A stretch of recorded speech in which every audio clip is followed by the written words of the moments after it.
Second best day of the week. Welcome to our digital show. Today in 30, a half hour of everything you need to catch up on from our show earlier this morning. And we're going to start out with two big back-to-back interviews. First, we chatted with Dr. Fauci about the surge in COVID cases, those vaccine booster shots, and much more. And then our exclusive conversation with the incoming governor of New York, Kathy Hochul, what she says she's doing to turn the page on the Cuomo scandal and her thoughts on the history she's about to make as the first woman to lead the state. And summer might be winding down, but don't let it pass without one last dinner party. From drinks to dessert to DIY decor, we've got all the tips you need to throw the perfect summer soiree safely, too. Yes, so let's get this party started because it is time for Today in 30.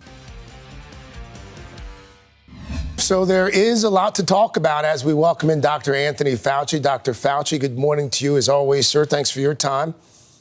Good to be with you, Craig. Thank you. So there's now this expectation that folks who are immunocompromised are going to have to get booster shots. Pfizer has already said that folks who got their shot need to get a booster to help protect against the Delta variant that's ravaging the nation. Is it inevitable, Dr. Fauci, that at some point in the not too distant future, everyone is going to need a booster shot? Well, I think the important thing to point out is the differences between the immune compromised who really never really got a good response to begin with. So for them, it's more of getting them up to what they hopefully had gotten the first time around. But we know because of their immune compromise, they don't. That's different than the durability of response, which means taking a person, be it an elderly, healthy person or a not elderly, a young, healthy person, and just continue to very, very carefully follow them. And if the level of their protection goes below a certain level, to then be ready and have a plan ready to go to get them their boost.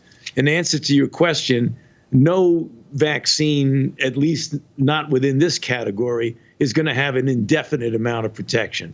So in answer to your question, it's right. Inevitably, there will be a time when we'll have to give boosts. What we're doing literally on a weekly and monthly basis is following cohorts of patients to determine if, when, and whom should get it.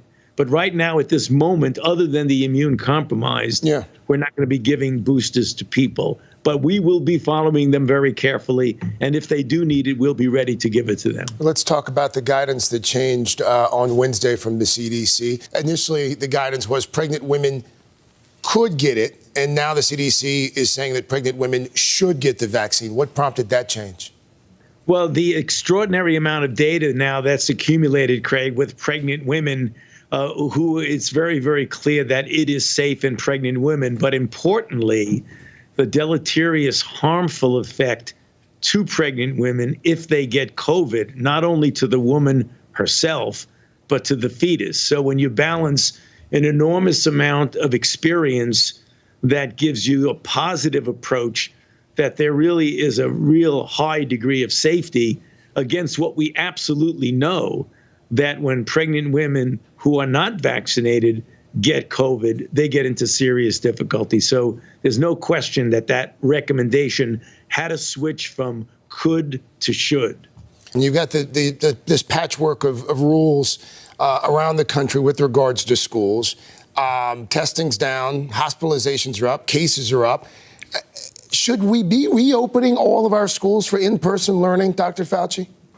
You know, Craig, it's really a delicate balance because we've known from the experience that we've had over the last now year and a half that keeping children physically out of class and having them have virtual and staying at home has really considerable deleterious effects on them from the standpoint of mental health, social development, a variety of other things. So we know that that's an issue. Then when you look at the situation that if you want to keep them in school, you really got to do whatever you can to keep them safe. And what that really means, in my mind and in the mind of public health officials, is the first thing you do is that you surround them with people who are vaccinated. And that's the reasons why we want the teachers to get vaccinated. We want the personnel in the school to get vaccinated. And we want children who are eligible because of their age to get vaccinated. Before we go, I want to go back to this efficacy question, because there is this study, as you know, that's out, not peer-reviewed, we should point out. But it shows that the Pfizer vaccine is less than 50% effective after 6 months. Yeah. What do you make of that? Yeah, I think what we need to do, Craig, is to get a lot of data, which is literally in real time, even as we speak now. We're doing that. There's data from Pfizer, there's data from Moderna, there's Pfizer data from Israel, there's Pfizer data from the United States.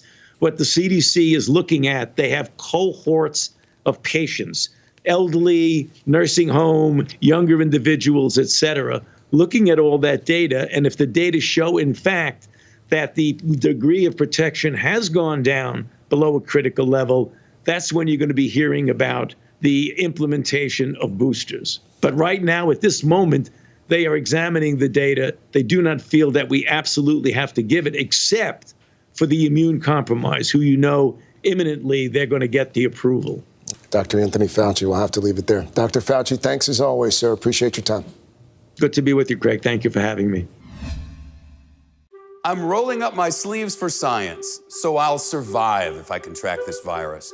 For family dinners, family vacations, family anything. For traveling somewhere beyond my living room. And for the Rebels, there is no greater feeling than being in the stadium and cheering on Ole Miss. And now it's your turn. Roll up your sleeves, America. Plan your vaccine, because every shot counts. Visit planyourvaccine.com and make your plan. Good morning, everybody. Welcome to Today. Future's looking bright. Are you ready? We're going to do our part to spread the word on the importance of vaccines, so crucial for reopening America. A big day around here, a very special naturalization ceremony. Many of them doctors, nurses, other essential workers. If you are a nurse, thank you. Spring has sprung, guys, and we want to fill this season with some fun and surprises. Yes. This is the face of excitement. Celebrating Earth Day. Let's change the world. Love it! It has been a long year. Yeah, where it's been anything but normal. Well, now there's hope. The COVID vaccines. I know. It's been a little confusing. Like really confusing. So it's more important than ever to make a plan. Visit planyourvaccine.com To find out where and when to get your vaccine. What are you waiting for? Roll up your sleeves and plan your vaccine. Plan your vaccine. Plan your vaccine. Lieutenant Governor Kathy Hochul is with us now, her first live interview as the incoming governor of New York. Madam Lieutenant Governor, good morning. It's good to have you with us. Good morning. Thanks for having me on today. Well, you'll be coming into office under extraordinary circumstances. You've got a full plate, but one of the issues is going to greet you right at the door, which is this toxic culture. You have vowed to change it. What are you going to do? How far are you willing to go to clean house and ferret out bad actors inside the administration? Well, very first steps will be ensuring that anyone who's named in the report released by the Attorney General being involved in any kind of unethical behavior will no longer be part of this administration. They're gone on day one, so let's get that very clear. But secondly, I do believe that we're going to follow the law. I mean, the law prohibits the kind of behavior that was conducted here. And I want to make sure that there's a message that I'm tough. I'm not going to put up with anything that crosses the line or even comes close to the line, because this should be an environment where all people, women, members of the LGBTQ community, anyone is free of harassment, that they can come to work for the people of New York, stay focused, and get the job done. There'll be no more distractions.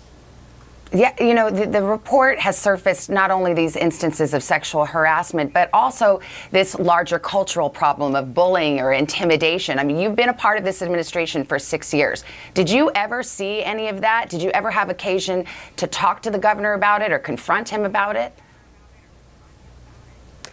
That was very much an insular situation, what was going on in his office. I think if anyone knows my career, they know that I've not been close to the governor. It's no secret.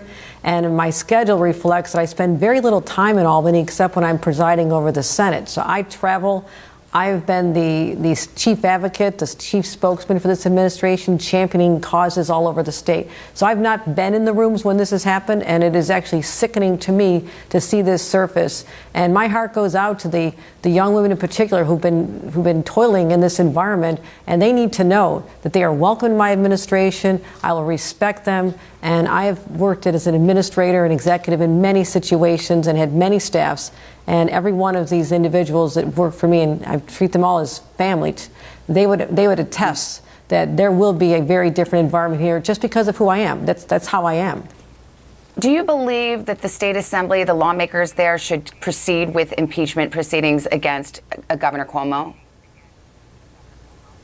I am well familiar with the responsibilities of the different levels of government, the different separation of powers, and I don't believe it's my position to weigh in on that situation. But I have full confidence in the Assembly Judiciary Committee as well as the full Assembly to do what is right.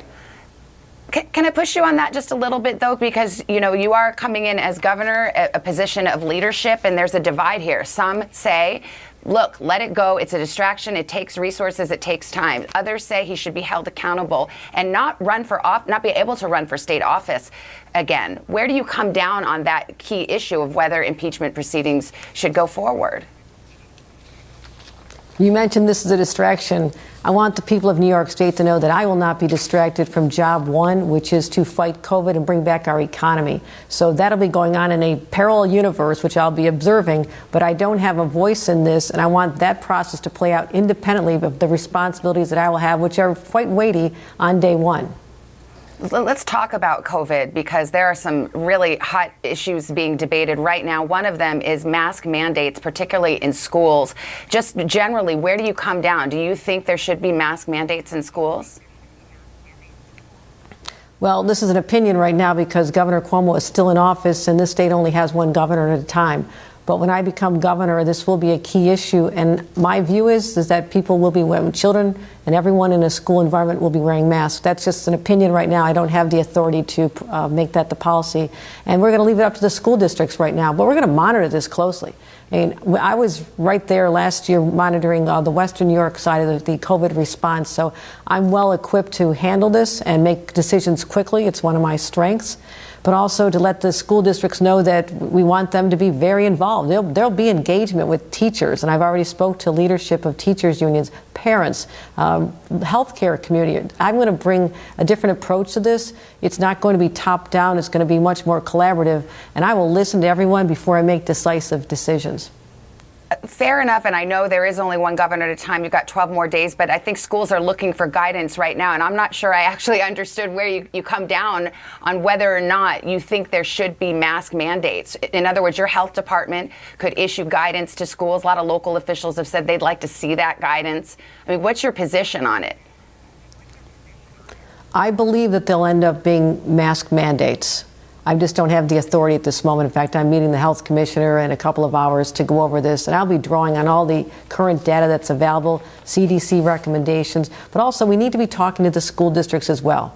That hasn't happened in the past, is the way I think it should. We need to find out what their anxiety is, why there's any objection to this. And I believe that this is going to have to be the way we go to make it a safe environment for everyone to feel we get back to school. And that is my number one priority. Children have to be back in school. We cannot have this continuation of this hybrid or work from home situation anymore if we can avoid it. But again, these decisions that I'm talking about today, or in my opinion today, may have no bearing if this variant spirals out of control. I'm watching those numbers like a hawk, and we'll have metrics that determine when we take a different course. We'll be flexible. There will not be a decision made now that may even hold in a couple of weeks because I don't know what the variant is going to do or any new variants. But that is the job of a governor, to make sure that we have that data and make the right decisions for New Yorkers. And before I let you go, you are finishing out Governor Cuomo's term. Will you run for your full term in your own right next year? Yes, I will. I fully expect to. I'm prepared for this. I've led a life working in every level of government, from Congress to local government. I am the most prepared person to assume this responsibility, and I'm going to ask the voters at some point for their faith in me again. But right now, I need their faith, I need their prayers, and I need their support to make sure we get this right. And I am confident they'll see that I fight like hell every single day. It's how I'm hardwired, and I'm looking forward to this challenge, and I won't let New Yorkers down. Well, best of luck to you in this important work. Incoming New York Governor Kathy Hochul, thank you for your time this morning. We really appreciate it. It has been a long year. Yeah, where it's been anything but normal. Well, now there's hope. The COVID vaccines. I know. It's been a little confusing. Like, really confusing. So it's more important than ever to make a plan. Visit planyourvaccine.com To find out where and when to get your vaccine. What are you waiting for? Roll up your sleeves and plan your vaccine. Plan your vaccine. Plan your vaccine.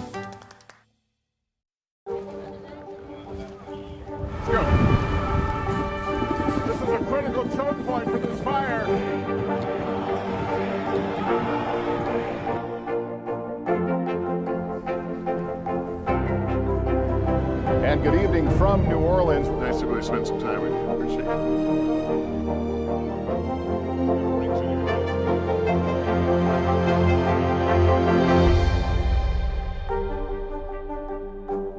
I'm rolling up my sleeves for science, so I'll survive if I can track this virus.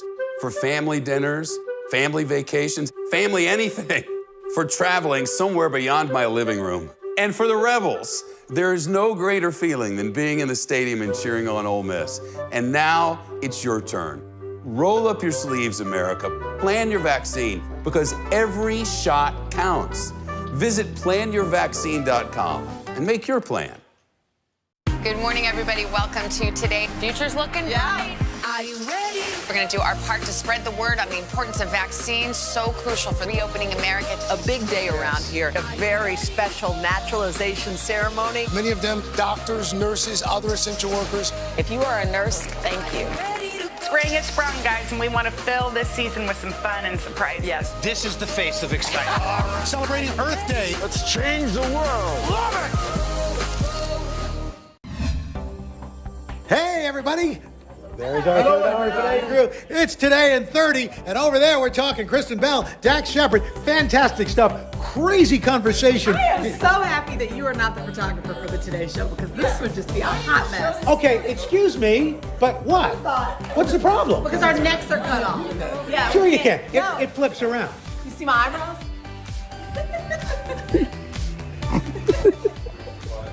Who needs this?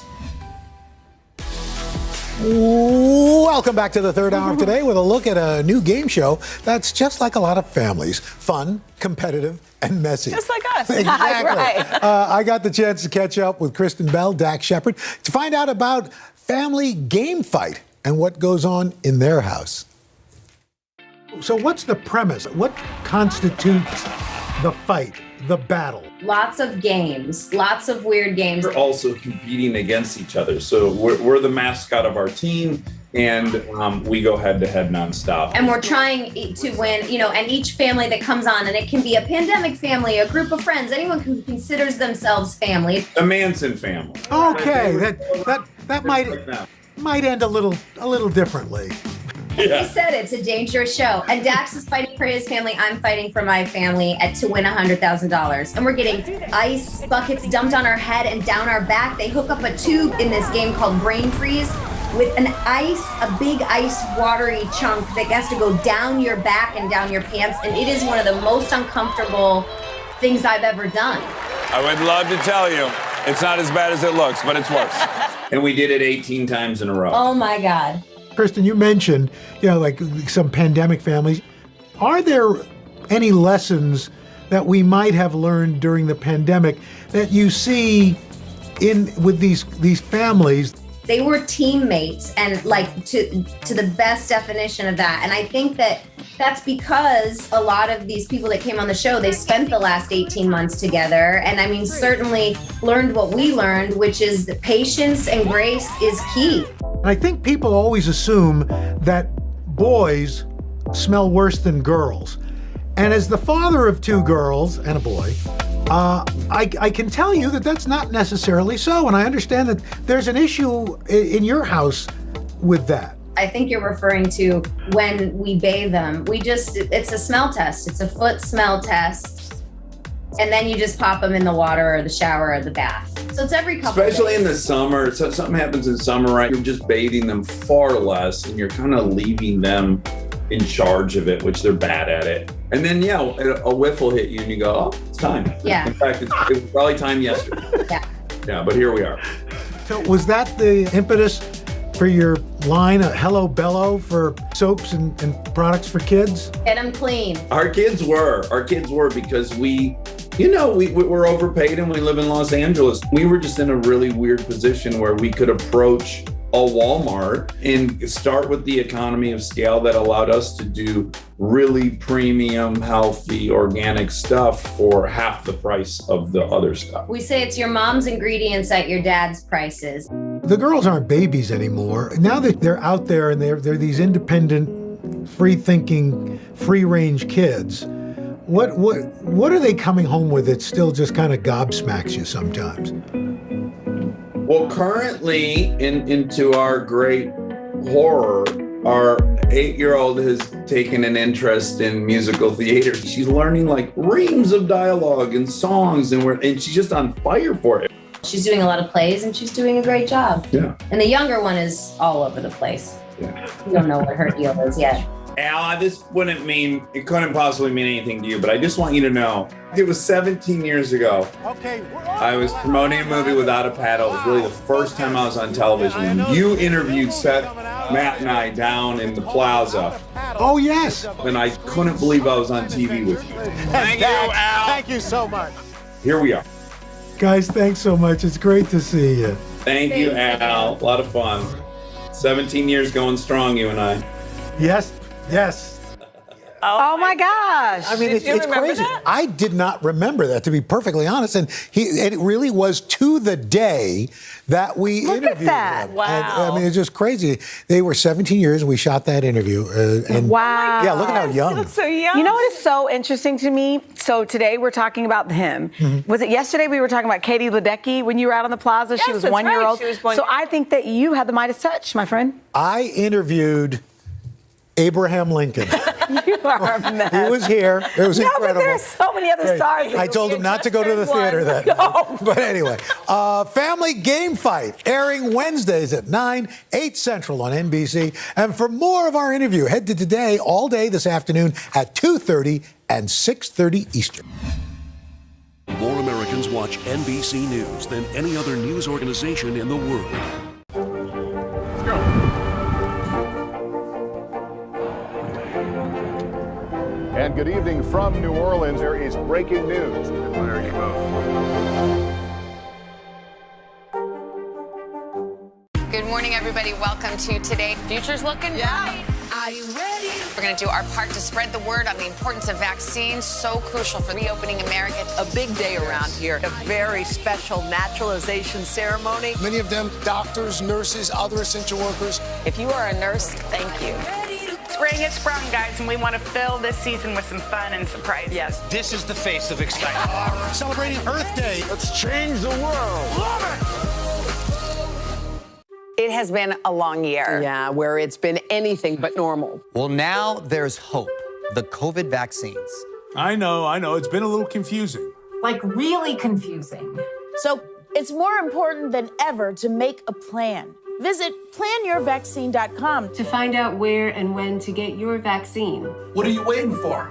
Roll up your sleeves and plan your vaccine. Plan your vaccine. Plan your vaccine. More Americans watch NBC News than any other news organization in the world.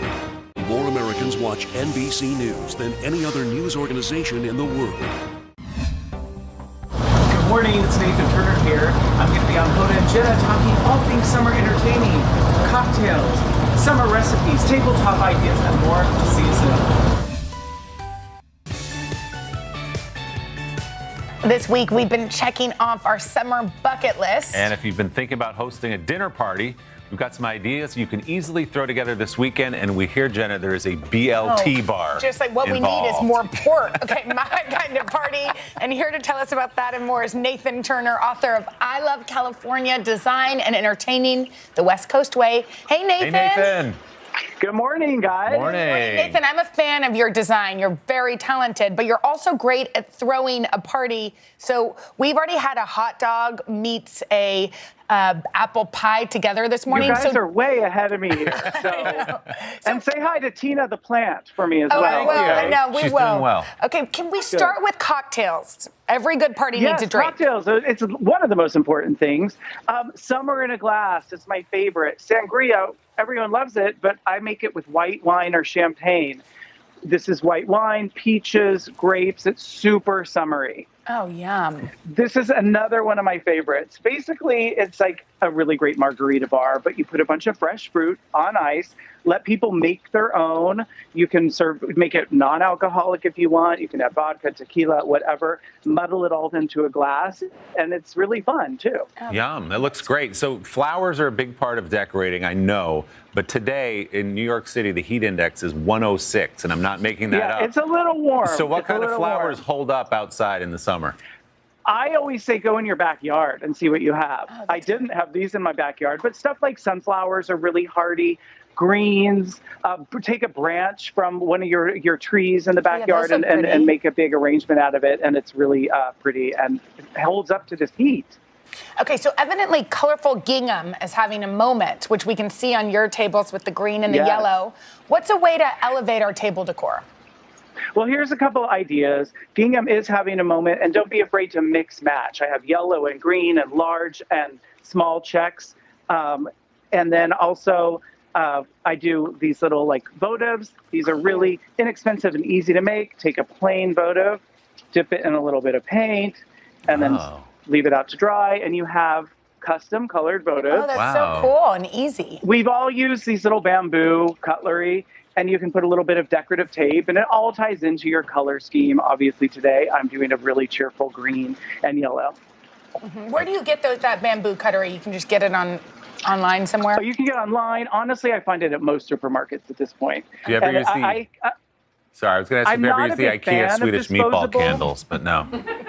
Swedish meatball candle. It's a whole other thing. Learning something new every day. Candle. It doesn't really smell like a meatball, though.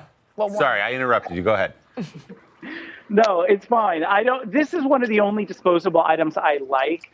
I'm a big fan of outdoor dishes like melamine, or in this case, these metal dishes from Barn Light Electric. You can use them over and over again, and you just can't break them. And they look great. Okay, so what they do, they look really pretty, and your tablescape is gorgeous. So what's a good option for food right now when it's super hot? Well, yeah, it's summer, and one of my favorite ingredients of the summer is tomatoes. So why not make basically a BLT station that I have here? I took a cutting board, put a little bit of craft paper on top so I can label everything, have all these gorgeous heirloom tomatoes, bacon, avocado. My favorite, might freak people out, avocado, tomato, and anchovy. You had me till the anchovy part. You can hold the anchovies. I lose a lot of people there. But this is also great for people that don't eat meat, or everyone loves a build your own. Sure. Yeah, and those the key to the BLT is a good, hearty, crisp really tomato. good- You don't want it to be mushy. Now, what are we doing with our ice cream no one wants outside a at the mushy party, tomato. Nathan? And desserts. I love an ice cream sandwich. Nothing screams summer more, but why not make it with some alternative ingredients? I have waffles, donuts, Rice Krispie treats. And here's a great little tip to put them on ice. These are just 2 sheet pans, and you can put the larger one with ice and layer it with the smaller one. It keeps it cool. Just a genius. Yeah, and that what looks do I see great. some pies in there? I Some know, mini we've pies? been really craving an apple Everyone loves pie. pie, but why not make it portable? Hand pies. Yum. Make a little hand pie, a little bit of whipped cream in there, and there's all kinds of different flavors in here. Wow. That looks so good. Nathan, such great ideas. Stay cool. Thank you so much. Thanks, Nathan. Thanks, guys. Well, we really hope you stick around for another big morning tomorrow on Today. That's right. Ben Platt's going to be here treating us to some of his new music. So we'll see you bright and early tomorrow. Have a great day.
Hey, gang, and welcome to Today All Day. I've had a chance to interview so many amazing people here at Today, and I'm very excited to share some of my favorite interviews with you. And over the next 30 minutes, you'll see stories on mental health, music, and a whole lot more. I hope you enjoy and maybe even learn a little something along the way.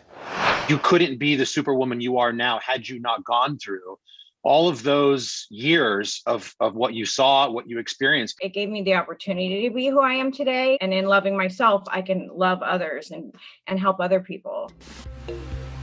You know, for a long time, I sort of suffered in silence. This series is trying to shine a light on these topics. There is no stigma to me. It's mine. How many are you at? Heather McDuff is supervising these volunteers in downtown Seattle as they make bag lunches to hand out to people experiencing homelessness. A decade earlier, she would have been on the receiving end. 3 oranges and 3 chips. We'll keep the ketchup separate. Okay. When did you first start living on your own, and how did that happen? My family life was pretty crummy. I'd been shipped around kind of a few places, you know, will you take her, will you take her? The last place that I ended up, so crazy, my ex-boyfriend's parents' house, of all things, in Alaska. And I had just kind of felt that family had enough to deal with, so I just got up in the middle of the night and left and went out on my own. How old were you at that point? I was about 15. 15. And so how did it pan out for you at that age? What happened next? What was the next big sort of chapter? Heroin kind of hit the scene, and I started using heroin up there. You couldn't afford a mattress. How could you afford heroin? Well, there were like 6 or 7 of us would go in on it, you know, no clue about anything, you know, sharing needles and just dumb kids. And what do you remember about like using for the first time? Did it have an immediate impact on you? I just remember feeling like this is how I should be feeling, you know? Yeah, it was like a warm, fuzzy blanket. And I felt like safe and warm, and everything was great. After 2 decades of living on the margins and 3 stints in prison, Heather stopped using heroin in 2014. Looking back, she describes her drug use as a coping mechanism. Because it's such a struggle out there, you know, to worry about the few things that you have and where you're going to sleep. And substance use disorder a lot of times is a coping mechanism for dealing with being homeless. You've been sober for 7 years now. Where do you consider yourself on your kind of mental health and wellness journey? I think that I am doing really well. This last year's been hard. I still suffer from a lot of anxiety. You know, I run a tape in my head that, you know, things are going to happen how they're supposed to happen. And I kind of run that ticker tape when I start to spin out about anything. Heather has also been able to turn her life experience into a full-time job, working as a peer specialist at Seattle's Downtown Emergency Service Center. And what does a peer specialist do? A lot of us have lived experience in mental health issues, substance use disorder. We can relate to clients and know the places that they've been to. You couldn't be the superwoman you are now had you not gone through all of those years of what you saw, what you experienced. It gave me the opportunity to be who I am today. And in loving myself, I can love others and help other people. One of those other people is Chris Clark, who attends a weekly art therapy class led by Heather. Chris suffers from bipolar disorder and was placed in permanent supportive housing after living on the streets for 3 years. I can't imagine what I'd do without my housing, and I can't imagine where I'd be if I didn't have it. Being homeless certainly adds to your mental issues. I wound up seeing a case manager, and he convinced me to start taking better mental care of myself. For Chris, focusing on his mental health has made all the difference. In the past 3 years, I've come a long ways with my mental health. My apartment wouldn't look like this. When he's not tending to his fish tanks, houseplants, and terrariums, he's making hot meals for people experiencing homelessness. Today I'm making vegetarian garden spaghetti. A lot of people that I deliver to, I actually known from when I lived on the streets with them. There you go, baby girl, enjoy. What's up, man, you want some food? Sure, thank you. Eat your spaghetti. People ask me all the time, why do I do it? And I'm like, because I've slept where you've slept, you know. So what do you want to say about the homeless to viewers watching who think they have an opinion about the homeless? What do you want to say to them if they're willing to open their minds here for a minute? You know, many of us take for granted being able to shut a door or go to our refrigerator and eat something. And these people struggle every day just for these small, minor things. And feeling safe is a human right. And not everybody gets to feel that way. Anybody in the tent? I got hot food. Good morning, everybody. Welcome to Today. Future's looking bright. Are you ready? We're going to do our part to spread the word on the importance of vaccines, so crucial for reopening America. A big day around here, a very special naturalization ceremony. Many of them doctors, nurses, other essential workers. If you are a nurse, thank you. Spring has sprung, guys, and we want to fill this season with some fun and surprises. Yes, This is the face of excitement. Celebrating Earth Day. Let's change the world. Love it! Let's go.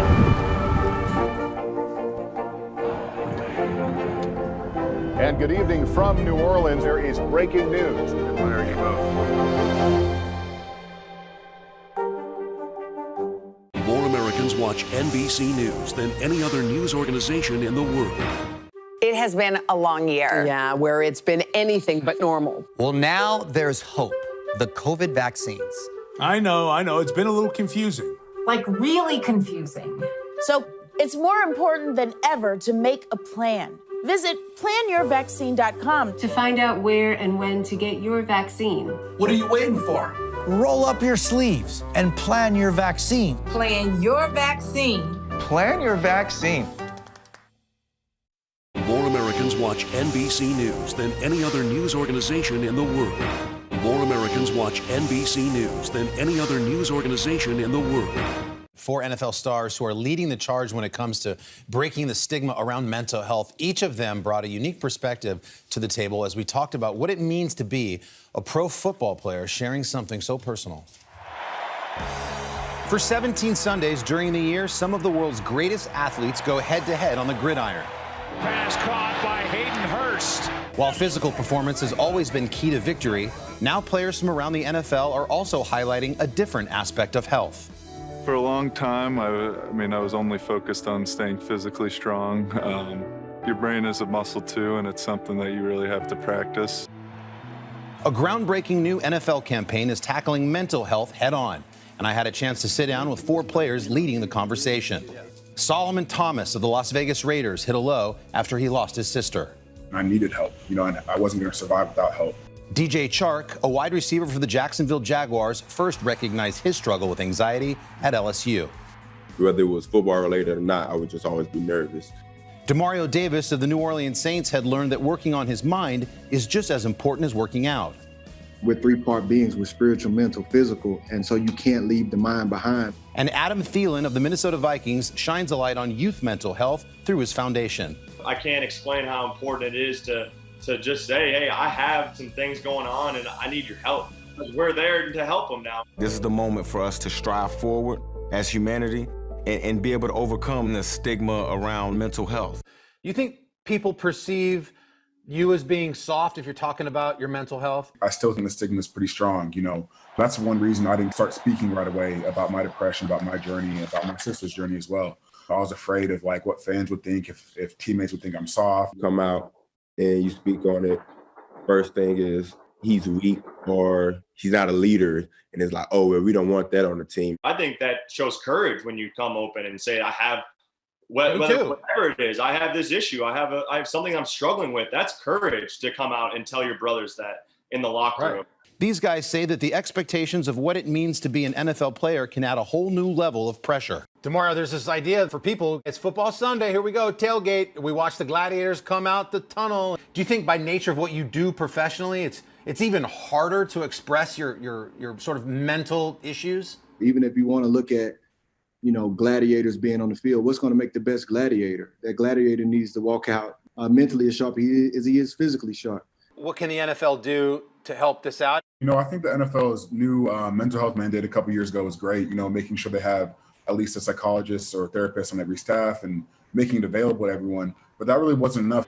Now the NFL is taking another step forward with the Hall of Fame initiating a behavioral health program for players and their families, and the league releasing a video series highlighting resources for players and fans. Keep fighting, keep going, because as bad as dark as it gets, I promise you, there's somebody out there in your life that loves you and that will support you and will help you get out of that situation.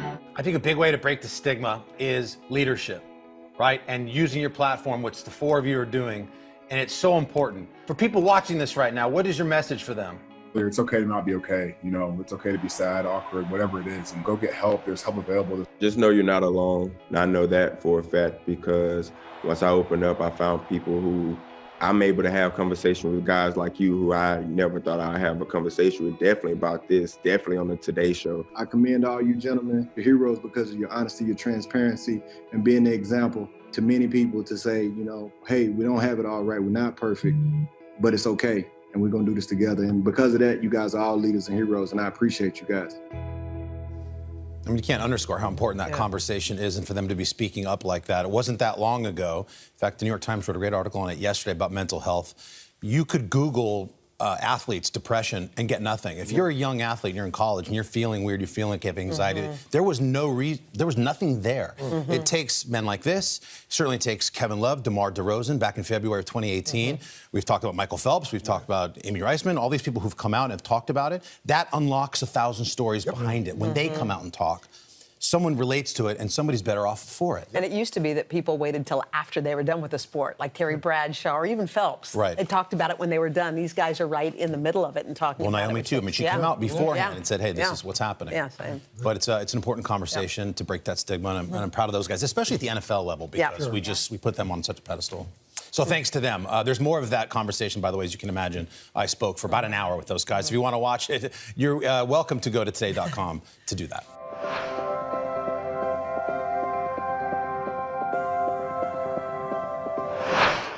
More Americans watch NBC News than any other news organization in the world.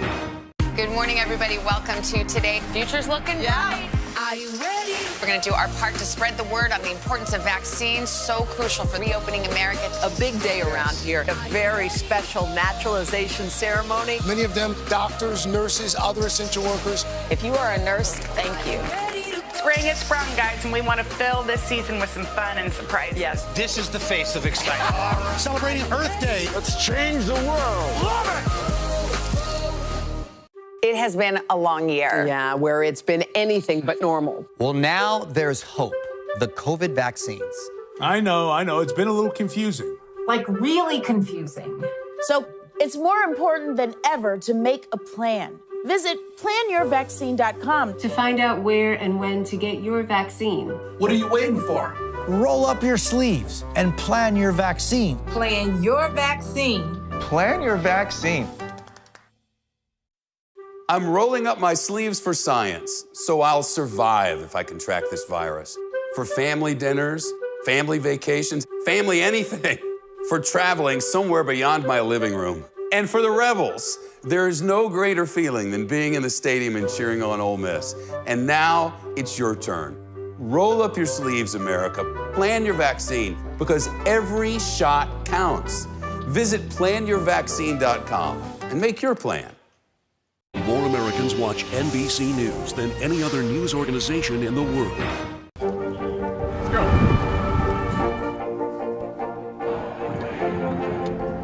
And good evening from New Orleans. There is breaking news. There you go. More Americans watch NBC News than any other news organization in the world. If somebody's watching this right now and they're perked up in their chair a little bit listening to our conversation and they're struggling, what do you say to them? It's hard to see the light, you know, when you're in the depths, in the darkest part of the tunnel, and it's got a curve ahead of you too. You know what I mean? Like, it's like just while you're going through it, because I was going through it, dog. I mean, I literally broke down on stage in Pittsburgh, Pennsylvania, at the height of what we're talking about. And I was just like, I'm so tired. And I was crying and people were making fun of me for it. And I was like, yo, I'm like telling y'all I need help and you are condemning me for it. So anybody that, and I thought I would have never made it out of that. And anything that anybody could be going through alone in the depths of their mind and they feel like they can't get out of it, dude, you totally can. And you will laugh later. It is a real thing. You can 100% get out of it, but it's by making positive steps.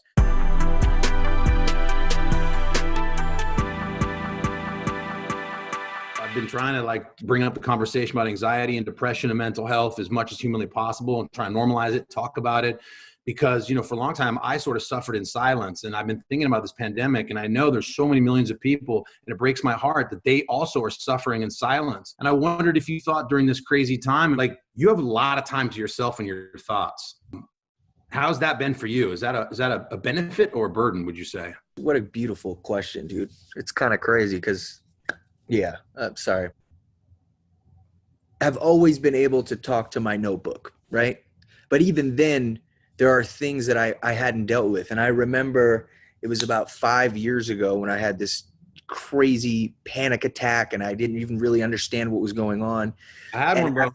Yeah. The breakthrough.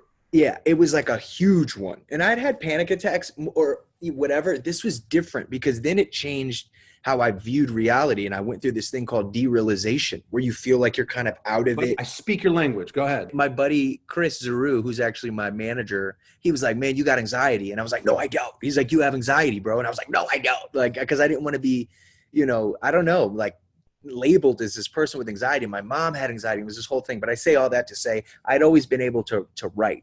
But now as a father and a husband and someone who is still very much a part of the scene, Twitch, playing video games and streaming with people and all this stuff, it can be a lot. But I see a therapist. I see a therapist once a week. She's the bomb.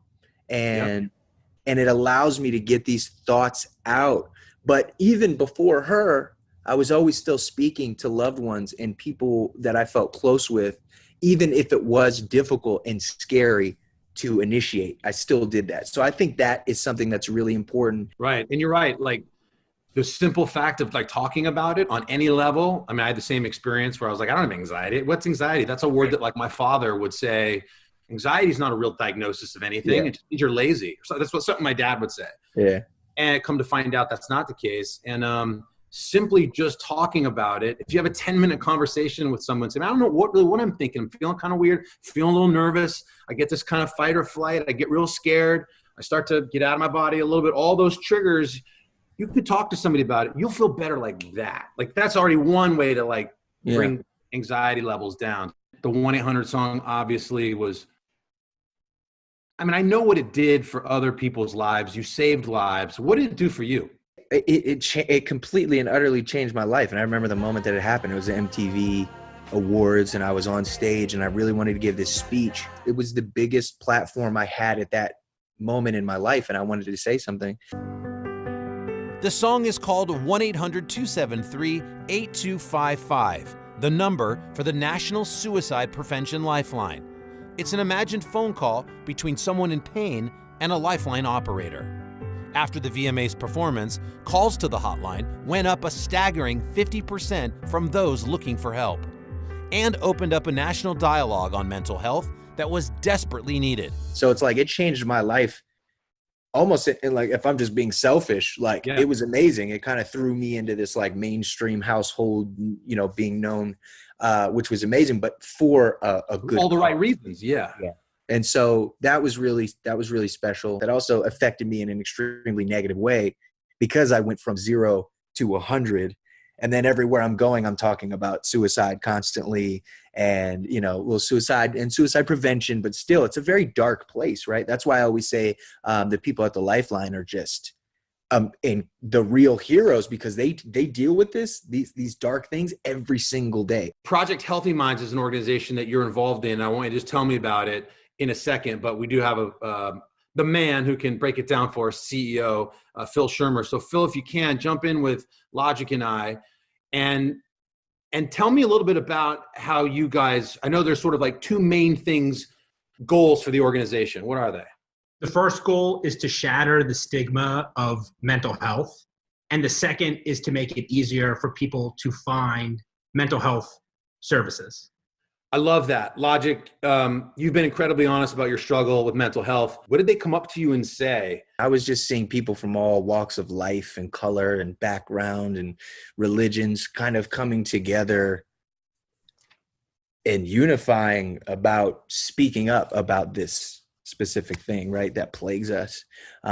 Specifically just the negative side of mental health. And I think a lot of it has been social media, not to get too crazy, but I think it is. Everybody's trying to be on one. So when you have these young kids now, especially that even get a few thousand or even just a couple hundred followers for real for themselves. They always got to be on. Everything has to be perfect. For the girls, the angle has to be this. And it's like, girl, you're 14. Go play in a creek and have fun. What are you doing? Right.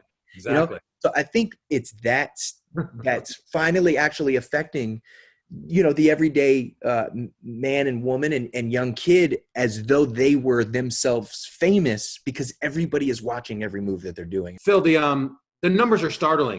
1 in 4, listen to this stat, 1 in 4 18 to 24-year-olds are seriously considering suicide, 3 times increase in depression during the COVID era. I mean, how do you help people during these tough times? It's a great question. I believe this is the most urgent moment in history on mental health. 2 of the biggest causes of that gap are the stigmatization of the health topic and how hard it is for people to find help.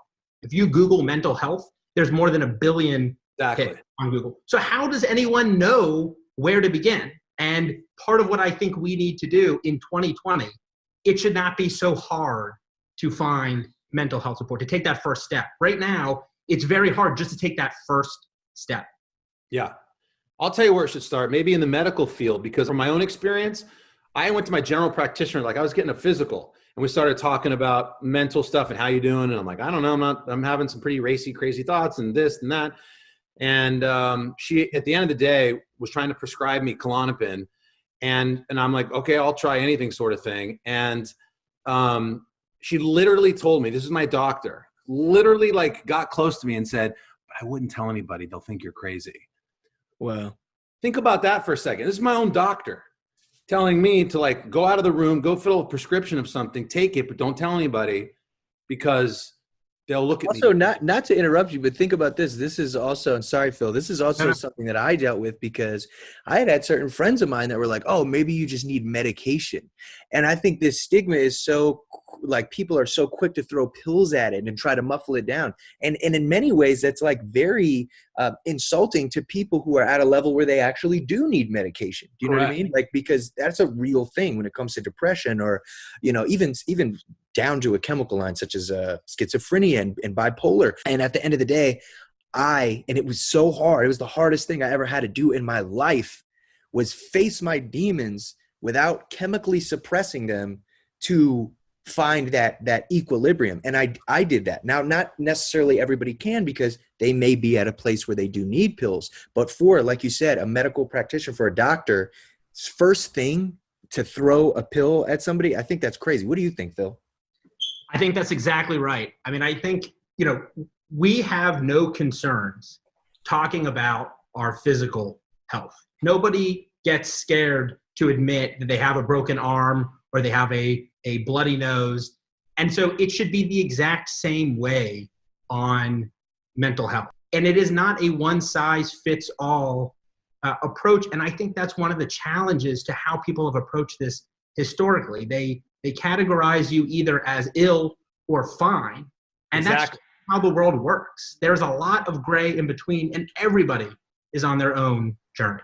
And quickly, I'll just share my story for anybody watching. I had a panic attack so bad in Santa Barbara once at a playground with my children. The fight or flight on that panic attack was so great.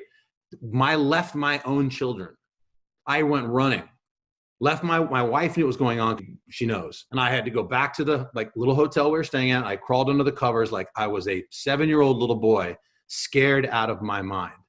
Not even my own children could save me from the real feeling that was so overwhelming. So those feelings, if you're talking to somebody and they're talking like this, just believe them because the struggle is real. How's that to end the interview? Drop the mic. So anyway, man, I appreciate both of you guys so much. Logic, obviously. I wish you were 10 years older because we would have broken some bread back in the MTV days and we'd be chilling right now. So Phil, thank you for all that you're doing. For Project Healthy Minds, we encourage people to go check that out. So thank you very much, both of you. Let's go.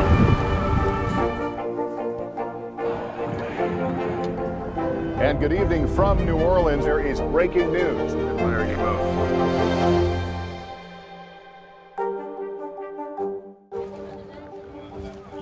Let's go. This is a critical choke point for this fight.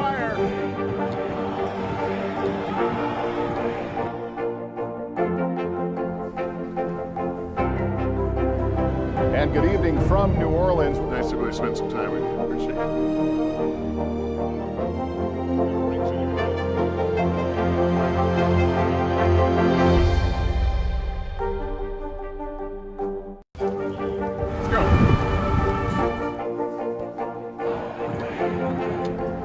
And good evening from New Orleans. There is breaking news. Admire you both.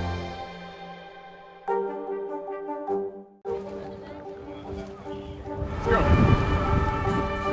This is a critical choke point for this fire.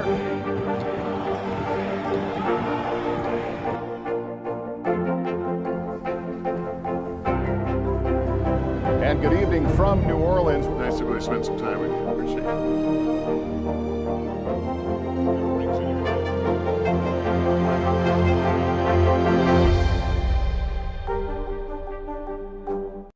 When someone says TikTok, we think of videos like this and this.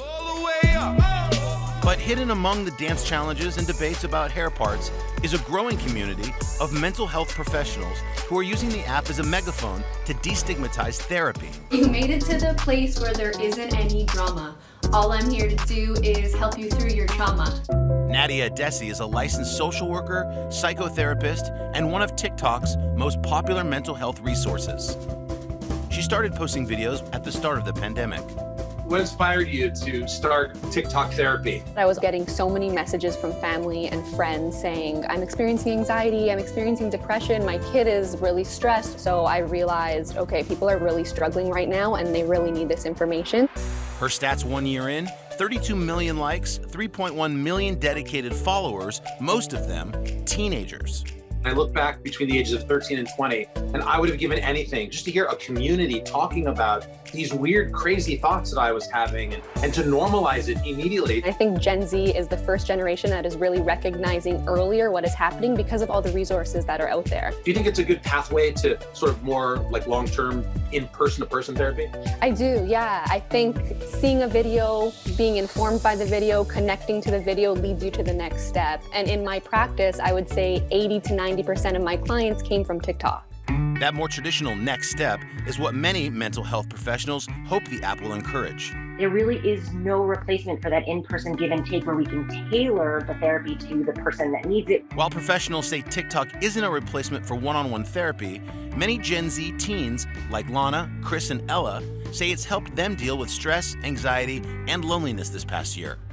What do you think it is about these TikTok videos that really hits home? My attention span has shortened, and these 15 to 1 minute videos are just something that really grasps my attention when I don't feel like watching a whole TED Talk. My generation, Gen X, the old folks, we were either normal or crazy. When I was your guys' age, I was a nervous wreck, and I know now that I just had general anxiety disorder and panic attacks, but they weren't defined. Do your friends talk about therapy or mental health? I think definitely our generation is making strides to push for normalcy in terms of getting help. I can even see it with my grandparents. Like when I say, oh, I have a therapy session today, they kind of shift and get uncomfortable because— Right, like what's wrong with you? Yeah, but I learned to love myself with my anxiety. Help me help parents watching right now who have teenagers and they're really worried about them. How should parents approach their kids? I mean, I think that the most important thing for parents would be to be compassionate, right? Definitely sitting your child down, making sure that they know that they still love them and they will still care about them. So we don't create another environment where a whole nother generation goes with thinking that you're either crazy or not crazy. I would just like to add that if you're a parent, getting your child therapy is not a mark of you failing as a parent. Great point. It's preventative action so that they don't have these dark emotions dragging them down for the rest of their life. You can change your kid's life now, so just be open-minded. You guys are all so smart, man. I have such faith in the future of this country if it's in the three of your hands.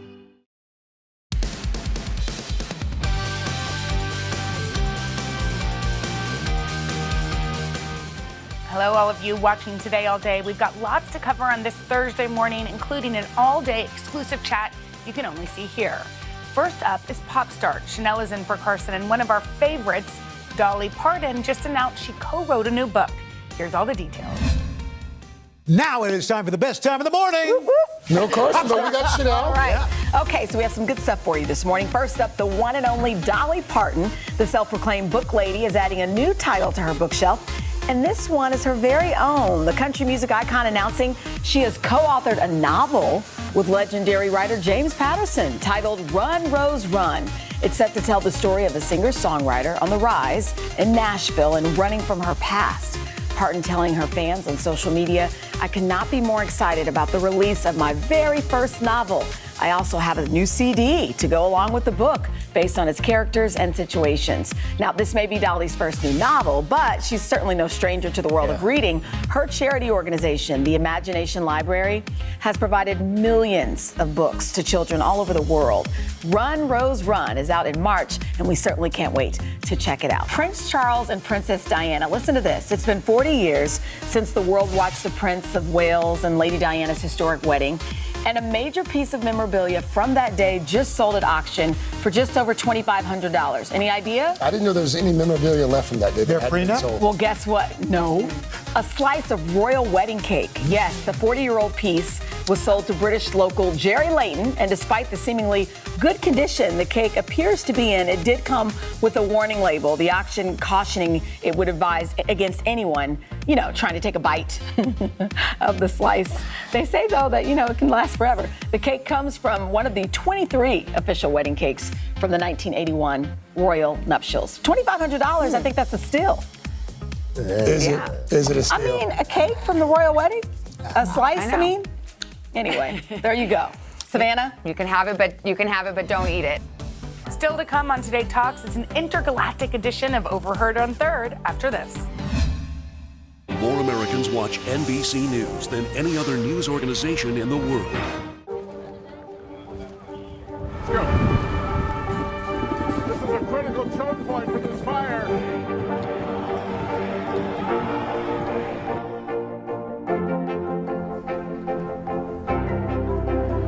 And good evening from New Orleans. Nice to really spend some time with you. Appreciate it.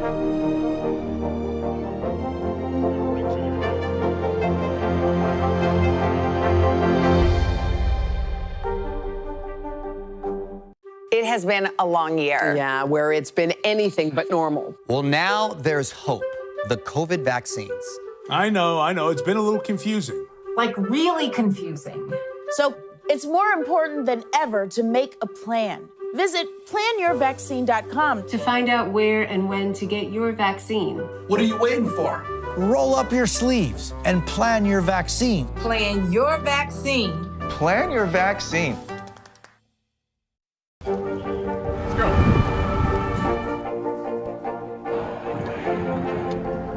And good evening from New Orleans. There is breaking news. There you go. More Americans watch NBC News than any other news organization in the world. More Americans watch NBC News than any other news organization in the world. Welcome back. Today in the third hour, Al, Chanel, and Dylan discuss the first ever Space Olympics. Take a look. Getting a taste of something truly out of this world in spirit of the Tokyo Games. The crew from the International Space Station holding the first ever Space Olympics. I just love using that voice. I do. Team Dragon and Team Suyos competed in various events like the lack of floor routine. Okay. No handball. That's cute. Weightless sharpshooting, which would seem dangerous on a space station. Oh, but look at this. Even synchronized floating. In fact, now you want to talk about somebody getting the twisties. That's pretty. Here's part of Team Dragon's routine. Look at that.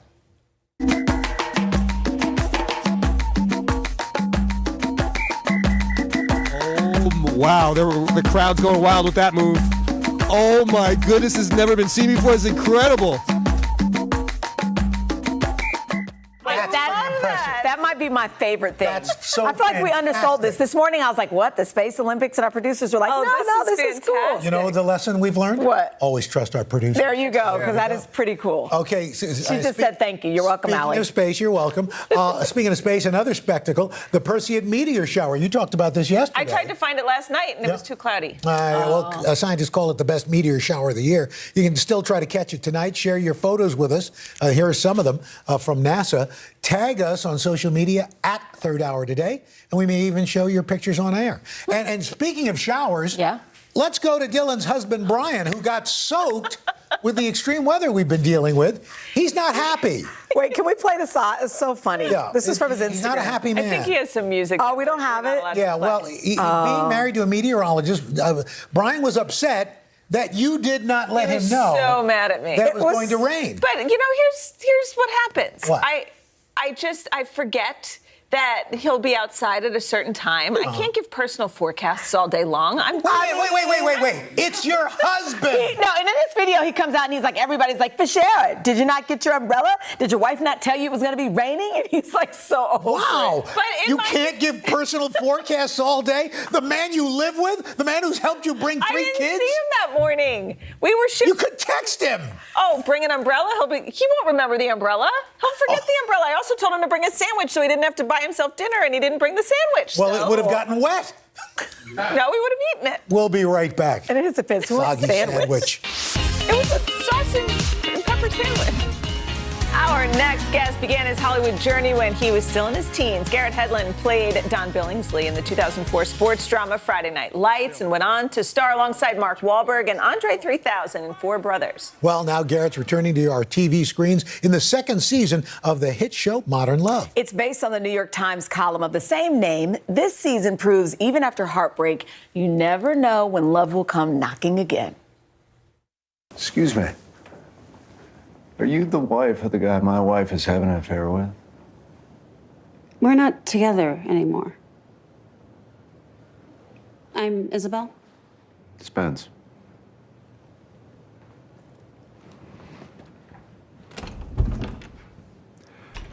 Thanks for the heads up at the barbecue. I'm not sure you should be thanking me, but you're welcome. And there's the setup. Garrett, good morning. Just when we thought your hair couldn't get any better. I know. See you now. Can I please give you the vocabulary word that I just learned? Al, what's the vocabulary word? I said his hair is luxuriant. Yes. That's very good because I don't want to have too much of a spoiler, but that may have been a piece. Well, let's dig in. So you star in an episode alongside Anna Paquin, and the way your characters meet, obviously kind of unique to say the least. Can you tell us about it? Yeah, it's a wonderful episode. It's the two main characters, me and Anna, meet, really in depth in the waiting room of therapy session. So it's, maybe that's happened to someone out there. We'll see. Yeah. So it's interesting because I was reading our notes this morning, and you say that this show actually brought you and your girlfriend, Emma Roberts, closer together. How was that? Well, it was the pandemic, and we weren't exactly holding hands watching Dateline. So, it was just wonderful. When they asked me to be a part of this, we sat down and binge watched it, and it was so wonderful. It's beautiful. It pulls at the heartstrings. John Carney, who created it, directed once. So obviously there's you can see where all of these episodes would go, and it just dealt with a lot of beautiful situations of people finding and losing love in and around New York. Talking about beautiful situation, you and Emma were welcoming a baby boy into the world in December. Look, for everybody it's different, but how has Young Rhodes changed your life?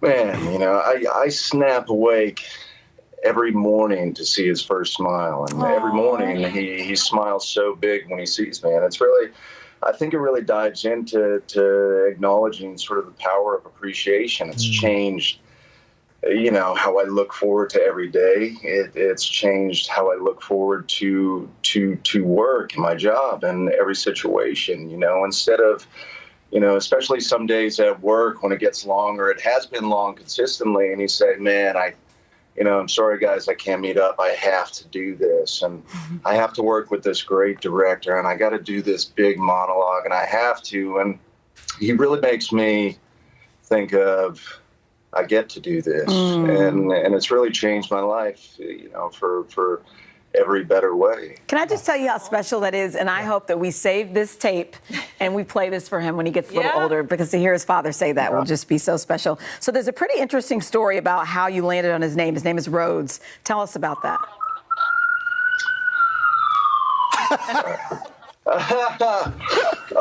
It was, you know, Emma had said, she'd said, you know, if it's a girl, I get to name her. And if it's a boy, you get to name him. But she was 9,000% sure that it was going to be a girl. Awesome. So of course, you know, she lended me that, you know, privilege. I don't know. I wanted it to be some slightly metaphorical. I love traveling. I love road trips. I thought there was some wonderful within the journey and anticipation and always holding on to your wonderment about something. And you know, my father, before he passed away, we got to have we had a 3-week road trip, and so it was roads, and my grandfather and I used to go on rowing trips, so row for short, and then Emma and I are avid readers, so road scholar, but really it's just turned into a rodeo. So wow. Garrett, you just dropped the mic on all of that. That was so good. Thank you so much. Rhodes is like a lucky boy. All right. Well, again, Modern Love Season 2 is available tomorrow on Amazon Prime Video. And he also has arresting eyes. Look at those eyes. I mean, they're just dreamy. Like, seriously. Come on. Seriously. You little charmer. Okay, we won't embarrass Thank you. Thanks, Garrett. I appreciate you guys. Absolutely. Appreciate you. Thank you, sir. Coming up on Hoda and Jenna, we're taking a look at a sky-high stunt from the one and only Jay Leno. Stay with us. Let's go.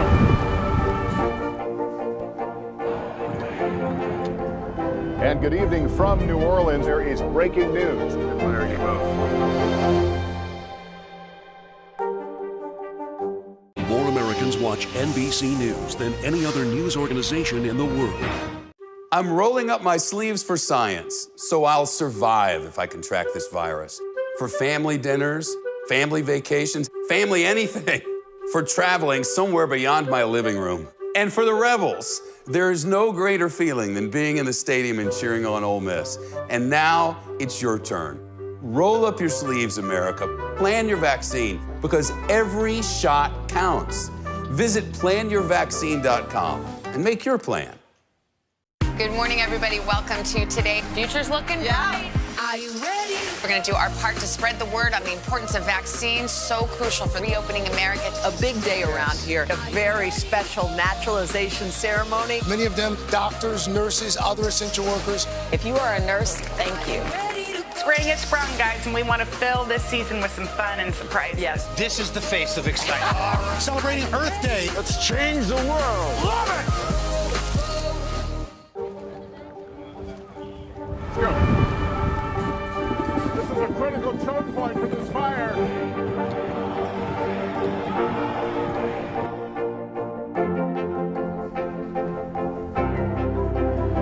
And good evening from New Orleans. Nice to really spend some time with you. Appreciate it.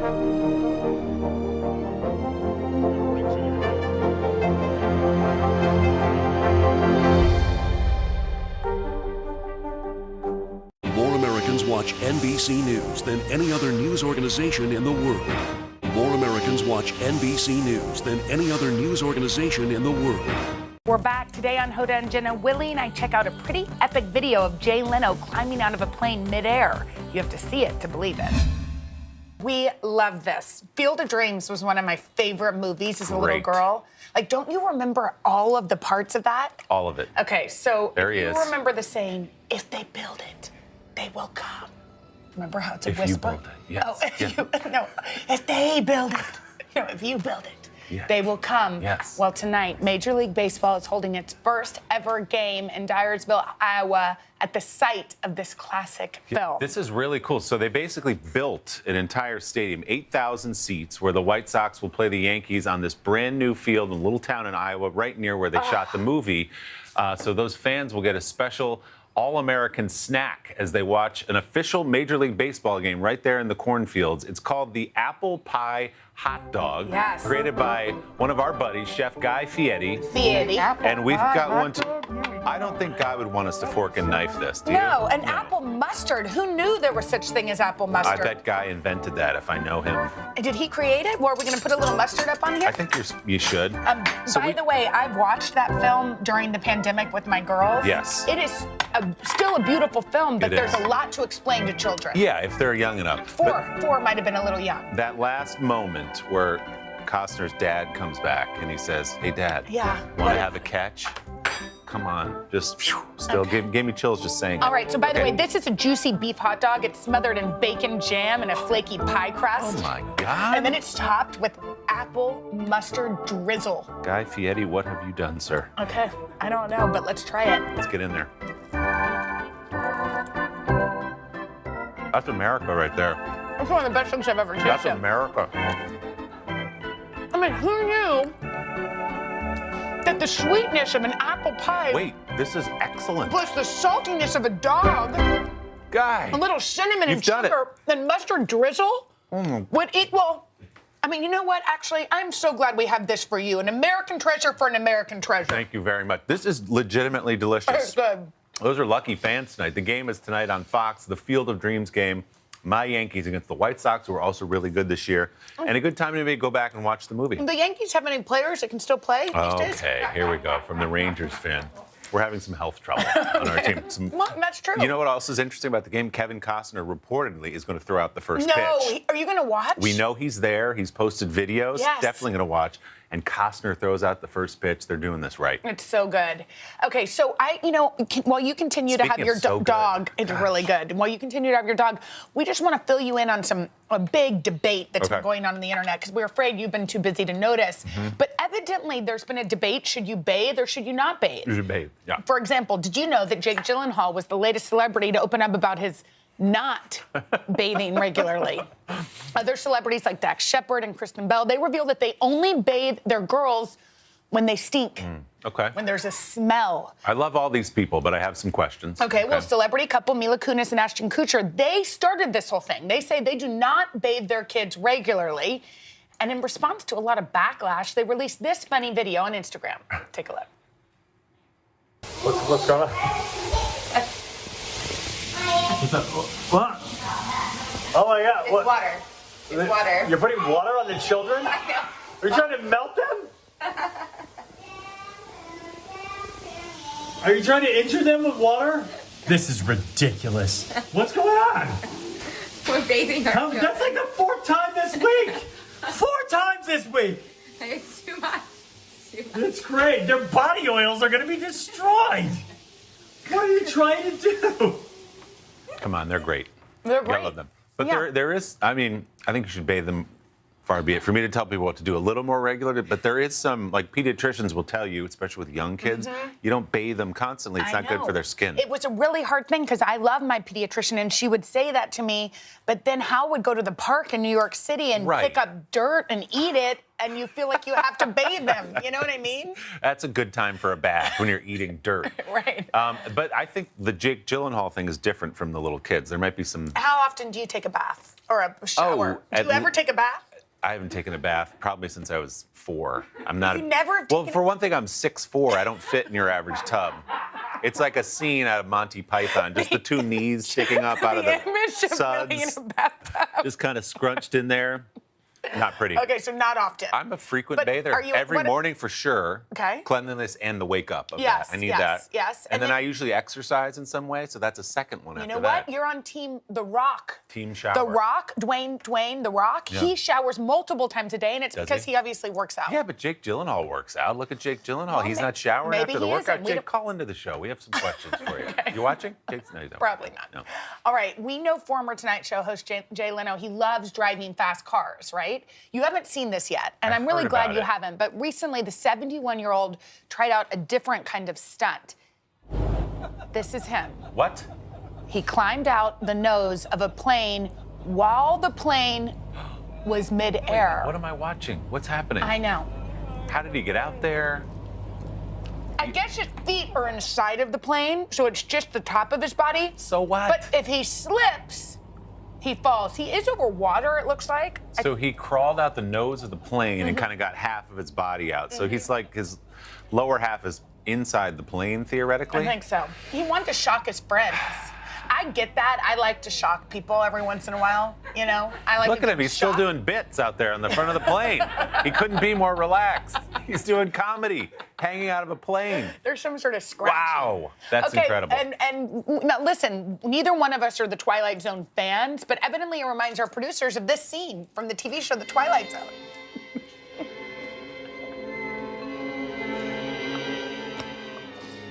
What? Yeah. What am I watching here now? I mean, this is... Is that Shatner? That's Bill Shatner. Now, is that a werewolf on a plane? What's going on here? What? Shatner, do something. Yeah, there he is. He's summoning help. I think he's asking the flight attendant to come over and... What? What is right? I mean, I have to tell you, if somebody told me that I'd be eating an apple pie hot dog while watching The Twilight Zone On TV. on TV, discussing it, This is so good. I know, I'm into it. I think I We're can almost finish done. The whole thing in While we're hosting, we're almost finished. You think it's good for you?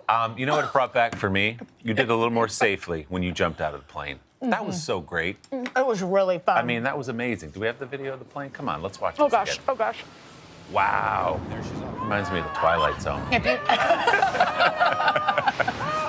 if you notice, by the way, Willie, I go, tell me when we're ready. He fully, and I love him, just pushed me. You inspired, I have to tell you, so many people. Because I've never done it, and I watched you do that, and I was like, I need to do it. I know. I'm going to do it. Okay, good. And my You wanna kids want to do together it. I think next they're year? too. I would definitely do it. I really would. Okay, looks like Can we we're gonna be just- jumping out of an airplane. I'm into it. But you want to do it with the Army's Well, that's Golden the thing. Knights, and you want to. It's right. so beautiful to do it in Washington D.C. too. It's, And the best of the best are helping you do it. That I know, makes it it was a lot so easier. much fun. Look how cool that is. it was really, really. How long was like the free fall feeling? Was that brief? It was briefish because we could only go to a certain height for Right. television purposes. Oh. Although I think we could have gone higher. Right, the when you and I do signal it, we'll go higher. will go up high. Yeah, it's really, really fun. But okay, you know what? The show couldn't get any weirder from these hot dogs to the Twilight Zone. It's Purse Day Thursday. Do I have one? Oh yeah, you have one too. Get your Where? Oh, right there's there. one. All right, it Is it a matches your Birkin bag? shoes. No, I don't think so. Canal Street, Yep, Birkin I bag. think so. Oh, Okay. okay. What? There's a candle. We don't know. Is this I like don't know how is to. this a prank? It's going to be a prank, right? No, it's not. Not that I don't trust you guys, Gavin, but okay. Oh, it's an IKEA candle? Okay, this is a scented candle that smells like an IKEA store. IKEA has turned the Swedish meatballs. Oh, this Don't- smells like their famous Swedish meatballs? Does it? I don't think it smells like a meatball, do you? Does yours the same as No, it mine? just smells like a candle, I think. Evidently, this is a. Yeah, evidently, this smells like a meatball. This is mixing up my apple pie hot dog. It's making me I don't feel want a another little. It's taste making on me my feel a palate. little sick. I know, a meatball smell while we're eating an apple pie I'm hot sure dog. it's great once you light it. Well, anyway, if you want to be part of this, the candle is part of a store in a box gift created for the 10th anniversary of the IKEA's loyalty program. Well, it's not for sale. Okay. They're giving it is away. getting weirder. IKEA will give away to 900 sweepstakes winners this month. Okay. Well, I think it's time to end They're the First big Day winner. Thursday, right? Today may be the last day of First Day Thursday. I'm happy to be here for the very last first day of Thursday. Okay. There's more Today Talks to come after the break, including an all-day exclusive chat you can only see here on Today All Day. It has been a long year. Yeah, where it's been anything but normal. Well, now there's hope. The COVID vaccines.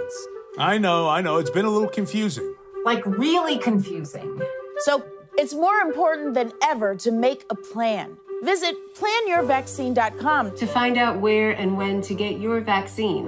What are you waiting for? Roll up your sleeves and plan your vaccine. Plan your vaccine Plan your vaccine. More Americans watch NBC News than any other news organization in the world.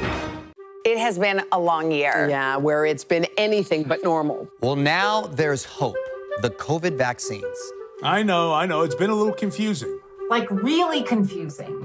So it's more important than ever to make a plan. Visit planyourvaccine.com To find out where and when to get your vaccine. What are you waiting for? Roll up your sleeves and plan your vaccine. Plan your vaccine. Plan your vaccine. More Americans watch NBC News than any other news organization in the world. Let's go.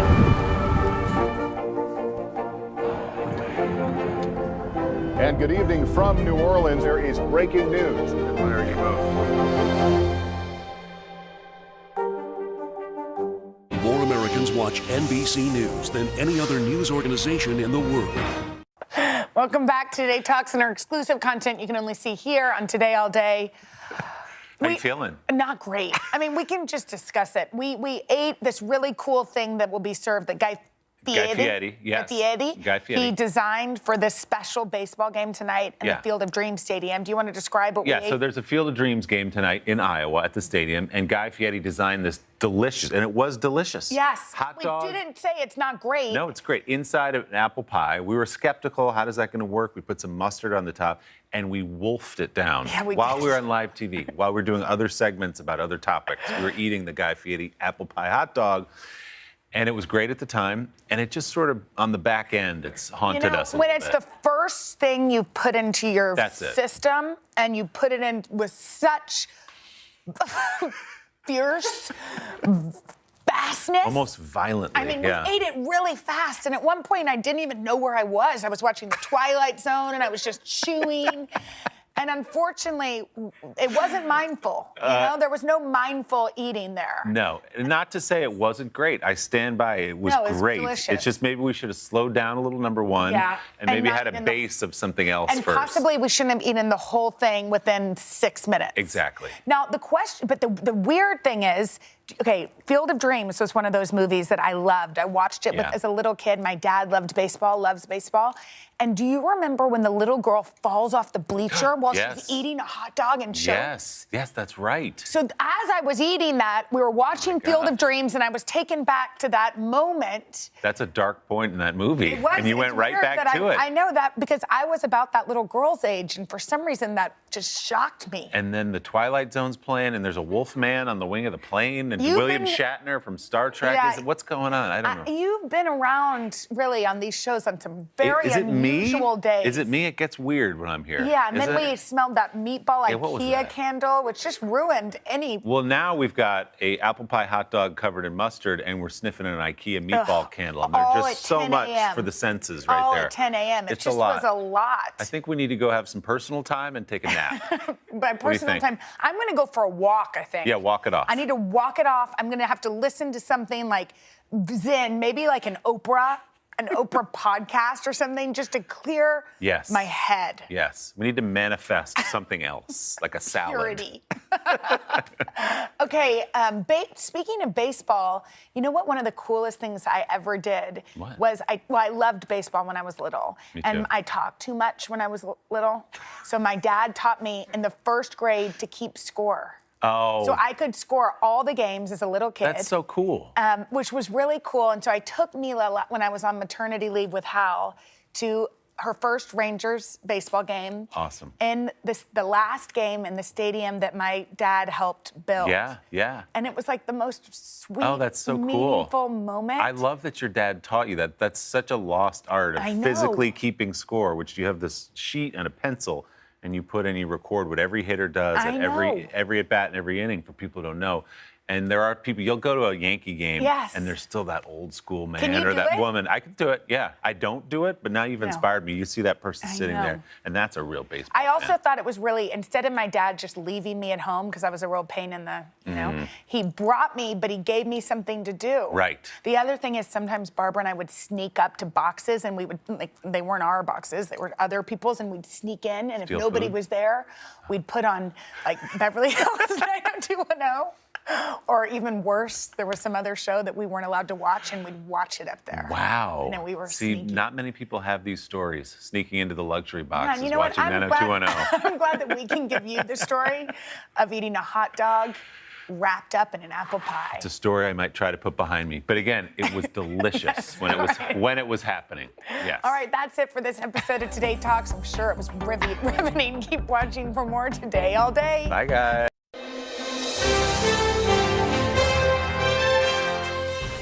All righty.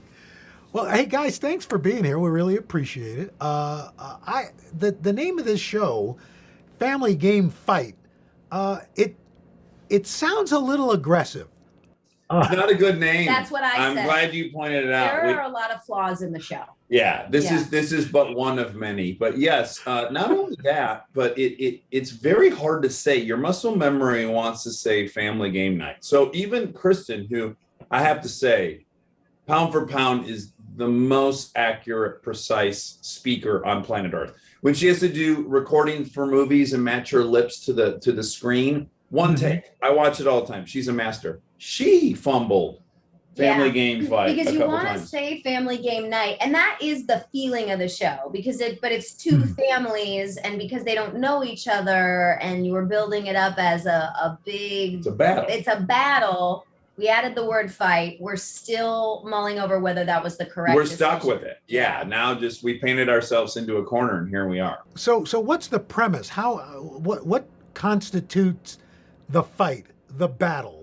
What are they playing? How are they doing this?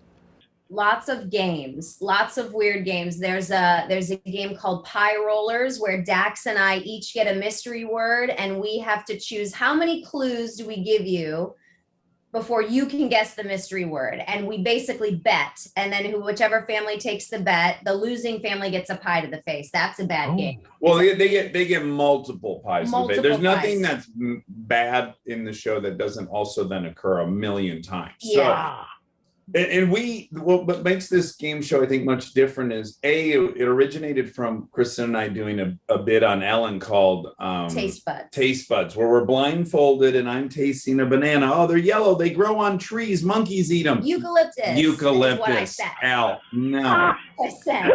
No. That's a koala clue. So we played this game on Ellen, and it was just an unmitigated disaster for about 3.5 minutes. We are not in on the joke, but we were really fighting. And it's objectively the funniest thing we've ever been a part of together as a team. So we stood back from it, and we were like, it's pretty hysterical watching how frustrated we are with each other. What if this was a whole show? So what's different about our show is that we're also competing against each other. So we're the mascot of our team, and we go head to head nonstop. And we're trying to win, and each family that comes on, and it can be a pandemic family, a group of friends, anyone who considers themselves family. It doesn't have to be blood. A Manson family. Okay, that might end a little differently.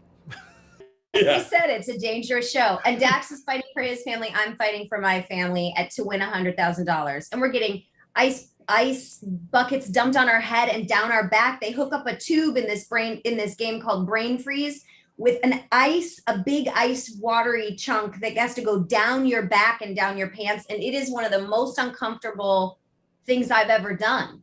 And we did it 18 times in a row. Oh my God. It would seem, and correct me if I'm wrong, but that you're tempting fate as a couple couples have enough conflict without adding to it and having a national television audience watching. Was there any hesitation in doing this? I think what you're saying is it's arrogant, and you know what? You're dead right. It's very cocky of us to leave a house with a 6-year-old and an 8-year-old where we're already going to kill each other, and then we drive 12 minutes to Warner Brothers and then just do it for another 16 hours straight. Yeah. Hey, let's stress test this thing. Let's see what it'll bear. What we're really made of. Kristen, you mentioned, like some pandemic families. We're all coming out of this. Are there any lessons that we might have learned during the pandemic that you see with these families that show that they've learned something during this stressful time? I mean, I would say that a lot of the families that we had on the show, they were very close. They were teammates, and like to the best definition of that. And I think that that's because a lot of these people that came on the show, they spent the last 18 months together. And I mean, certainly learned what we learned, which is that patience and grace is key. I mean, when life is busy, you can make an argument that you're allowed to be snappy with someone. But when you're just sitting in a house, you're sort of like, I've got two choices. I could be frustrated with this person because what they're doing is annoying me, or I could just choose patience and grace and give everybody a little bit of a free pass like I would be asking for. And so the families seemed, I mean, there was a group of Bruins football players, there was firefighters, a group of firefighters that had spent the whole pandemic even like working together, because that stuff doesn't shut down just because we have to stay indoors. A group of sisters that spent it together. But you're right. As the saying goes, you find out who your friends are in adversity, not in triumph. So I think for the last year, they've really figured out, like, oh yeah, who would I pod with? Who can I count on to do this? Who do I trust? I think a lot of people have come out of this with a sense of like who that core is. I'm fascinated by the choices you guys make, in that, so here you are squished together during this pandemic with your kids, and admittedly driving each other nuts. So you get out of the pandemic, and the first thing you do is get into an even smaller space in an RV and start driving. So explain that choice to me. Okay. I mean, is this a 6-hour segment? Because I got to start by saying I'm 46. Time is boogieing by. I mean, it is blowing by. I'm sure it's going even at a faster rate for you. I'm committed to, well, not just that you're old, but time it collapses on itself, right? Sure. So a year for me is 1/46 of my life. For my 8-year-old, it's 1/8 of her life. Those are different. So I'm obsessed with novelty. I think when you are experiencing new sights, new smells, new tastes, that you are actually slowing time down. You're taking in more data and you're slowing time down. My example would be you go on vacation. First 3 days, you're like, man, I feel like I've been here for a week. Last 2 days are like that. So if you just keep that motorhome moving, you never get to those last 2 days. And do you feel the same way, Kristen? I do. Well, that's also a very, very good argument. And in our house, the best, most sound argument wins. So I can make arguments that, like, well, it might be slightly uncomfortable in the motorhome. And then when I look at those two arguments in comparison, I'm like, yeah, I'd take a tiny amount of discomfort, which it really isn't, for a time stretching out. And for some reason, our family, the four of us, have learned how to cooperate in a small space better than a large space. And oddly, I would say that brings back to the pandemic lesson. You make different choices when you can't escape. When you are with someone face to face all the time, you choose wisely, I feel like. And you can, we got along great. The girls like barely fought. I think we do have some history of, like, as a little team, we'll go away, Kristen will go work somewhere. So all four of us go to a hotel for some period of time. We fly together. We do. I think we've had like a lot of little compartment. One of them's knocking at the door, even though they know they can't. You take the question. I'll get the child. Hold on.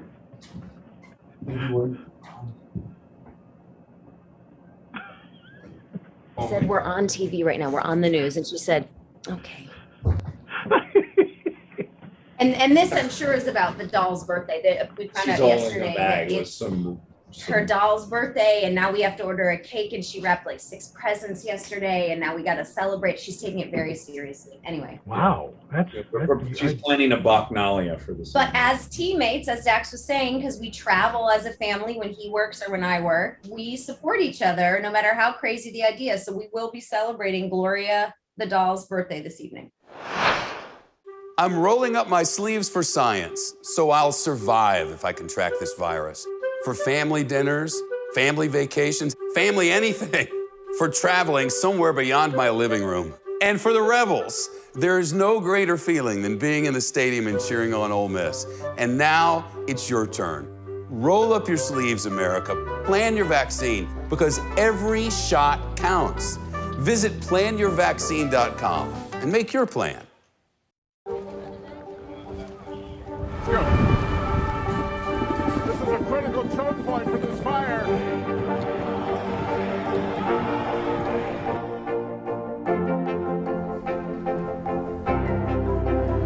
And good evening from New Orleans. Nice to really spend some time with you. Appreciate it.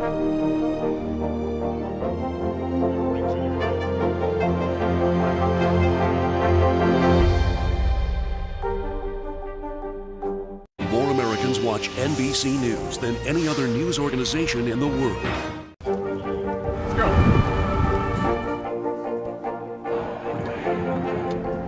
And good evening from New Orleans. There is breaking news. There you go. More Americans watch NBC News than any other news organization in the world. More Americans watch NBC News than any other news organization in the world. Here's the thing, and you talk about, Dax, you talk about gender assumptions. And I think people always assume that boys smell worse than girls. And as the father of two girls and a boy, I can tell you that that's not necessarily so. And I understand that there's an issue in your house with that. Well, they smell like vinegar, and I can't compare them to boys, but it's all kids, and I think you're referring to when we bathe them. It's a smell test. It's a foot smell test, and then you just pop them in the water or the shower or the bath. Yeah. But prior to that, it's too much work.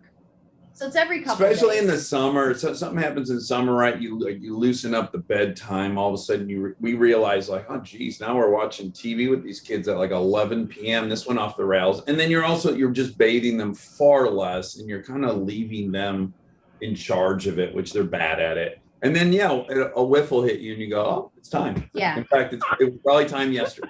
Yeah. Yeah, but here we are. So was that the impetus for your line, Hello Bello, for like soaps and products for kids? Get them clean. Our kids were because we're overpaid and we live in Los Angeles. So we had our any product that might have been fantastic, we had access to, we could afford. And at a certain point, we were like, it's kind of weird if you live in Michigan, where we're from, and you are middle class, you probably can't have all the stuff we had. And we were just in a really weird position where we could approach a Walmart and start with the economy of scale that allowed us to do really premium, healthy, organic stuff for half the price of the other stuff. We say it's your mom's ingredients at your dad's prices. And we make the amazing diapers. Hello Bello has the best diapers. And they come in a diaper box when you get the bundle that turns into a toy. Like it'll turn into an airplane. It's like a foldable box. So it's race car. Yeah, or a race car or a lemonade stand. We're trying to make it very cool. Or kindling for your fire in the winter. Oh, even better. And then a lot of good. It's like the Transformers of kid stuff. Yeah, we're trying to make it fun and all the stuff you would need for a baby or a kid. And we're putting a lot of thought into it and trying to bring it to the masses because it's about half the price of anything else. So the girls aren't babies anymore. What now that they're out there and they're these independent, free-thinking, free-range kids, what are they coming home with that still just kind of gobsmacks you sometimes? Well, currently, into our great horror, our 8-year-old has taken an interest in musical theater. So what's great is, this is really what what we're dying for as parents is like you push all this stuff on them 0 to 8. Why don't you try soccer? Why don't you try this? Our life was just taking them all these places they didn't want to be. And we did not push acting because we want nothing to do with it until they're older. We don't want to drive to auditions and stuff. So lo and behold, she's studying like crazy. She's learning like reams of dialogue and songs, and she's just on fire for it. And we're not a part of that. It's just happening, and that's kind of interesting. Yeah, it's a parenting theory where you just follow the kid, and so we kind of got to follow it. She's loving it. She's doing a lot of little plays. I shouldn't say little. She's doing a lot of plays, and she's doing a great job. Yeah. And the younger one is all over the place. We don't know what her deal is yet. Planning. Apparently she's an event planner in the making because she has a birthday party for a stuffed animal at least once a week. Yeah. Hey, everybody's got to have a skill. Welcome to Today All Day. All day? Today, all day. All day. This is a long way of asking who's your favorite character you've ever played. The unicorn. The unicorn. You gotta have the unicorn. What is she right there? That's why you're saying all these nice things? Yeah, she gave me the look. Sorry to disturb your day. Everyone's mad at you, Willie. Better make this fast. I don't want the wrath of Luna. When I see you, I always think, I wonder what his quote would be. Give us 6 minutes and we'll ask as many questions as we can. Welcome to Cold Cuts. Cold cut, cold cut. My buddy Cal cooking with me. Dads don't babysit. It's called parenting. What was the first book you remember loving? Heart Smart Today with simple exercises to strengthen your heart. Make the most of your beach days. It's all about the tracksuit now. How good do they look? I now pronounce you husband and wife. Kiss the bride. This morning, a story of people helping people. You've received tons of letters from people who have been inspired. Let's do the weather out. Okay. All you gotta do is say, it's cold, it's warm, it's raining, it's snowing. That's it. Let's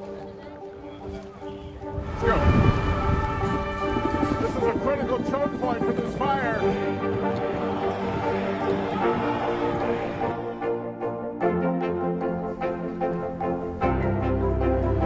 And good evening from New Orleans. Nice to really spend some time with you. Appreciate it.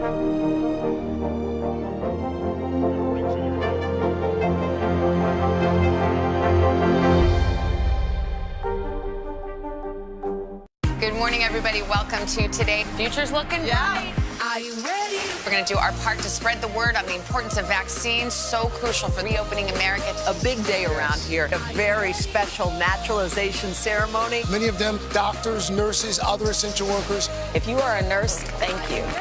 Spring has sprung, guys, and we want to fill this season with some fun and surprise. Yes. This is the face of excitement. Celebrating Earth Day. Let's change the world. Love it! Let's go. This is a critical choke point for this fire.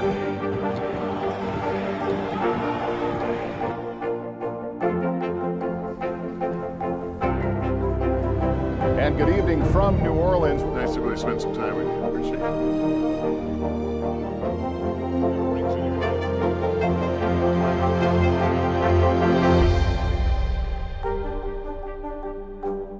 I'm rolling up my sleeves for science, so I'll survive if I can track this virus.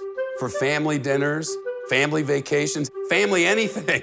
For traveling somewhere beyond my living room. And for the Rebels, there is no greater feeling than being in the stadium and cheering on Ole Miss.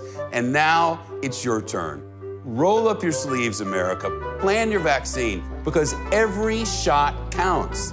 Visit planyourvaccine.com and make your plan. So your parents, your producers, your actors, actresses, your game show hosts, you guys leave this crazy life. Is there anything that you've got on the bucket list that you haven't done yet that you want to tackle?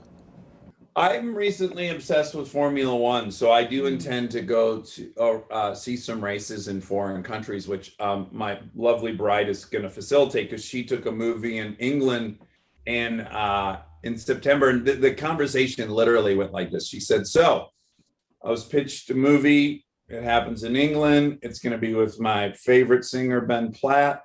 It's short.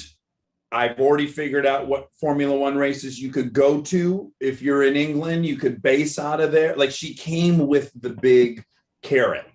And I was like, hold on a second. So I might get to go to Turkey to the Formula One race. And she said, yeah, I think that could happen. And I was like, you should take this movie. Sounds like a great movie. Because when we take any work, we make decisions as a group. Like, nobody just something like neither of us would go to New Zealand for 6 months to shoot. It would just be crazy stressful on our family. So I knew I had to come up with a really good pitch if I wanted to do this movie. And thankfully he bit. And so, we'll be traveling safely this fall. I won't. I'm going to be juggling chainsaws the whole flight, Cal.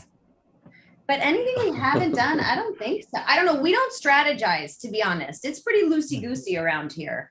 It is. And I got to say, it's a great, great freedom. I lamented about time moving faster, but the freedom of getting older is that I don't have aspirations anymore. There's no one I'm trying to be. We're just here. Sometimes someone calls and says, "You want to come over and do this thing?" And then we do it. Like it's transitioned, at least for me, where it's like the goal has kind of been erased, and I love it. So now it's just really about process every time. Like, would that be fun for us? Would we enjoy doing that? And that's a humongous luxury that is new to us. You know, I'm a huge animation fan, and I would say you both have some pretty cool animation projects coming up. Some cooler than others, but yeah. I'm in the Paw Patrol movie, which I did with the sole goal of having something my kids would be excited to see me in. It's a very egotistical driven decision. And as luck would have it, in about the 2 years it takes to make a movie, I've noticed we're not watching Paw Patrol as much as I would like. I had this whole fantasy where they were going to be counting down the days till Friday. I was going to take them to the movies. We're going to do popcorn the whole nine. And I'm like, hey guys, no one wants to check out Paw Patrol this weekend? Wait, you guys are watching sitcoms? When did this happen? How about you, Kristen? Well, two of my friends had this idea to create a kids cartoon in the wake of a lot of arts programs being cut from public schools because the budgets just aren't there. And music was so pivotal to me. It brought me to acting. It brought me to so many different things in my life. So we created this show called Do Re Mi. It'll be on Amazon in September. And Do Re and Me. Do Re and Me. I play me.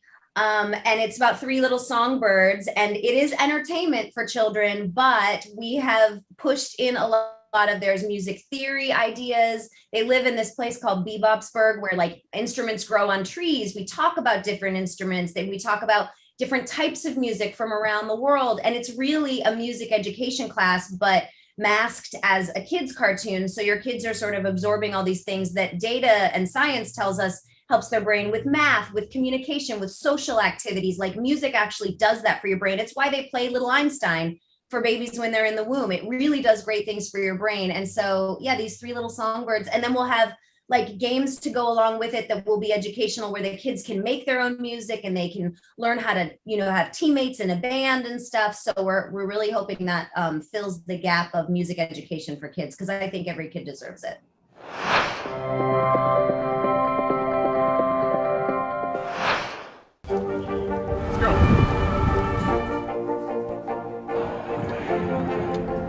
And good evening from New Orleans. There is breaking news. Good morning, you both. It has been a long year. Yeah, where it's been anything but normal. Well, now there's hope. The COVID vaccines.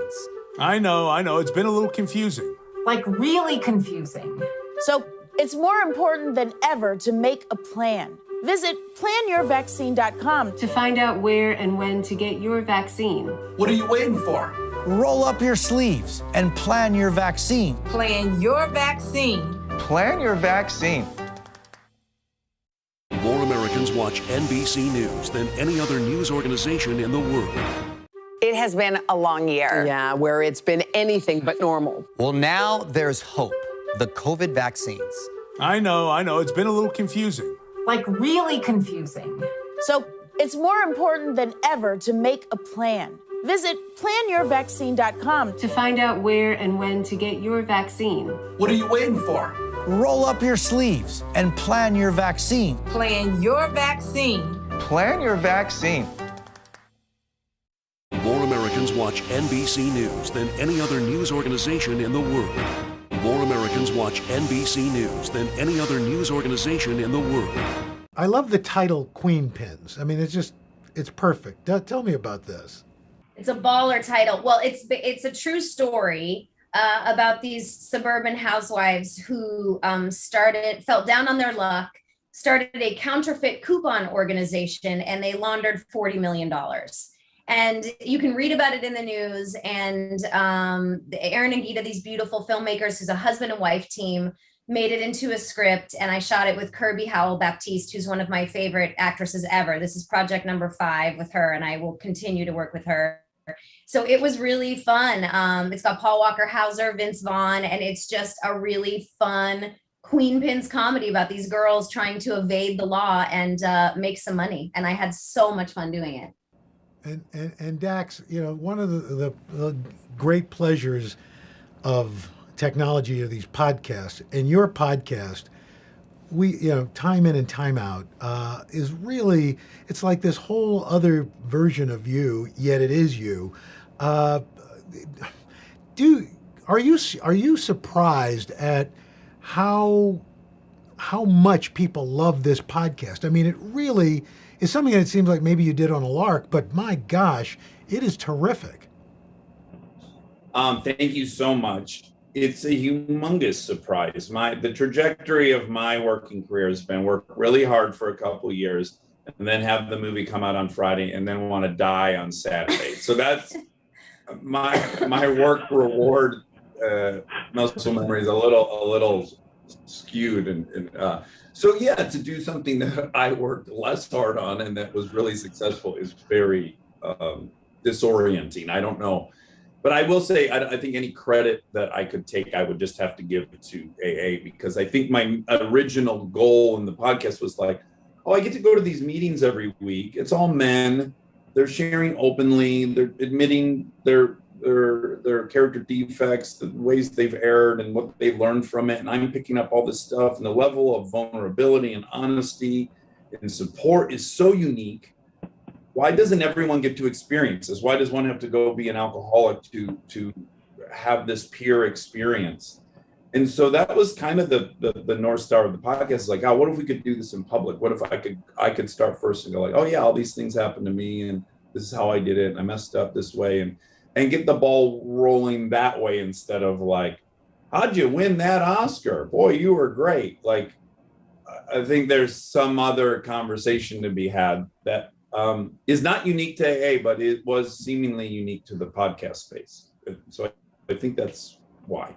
Well, I think the honesty of it and the just almost, and I don't mean this in a negative, but the rawness of it is something that we're just not used to, and in pop, our pop social world right now. I try when I'm feeling very lofty about myself. I think of it as a bit of an antidote to 140 characters, a curated life of pictures on Instagram, all these things that are snapshots. I'm much more interested in like the whole thing and not the time that you got the angle where I actually look like my nose is average size. Like, that's not what we're after. Well, it succeeds, my friend, and to both of you. And before we go, I circle back to Family Game Fight. What was it like? I mean, did you enjoy working together? More than ever on this one. We just in general enjoy working together because, and we've said this before, so I sound a little inauthentic, but in life, every day there's 9 options for us to disagree. We don't have a common goal. We don't want to eat at the same place. We aren't in the mood to watch the same TV show. We don't have the same opinion on what we should do with the kids as parents. It's just a nonstop waterfall of compromise. When we work together, it's this rare bubble where we have the exact same goal. Like, we want the show to be great. And then even more than that, it's rare, I think, for partners in a marriage to be the benefactor of their partner's genius. So if I'm out on stage in this game show, it's on my shoulders and it's on hers. And she is like, she's John Stockton and I'm Malone, or vice versa, or she's, I'm Pittman, she's George. Like, I look at her and I go, oh my God, she's going to do more than half the lifting, maybe even more than half the lifting. She's so good at this. Watch her go. Oh my God, I feel safe in like my teammate. It's just a rare thing, I think, to get to experience in a marriage. No, it was beautiful. But yeah, he's also said before, you don't get to go to work with your partner and see them thrive. If your partner is an accountant, you don't get to go to work and see them do a spreadsheet or add numbers. Yes, smash a spreadsheet. But we get to go to work and see each other be a sort of in our element and be our best. And it's also the safety net as an actor to have someone you trust so much next to you. So having a common goal mitigates any sort of arguments that could happen or compromises, because we're just on track with a common goal. And that's something really beautiful. And we always come home feeling very grateful for each other. Yeah, some people go away to like nice hotels for a week to rekindle, and we go shoot for 90 hours, and we come out thinking like, yeah, I picked the right one. And you get paid. That's right. That's right. Oh, guys. It's Doji coin, which we regret. Oh, well, but it's a cute little dog. So. It is. I think that's what got us. Gets everybody. Guys, thanks so much. It's great to see you. Thank you, Al. A lot of fun. Yes. Yeah. Thanks. Oh, today all day, summer's officially here, so get outside, do something fun. Up next, Samadada is sharing the ultimate menu for a perfect picnic party in the park. This is sort of like playing with Play-Doh, but it tastes good and it's edible. Play-Doh is not edible, I don't think. Play-Doh is edible? No. Why? There's no way. I just learned that Play-Doh is edible. Don't eat it though. That's disgusting. Just eat these instead.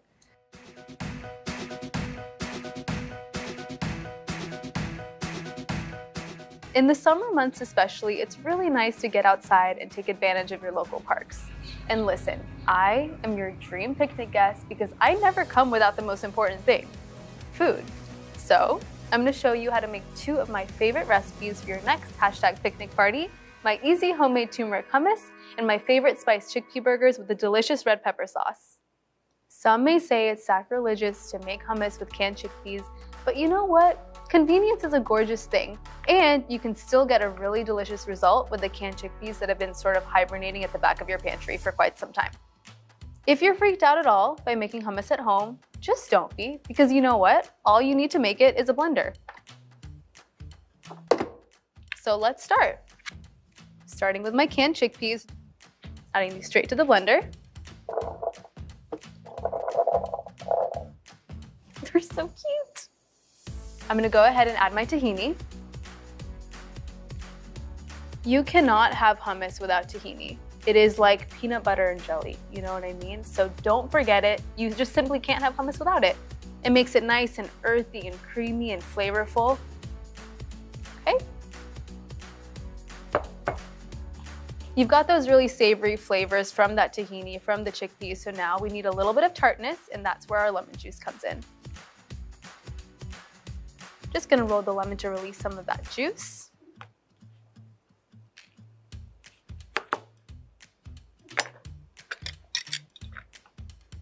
Lemon juice going straight in my blender. It's gonna make this hummus really bright and zingy. I will warn you, once you learn how to make this hummus at home, you may never go back to store-bought. I'm sorry, but I'm just not sorry. Perfect. Lemon is done. Now I'm gonna add in my garlic. I like using raw garlic here because it has a really punchy, flavorful taste, and we want all of that flavor in this hummus. Here's where we really spice it up, okay? We're gonna add my 3 favorite spices. I'm adding some cumin.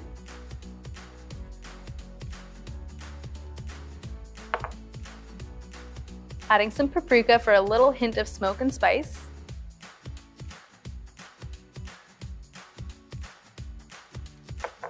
And what would this turmeric hummus be without turmeric? It doesn't make sense. So I'm adding my turmeric in.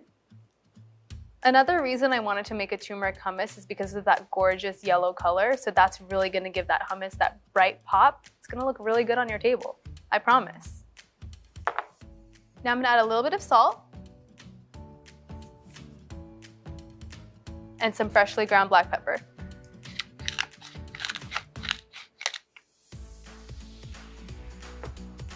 Now I'm just gonna blend.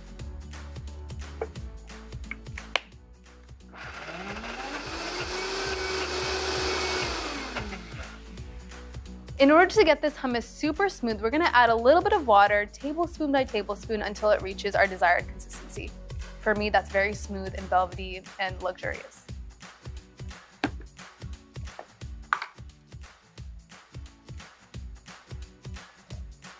Starting with just a bit.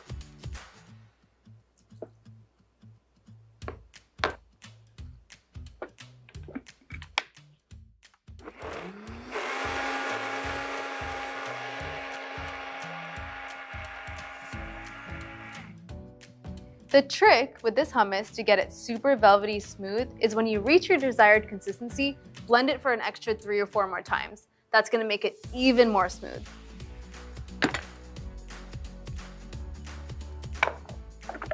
Like, look at that. Oh my God, I cannot wait. Let me just adjust to taste. See if it needs anything.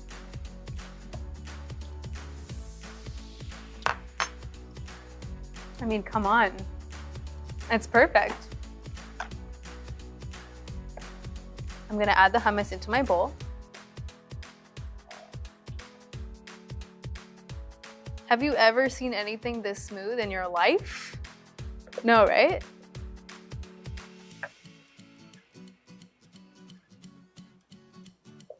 Okay.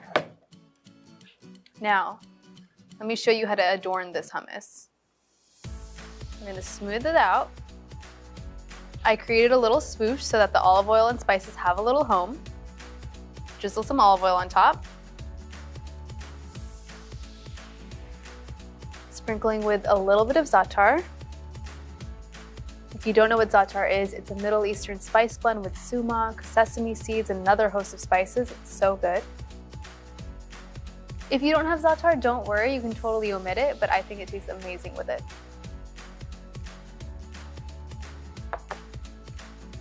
I'm gonna add a touch of paprika just for a little color. This works as a nice contrast to that bright yellow that the turmeric gives this hummus. I mean, look at how pretty that is, right? But we're not done yet. I have this gorgeous platter of fresh vegetables here, and I'm just gonna cut them and adorn them around my hummus.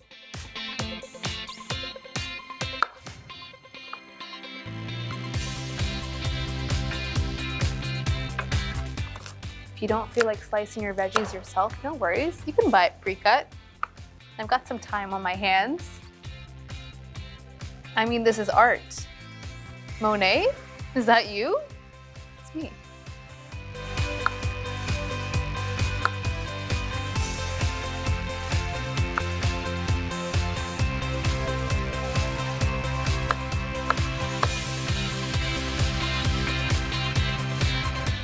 I think I made a masterpiece. I'm not trying to be conceited, but like, are we all looking at the same thing here? Doesn't this make you want to be one of my picnic guests? Maybe? So pretty. Need to take a picture. My phone really does eat first. I know that's cliche, but it's kind of true. Oh my God, I was immediately taken aback by how pretty this looked. I cracked myself up. I'm taking like 20,000 pictures. I think 12 would have been fine, but okay. I think I got the shot. Can confidently say I got the shot. I'm gearing up. Okay. This is the most both exciting and tragic part of making hummus, is that part where you ruin the art. But it's okay. This is what it's for. Okay, I'm going in.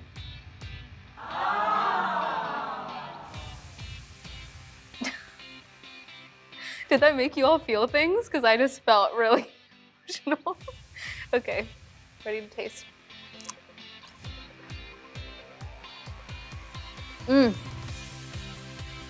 It's so good. Something so flavorful paired with a simple, crisp vegetable, just like,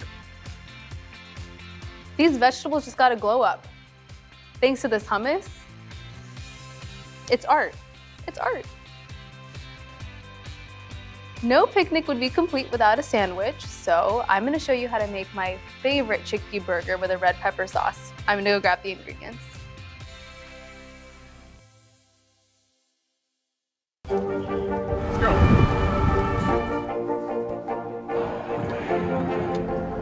And good evening from New Orleans. There is breaking news. There you go.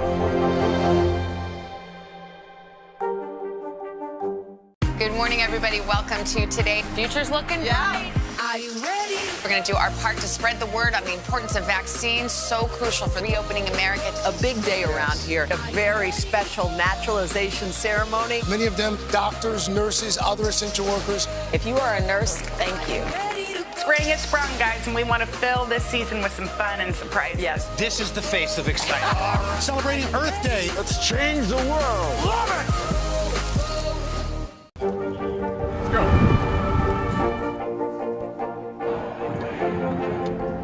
And good evening from New Orleans. There is breaking news. There you go. More Americans watch NBC News than any other news organization in the world. Let's go.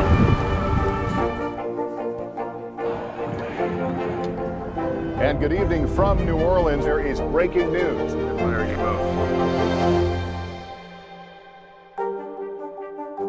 More Americans watch NBC News than any other news organization in the world.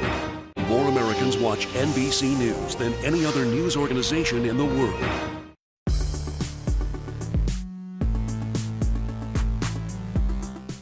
To turn your favorite hummus into my red pepper special sauce, first cut 2 peppers in half and de-seed them. Then roast the red peppers at 450 degrees for about 25 minutes. After removing the peppers from the oven, they'll need to be steamed for 10 to 15 minutes. You can do this by inverting a glass bowl over the peppers onto a cutting board. Sealing the peppers creates steam, making it easier for the skins to peel right off. Remove the pepper peels and discard. Yep, they're a little slippery. Roughly chop the red peppers into large pieces. Add 2 cups of your favorite hummus to a high-speed blender. Homemade or store-bought will do just fine. Now, drop in your roasted red peppers.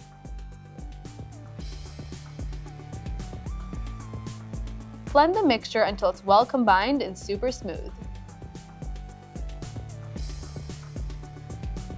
Now, this special sauce is ready to be spread on anything your heart desires.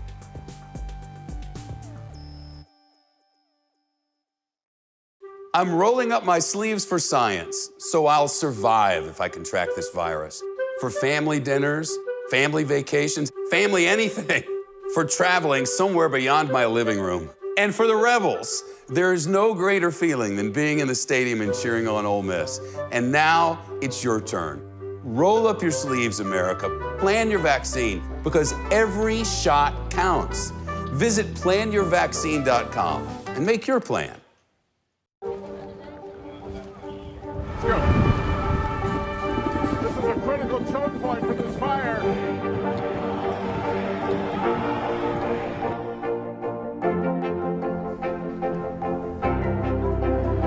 And good evening from New Orleans. Nice to really spend some time with you. Appreciate it.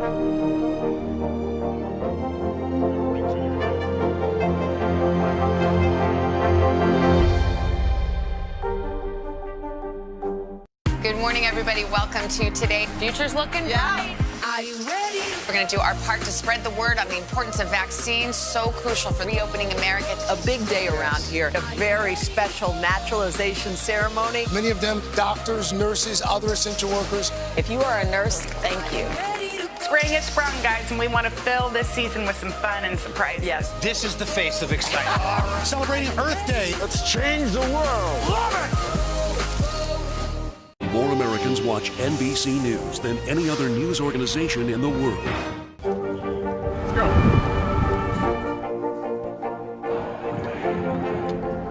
And good evening from New Orleans. There is breaking news. There you go. More Americans watch NBC News than any other news organization in the world. More Americans watch NBC News than any other news organization in the world.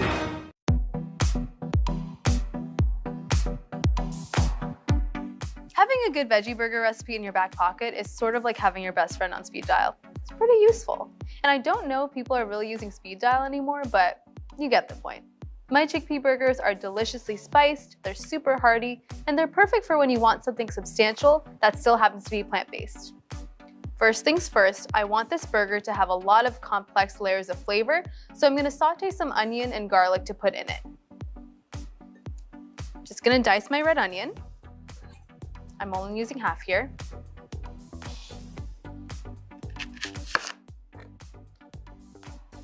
I'm using a red onion here because I really like that it adds that nice sweetness. It's gonna be so good in this veggie burger.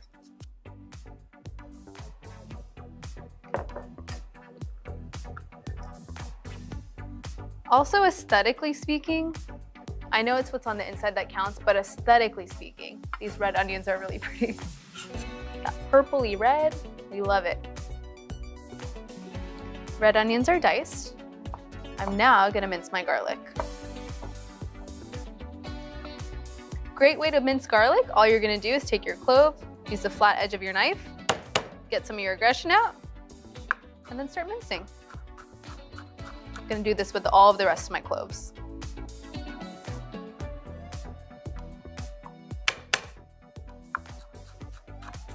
Garlic, it's our friend, okay? You may smell like garlic for 3 days after cooking with it, but it's worth it. It's worth the price you have to pay. We wanna extract all of that garlicky flavor. It's so good. And we're mincing it really finely so that we can get out all of that flavor, all of that aroma, all of that garlic perfume that will plague you for the next 3 days. All right. Now I'm gonna heat my pan and add some olive oil.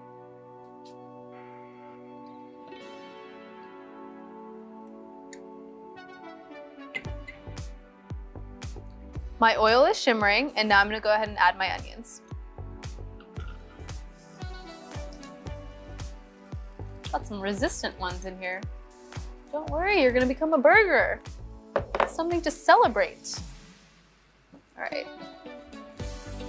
We want these onions to be tender, translucent, starting to brown around the edges. When we get a little bit of that caramelization, it's gonna impart so much flavor onto these burgers. And you might be wondering, why didn't we add the garlic with the onions? But we can't do that because the garlic takes a lot less time to cook, so if we added with the onions, it would burn. And that's not cute. My onions look perfect. They're nice and golden brown around the edges. They're tender, translucent, which means it's time for the garlic.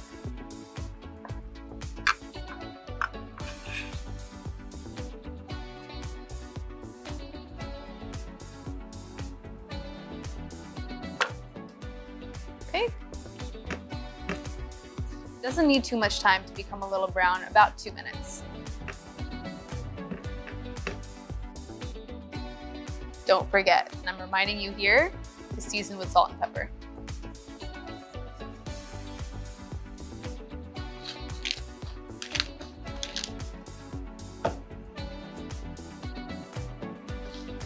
Flavor is our friend.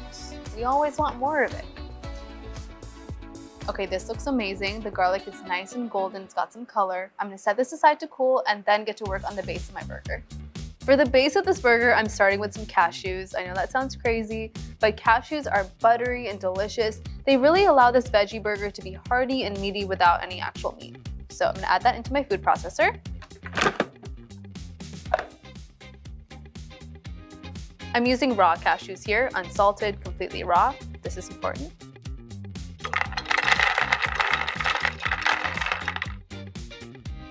All I'm gonna do is process these cashews into a nice fine powder, kind of like a flour.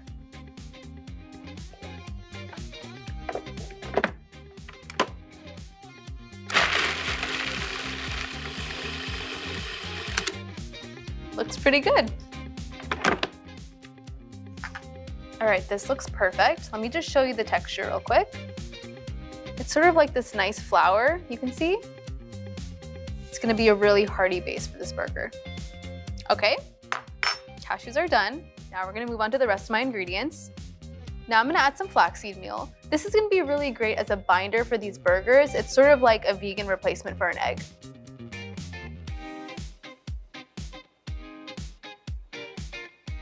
Okay, looking cozy in there. And because I can't live my life without any spice, it just simply is not possible, I'm gonna add my spices. Starting with a little paprika. And just know, these spices aren't gonna make it spicy, right? It's gonna be flavorful, it's gonna add a lot of body and taste. That's what we like. A little bit of turmeric. Yum. Some cumin. And finally, some coriander. This is a chickpea burger, so we gotta add our chickpeas. These are just drained.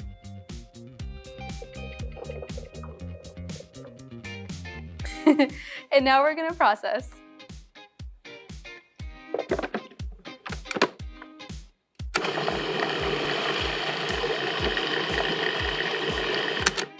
It's okay if this mixture isn't fully pulverized. It's kind of nice to have a little bit of that chickpea texture, so don't sweat it if you've got a little chickpea hanging out in there. Now I'm just gonna add some olive oil, and then remember my onions and garlic from earlier? These are going in there as well. A little olive oil. And then my onions and garlic.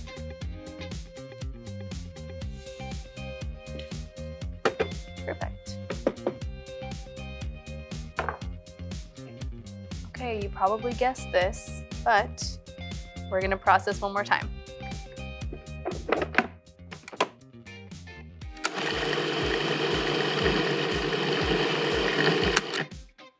My mixture is looking amazing. Gonna transfer it to a bowl.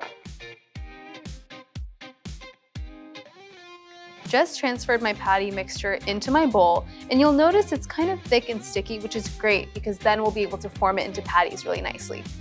Because I want this to have a little bit of zest, a little bit of something herby, I'm just gonna add some cilantro in here. You can totally use parsley if cilantro freaks you out. I won't judge you. I'm just gonna roughly tear them. I like those big pieces of herbs, but if you want it smaller, you can totally chop it. Okay. Mix that in. And now we're ready to form them into patties. A couple things I want to do before I form these into patties. First, remove all my rings. Because I wear like 12,000. And now I'm going to oil my hands just to make sure that nothing sticks to them. Just a little on here. Just a little. Using extra virgin olive oil. I think you're moisturizing your hands, but you're really just prepping to make your burgers. Okay, here we go. It's very fun, very therapeutic, and look how well this sticks together. So I'm gonna form these into like a little ball at first, and then I'll flatten them out into patties. You can really make these as big or as small as you'd like. I'm going for like a major burger situation, but you can also make little small burgers as well if you want little bite-sized snacks, if you want to throw them on a salad. They're very versatile.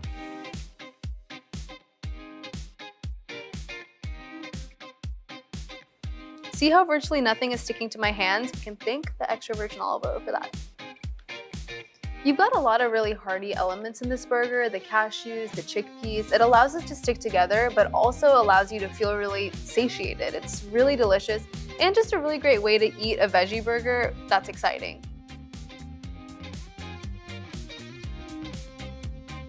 I'm gonna put these in the oven at 375 degrees for about 15 to 20 minutes. Make sure you flip them once halfway through baking. And if you don't wanna eat them now, don't worry, you can freeze them for another day. They're perfect for meal prep.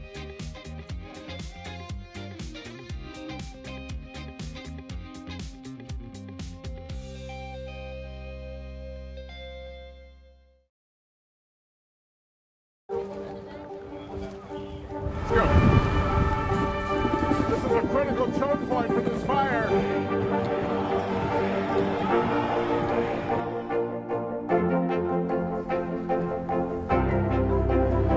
And good evening from New Orleans. Nice to really spend some time with you. Appreciate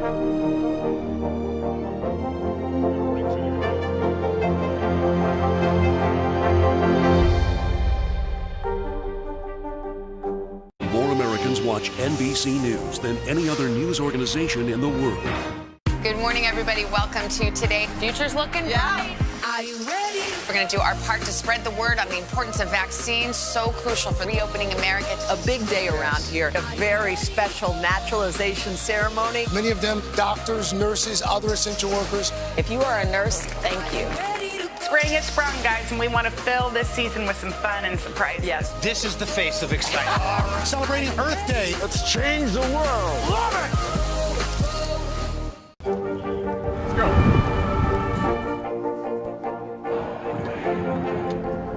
And good evening from New Orleans. There is breaking news. There you go.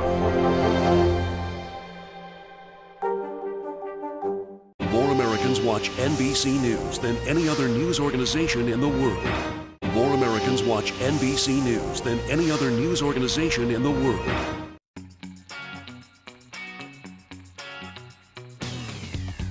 I mean, is this a joke? Look at this. That crisp golden exterior?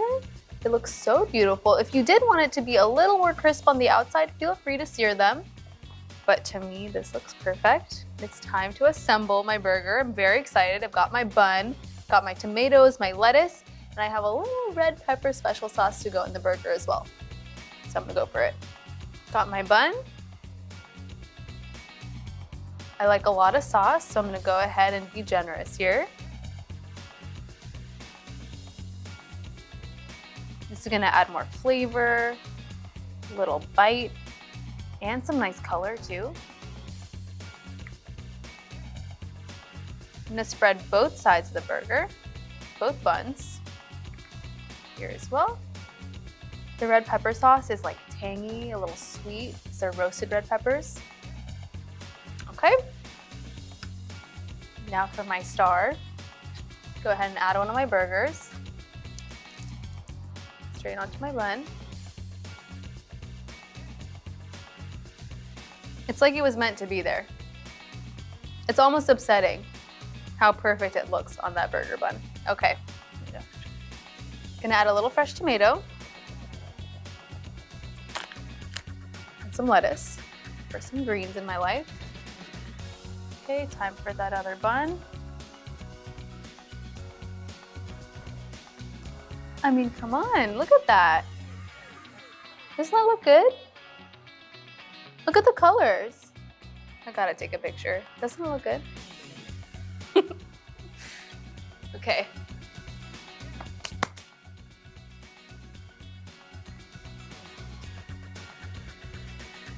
Oh my God, look at that. All of those layers of flavor. That looks really good.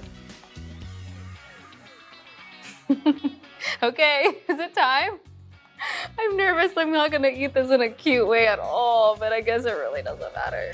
Okay, here I go. I'm gonna go from this side. This seems more approachable to me. Okay, here we go.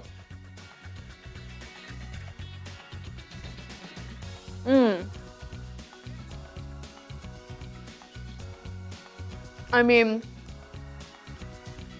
this chickpea burger is so well spiced, so well seasoned. I think I need another bite. It seems like I must take another bite. Okay. It's just simply not right. It's simply not right how good it is. That red pepper special sauce though, ties everything together. See, this is why I'm everyone's favorite picnic guest. I do stuff like this, and then they always invite me again. You can be that person too. I'm speechless. I'm speechless. I'm speechless. Okay, I'm going in. Someone has to stop me. Someone has to stop me. I'm gonna keep eating this. No one's gonna stop me? Okay. All right.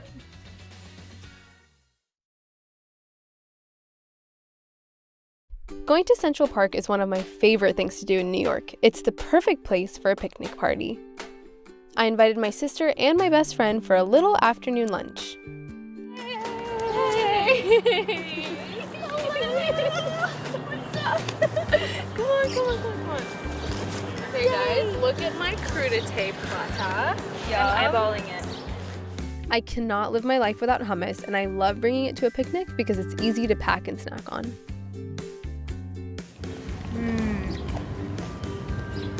We love a fresh veg. and a Yeah, big hummus is so good. dip. What do you think? Hummus is so good. My chickpea burger is one of my favorite plant-based meals. It's hearty and comforting, plus it's great hot or room temp. Oh, I like that you're taking photos. That makes me happy. Are you contemplating? Okay, cheers. Cheers. Cheers. Cheers. It looks like Shake Shack, honestly. It looks like Shake Shack. It's nice. Okay. Doesn't it? This looks Mhm. fake. Looks like a Krabby Patty.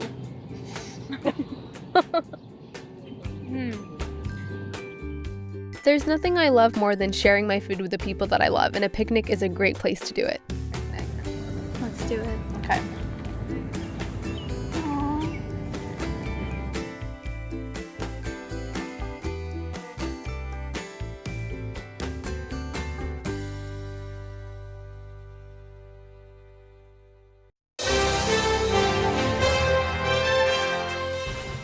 Regina Hall can do a little bit of everything. She starred in the Scary Movie franchise and the hilarious Girls Trip alongside Queen Latifah, Jada Pinkett Smith, and Tiffany Haddish. Well, Regina is now back as Dawn in season 3 of the hit comedy series Black Monday, show picking up with Don Cheadle's character Mo venturing into the music biz while Dawn gets used to life behind bars. I've been missing Carnegie since I got in here. Looks like you're doing pretty good, huh? It's funny. I get way more respect in here than I ever did on the outside. But come on, fill me in. What's happening in the world? Oh. I heard DeBarge is trying to cross over to more white folks by changing their name to The Barge. This is true. Oh, no! Oh, Regina, good morning. Thanks for joining us. Good morning. Thanks for having me. Hey, before we get started, we were playing a little Jones Girls in the commercial, and you were grooving. You know, I'm mortified that you all heard it, but I haven't heard that song in a long time, and I love that song. Can we play a little bit and maybe you groove a little more for? Here we go. There's a- I did. It's a good song. Yeah. It's the lyrics. Mm-hmm. There you go. Especially when it catches you off guard and you haven't heard it in a long time. You're just ready to move. You're a very good sofa dancer. I like that. Very nice. So, But chair dance. yeah, there you go. Season 3, Black Monday. For those who haven't gotten caught up, tell us where we are now. So in the, Dawn, who just all she wanted was credit for Black Monday. Well, she finally got the credit and is now in prison. So we start back, she took the prison sentence so Mo wouldn't go to jail. And we start off this season where she's still in prison, but she will, the gang has all kind of split up, and she and Mo Mo is in music, but she somehow ends up joining forces in the music business with Mo. How do you prepare for a role when you're behind bars? Oh my gosh. Can I tell you, that's one of my worst fears is to go to prison. I think a lot of people would agree. Yeah, I would say so. It is. It's like, it would be terrifying. But, it was great.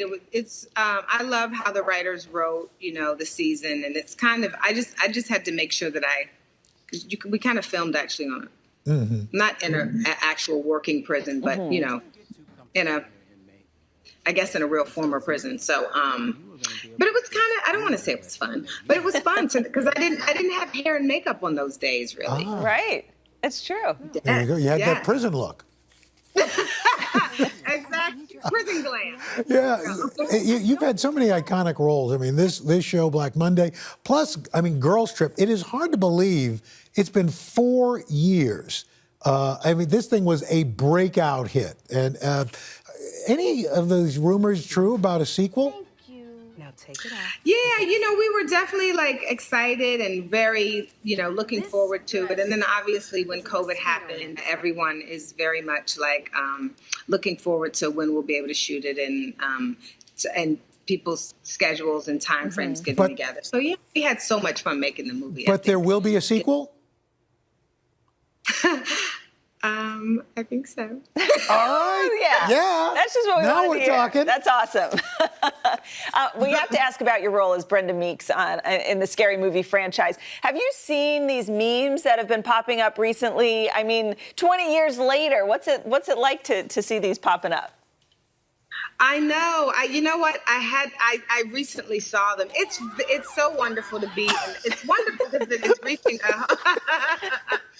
it's wonderful for, 2 decades later for a film to still resonate with a completely new audience. And so it's, there was no social media then. So who knew it would be a meme? But it's, it's nice. It's flattering. I'm always flattered that people still like Brenda, even though I'm like, is Brenda really likable? But I'm it's kind of rotten, but it's great. Speaking of something great, you celebrated a milestone birthday in December. Every time I say it, it's jarring, but yes. Why is it jarring? You have to think of what that number has meant, like in the collective consciousness of time forever. And when you're a woman, like, what does that mean? But I've decided to embrace it and own it. That's right. For the beauty that it is. It's actually quite beautiful. It's just like collectively, I don't know that the world has always celebrated it, but I did and am happy. And I think. You don't want to avoid it's the right time. 5-0 looks great. It really does. Oh, yeah. Thank you. What do they say? Like they always have it's the new something. That's right. 50's the new 30. Yeah. I like that. I thought you were going to give me. Okay. Yeah, there you go. Because for me, I'm thinking about 70 is the new 30, but that's another thing. Regina, it's That's the new 35, Al. It's the new 35. There you go. There you go. You got to do your video.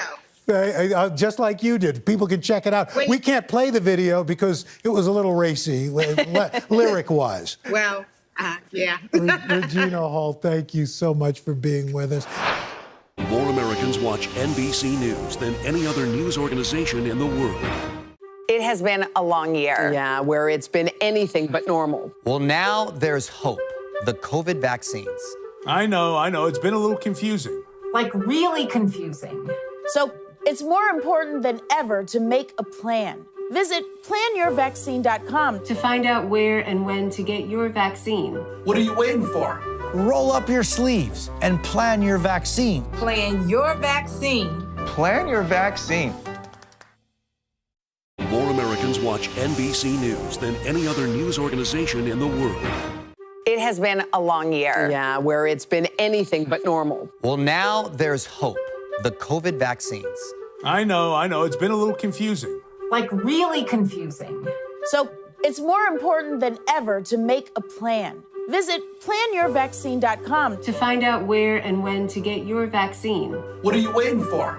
Roll up your sleeves and plan your vaccine. Plan your vaccine. Plan your vaccine. Let's go.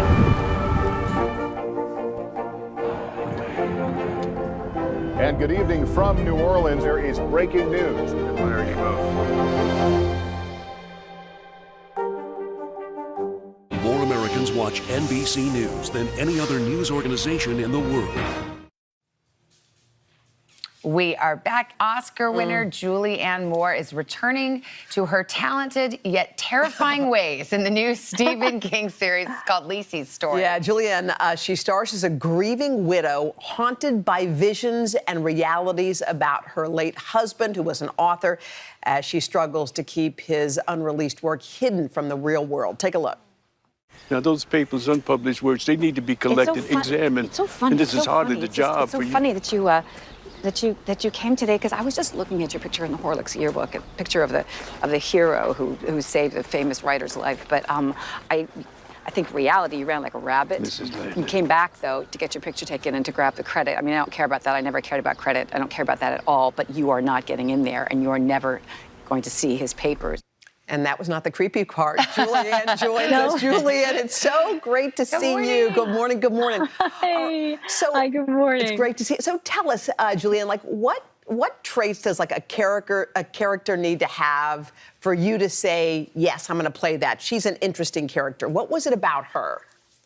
I don't know, honestly, that it's character that I'm looking for. I think it's story. I think I want to know what story are we telling, and that's what we're all kind of compelled by, these narratives. And this one was so wonderful because it really is a story about a very long committed marriage. And I thought that was unusual. So it's kind of like a a love story and a supernatural story all rolled into one, and I found that fascinating. It's a love story with a lot of screaming. Can we just say?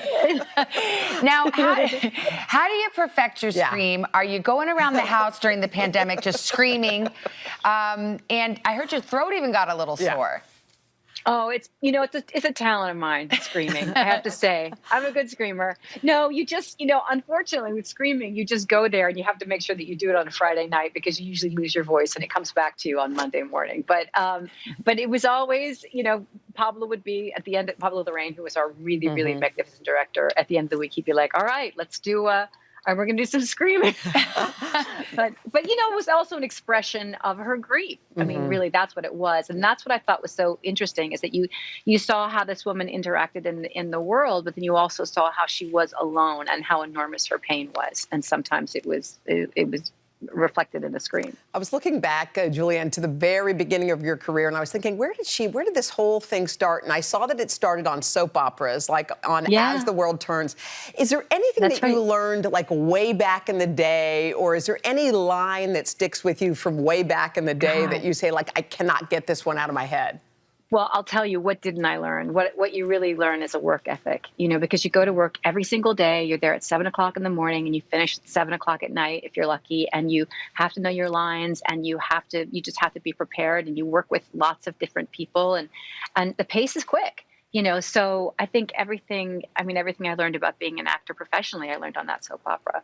But there were some funny things too. I actually remember, I think my favorite line I ever said on As the World Turns was, now that I know that Kevin's out of jail, I think I'll take a nap. That one. That's a classic. That covers a lot of territory. Yeah, exactly. That's right, exactly. A lot of information in that one, yeah. I was reading about your folks and your upbringing, and I just thought it was cool. You said your parents, they thought you were, I think you said it like they thought you were entitled to take a crack at it, to try to be an actor, that they supported you. And that there are a lot of parents who are like, that's great that you're into the arts and everything, but here's an accountant's degree, or, that's a pretty big deal for a parent to put their faith in you and say, all right, you go take your shot. Oh my goodness, yes, and I'm so appreciative because I think my parents, like all parents, they just wanted us to be happy and have a good job and be able to take care of ourselves. And obviously, a career in the arts that doesn't necessarily work out. But I think that they knew that I should, I should try, And I think I always said to them too, like, if it doesn't work out, I'll do something else. But they're incredibly, incredibly supportive, always. Julianne, we were teasing your story to all the affiliates around the country, and we mentioned that you were 60, and everyone was convinced that we had a typo. No one believed it. No one believed it. And honestly, next time you're here, we do want to check your ID. Yeah. Because I'm not sure I believe it either. No, we don't. All right. Thank you, Julianne. Happy birthday. Thank you so much.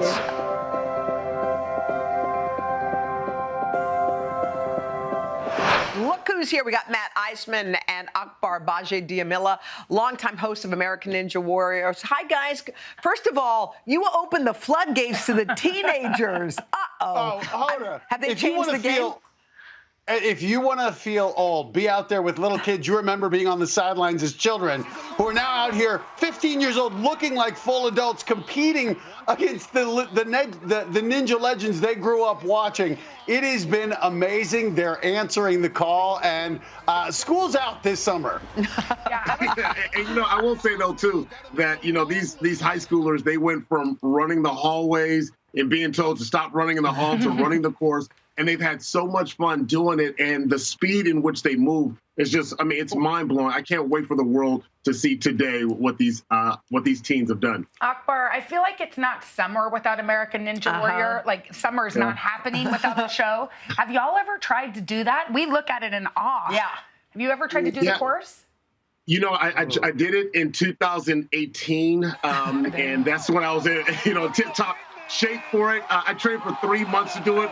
But let me tell you, it was the most nerve-wracking thing I've ever done in my life. Playing in the NFL was one thing. Running the course on American Ninja Warrior is just you and the obstacles, so it makes it extremely challenging. Now, Matt, on the other hand, we're still waiting for Matt. Well, Akbar always talks about being an athlete. I, on the other hand, am a comedian, so when I'm on the course, my goal is really different than what an athlete's goal might be. I love it. Well, you guys, you have all kinds of competitions. We love love watching it. But you've set up a little competition for us here, and Jen and we're fierce competitors too. So why don't you walk us through? We see red wine at the end of a toilet paper roll. Yes. Oh, it's about to get serious here. Come on. Okay, tell us about this one. So here it is. I know that you guys love red wine. I'm a connoisseur of red wine myself. And so I said, all right, let's do the toilet paper roll. So here's what you got to do. You got to unwind the toilet paper, right? And then you got to try to pull it to you, all right, in 15 seconds. And whoever can do it the fastest, they win. Now, remember, if the red wine gets on the toilet paper, we got a problem. Are you doing the red wine poll with your kids? Say that again? We saw video of you and your kids doing the red wine pool. Was that Kool-Aid? That wasn't. That was not red wine. That was juice. Allegedly. Okay. All right, Akbar. Here we go. Are we ready? Okay. Hoda and Jenna, you have 15 seconds on the clock. Begin your polls. All right, here we go. Oh, look at why are you going so fast? Why are you going so fast? You're going to spill. You're wearing a white shirt. Oh, no. Hoda got it moving. Boom, shakalaka, boom, shakalaka, boom, shakalaka. That is the consolation prize, Jenna, so don't feel bad. There's nothing like red wine early in the morning. All right, next Hey, Matt, the flick of the wrist for Hoda. The flick of the wrist. See that? She's, you know what? She was a basketball star in high school, no, okay? I was not. Well, Yes, you were. Okay, what happens here, Matt? The cookie stack challenge. You have 15 seconds to stack as many cookies with one arm behind your back. And we know how delicious cookies are. We don't want them falling. We don't want them breaking. Make your towers tall. You're going to have 15 seconds to build the most delicious tower of all time. We're ready. Here we go. You can commentate. Stop. He has to call it. Begin. Okay. All right, here we go. The clock started. All right. Faster. Stack it up. The challenge when we were doing this was not eating food. This is the tower of cookies. Jenna seems to be getting a little taller tower. I've seen my hand in the cookie jar once or twice before. But this is where it gets okay. Wow. Okay with the cookie stacker. Listen, I love a cookie. That means it all comes down to this third challenge. Yeah, it comes down to this one, Matt. It's 1-1. Hoda versus Jenna. This is it. Now, all right, what you guys should have is the coin stack. You should have $5 in quarters there. You want to stack it on your elbow, boom, and catch it. How many coins should we stack up? Let's do $3. Let's do $3. That's 12. That's 12. That should be 12. You guys want to make sure you guys have ninja-like reflexes here. This is a ninja reflex. Okay. If you can do this, you can compete on Ninja Warrior next year. This is the one and done. This is for the title. This is too high. Okay. 1, Here we go. 2, tiebreaker. 3. 3. Go. I got one! I got one! I got one! I got one! How did you get that? I don't know. This is the best game ever. We had so much fun. Thank you, guys. I'm rolling up my sleeves for science, so I'll survive if I can track this virus. For family dinners, family vacations, family anything. For traveling somewhere beyond my living room. And for the Rebels, there is no greater feeling than being in the stadium and cheering on Ole Miss. And now it's your turn.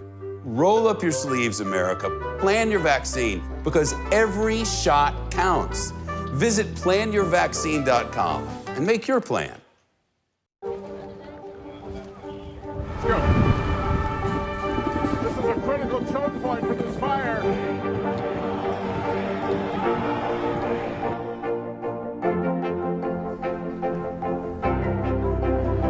And good evening from New Orleans. Nice to really spend some time with you. Appreciate it.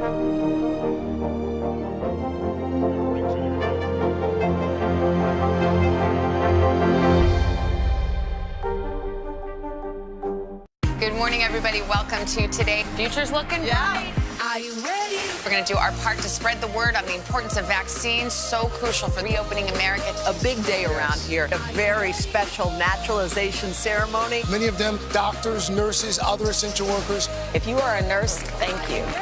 Spring has sprung, guys, and we want to fill this season with some fun and surprises. Yes. This is the face of excitement. Celebrating Earth Day. Let's change the world. Love it! Let's go. This is a critical choke point for this fire.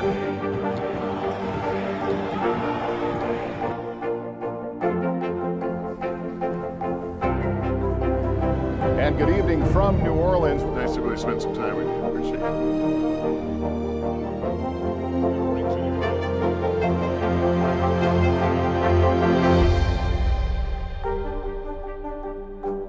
She's a best-selling author, entrepreneur, and philanthropist who began her reality TV career on The Apprentice with Martha Stewart. And then while she didn't win that competition, Bethenny Frankel went on to become a household name on The Real Housewives of New York City. Now, kids, she is back to TV. It's her own series. It's called The Big Shot with Bethenny Frankel. It's on HBO Max, and contestants compete for a chance to join the executive team of her multi-million-dollar lifestyle company by performing real-life challenges. Take a look.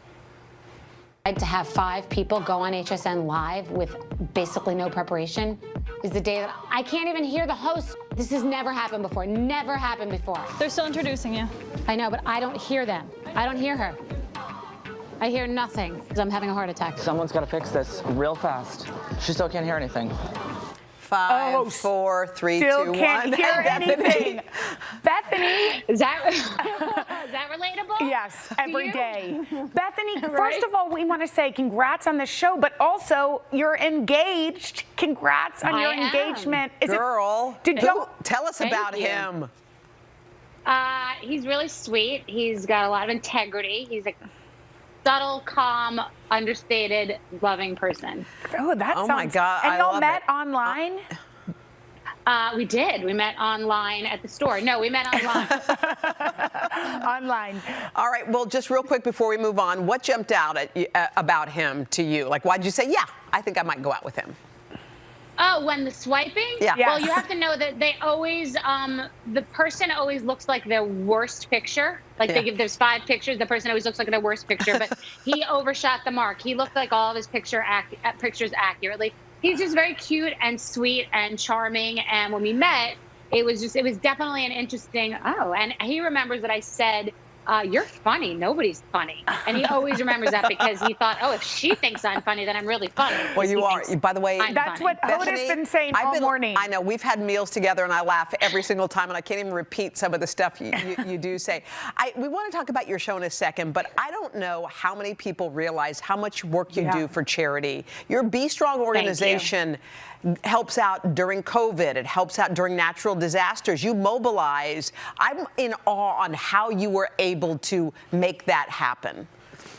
It's amazing, and it's not unlike business. If you have that personality and that drive and that organizational skill set that executes, you can get so much done. So we just hit our mark of $100 million distributed in 3 years. It's a lean operation and a lean initiative, but we've been all over the world, from Puerto Rico to the Bahamas to Texas to the Australia fires, the California fires. And during COVID, we distributed over $20 million in PPE, and we're getting the government and fire stations and police departments and hospitals PPE to all 50 states. So I'm so proud. 100% goes to the effort. We are 100% transparent about exactly where every dollar is going.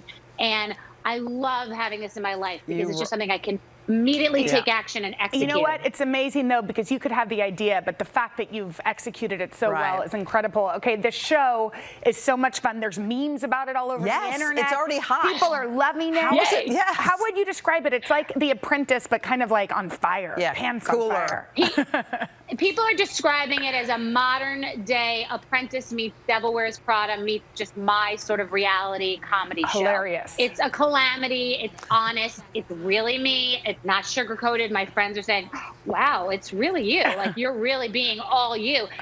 So no complaining, no explaining. It's the truth, and this is what's going on. All right, well, you know it's going to be a hit because you're on it. Bethany, we love you. Yes. You can catch The Big Shot with Bethenny Frankel on HBO Max. And we'll be back. Bye, Bethany. Bye, Bethany. More Americans watch NBC News than any other news organization in the world. I'm rolling up my sleeves for science, so I'll survive if I contract this virus. For family dinners, family vacations, family anything. For traveling somewhere beyond my living room. And for the Rebels, there is no greater feeling than being in the stadium and cheering on Ole Miss. And now it's your turn. Roll up your sleeves, America. Plan your vaccine, because every shot counts. Visit planyourvaccine.com and make your plan. Let's go.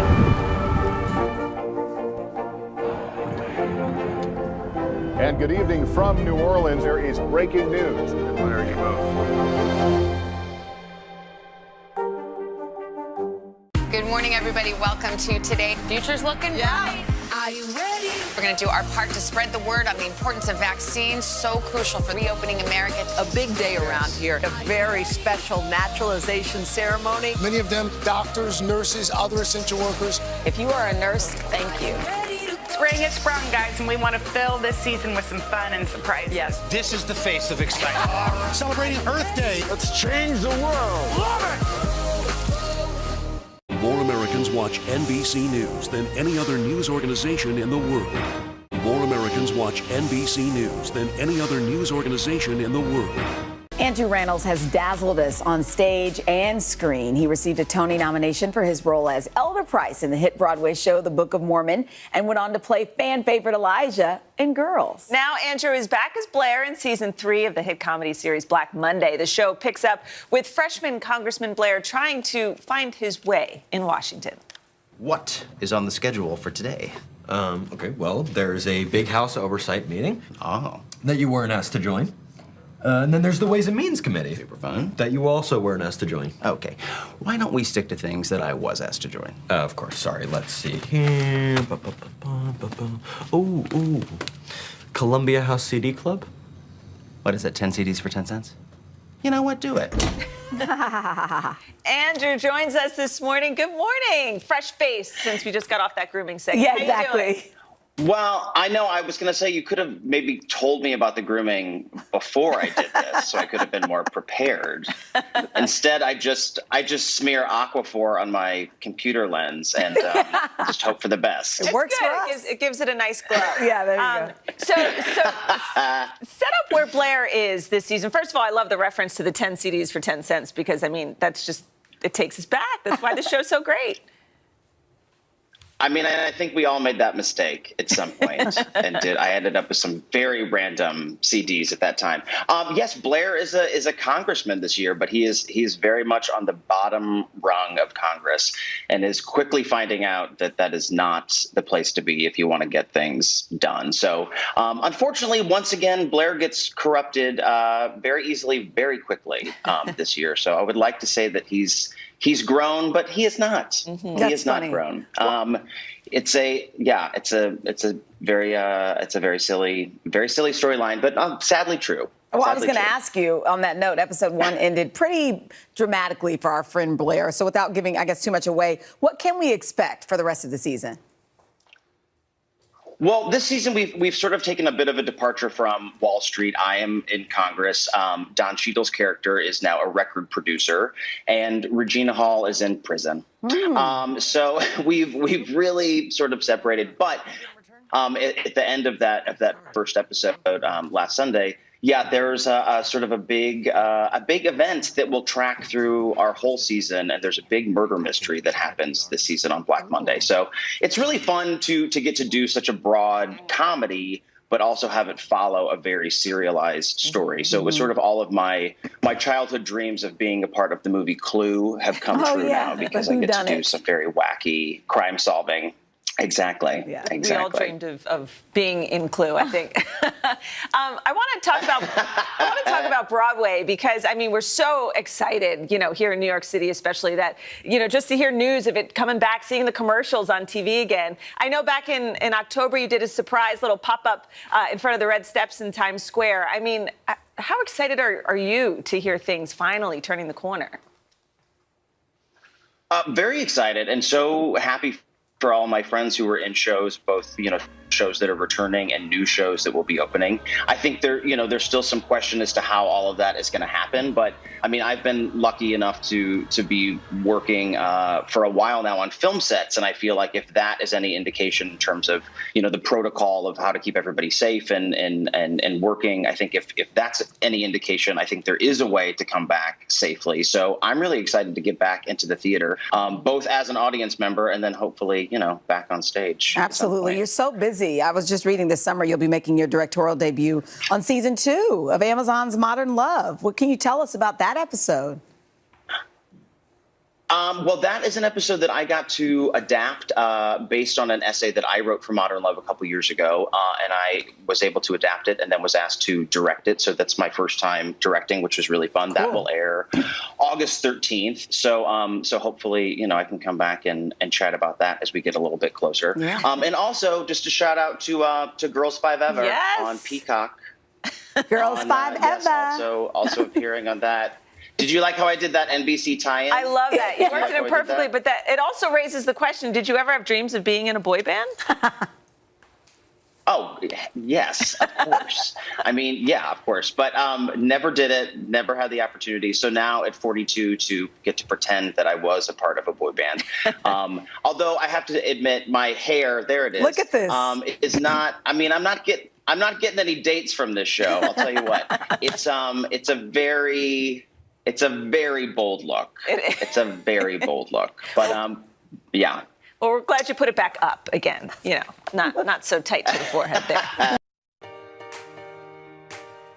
I'm fashion editor Chassie Post, and I know trends. Now, each week I'm here with the must-have fashion and beauty products at a price you'll like in Style Finder.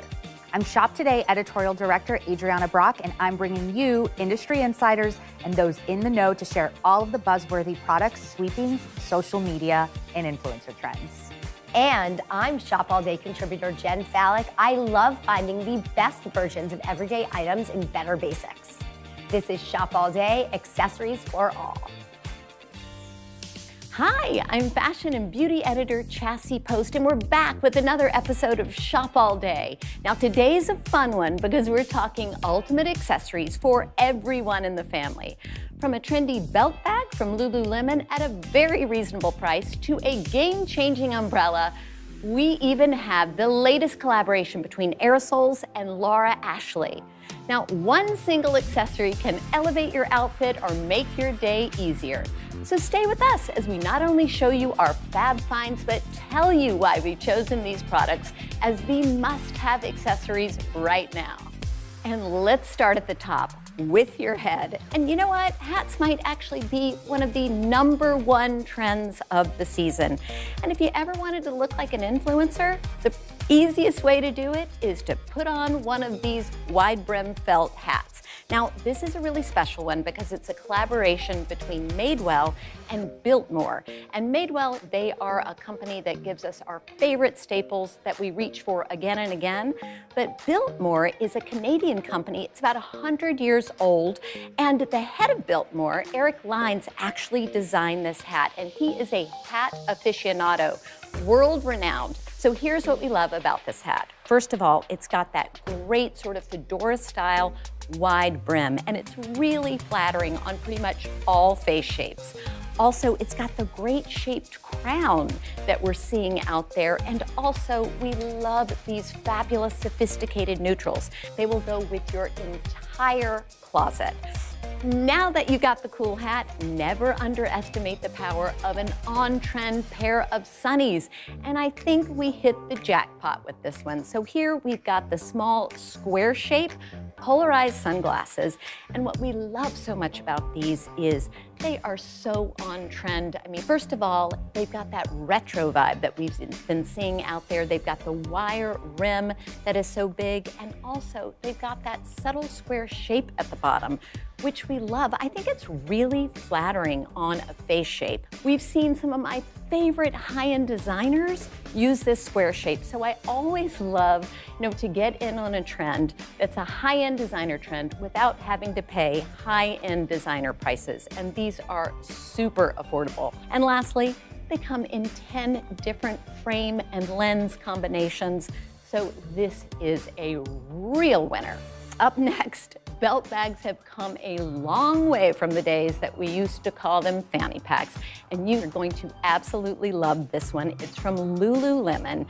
And yes, Lululemon, the maker of the cult favorite leggings that you're probably wearing right now, also makes accessories. First of all, it is super versatile. So you can wear it around your waist, or you can loosen the strap and wear it as a crossbody.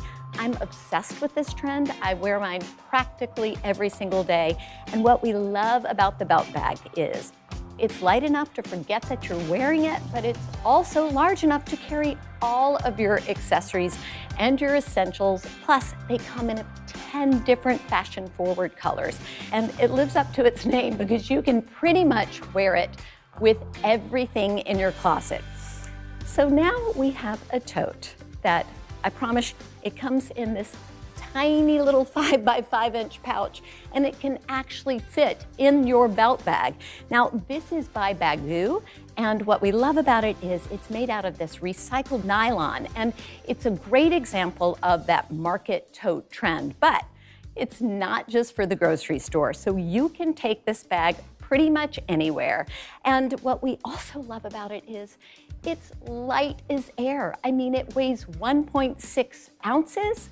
And of course, as we mentioned, it all folds down into this tiny little pouch. So that means you can throw it in your luggage, you can throw it in your glove compartment, you can take this absolutely everywhere. Now, we're always excited about a new product launch around here, especially between two brands that you all know and love. So here we have a great collaboration between Aerosoles and Laura Ashley. And you guys remember Laura Ashley, right? I mean, those wonderful florals. So we love that Aerosoles Aware has collaborated with Laura Ashley. So Aerosoles is bringing the great technology and, of course, the comfort and the vegan construction. And Laura Ashley is bringing the nostalgia. First, we've got the Haley, and here we've got, the great Laura Ashley print straps, but the heel, it's a platform wedge. We've also got the Erin, which is an easy slip-on sporty sneaker, and it's got the great floral quilting. And quilting is another big trend that you're gonna see a lot of this season. And now we're gonna link you up with one of the hottest accessory trends of the season, the chain. We've been seeing chains absolutely everywhere, and not just bracelets and necklaces. We've been seeing them as details on shoes and on bags, and you are not going to believe this chain set that we found from Amazon.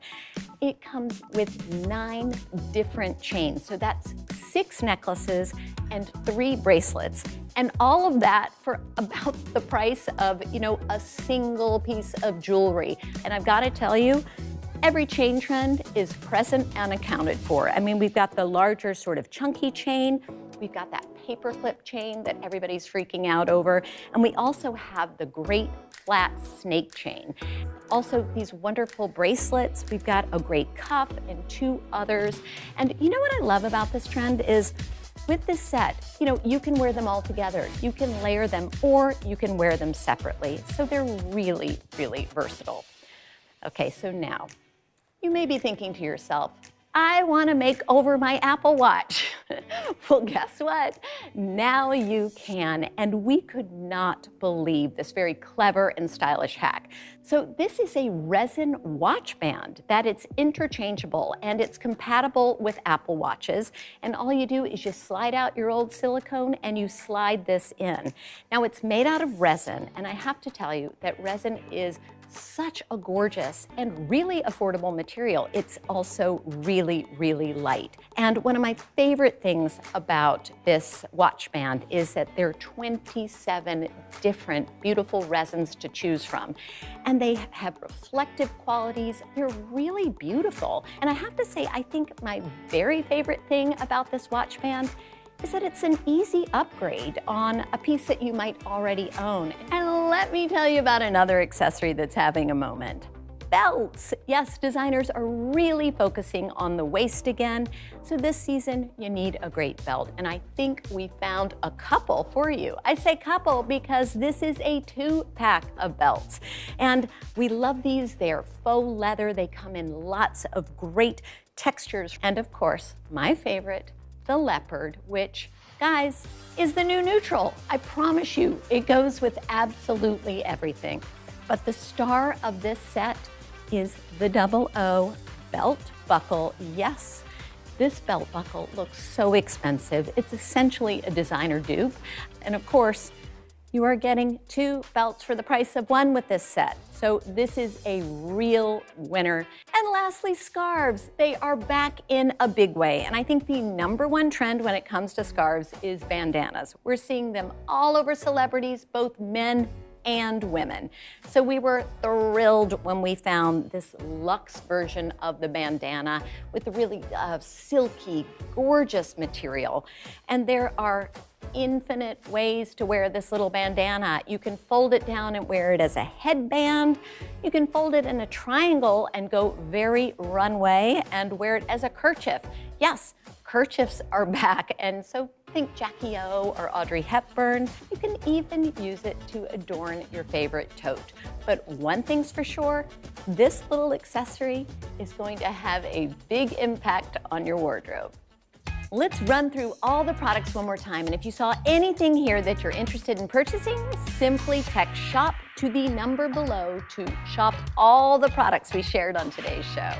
We've got the Madewell Biltmore shaped felt hat, the polarized sunglasses, Lululemon Everywhere belt bag, the Baggu tote, the Airsoles and Laura Ashley collection, the 17-mile gold chain bracelet and necklace set, the light Apple Watch band, the 2-pack women's leather belt, and the silk feel satin scarves for women.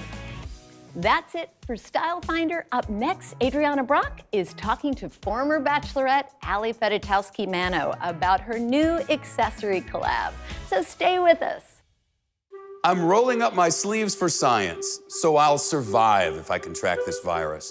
For family dinners, family vacations, family anything.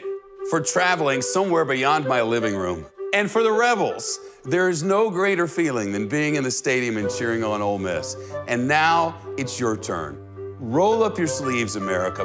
Plan your vaccine, because every shot counts. Visit planyourvaccine.com and make your plan. Let's go.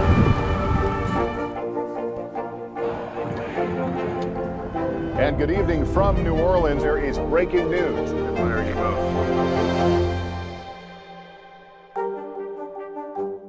It has been a long year. Yeah, where it's been anything but normal. Well, now there's hope.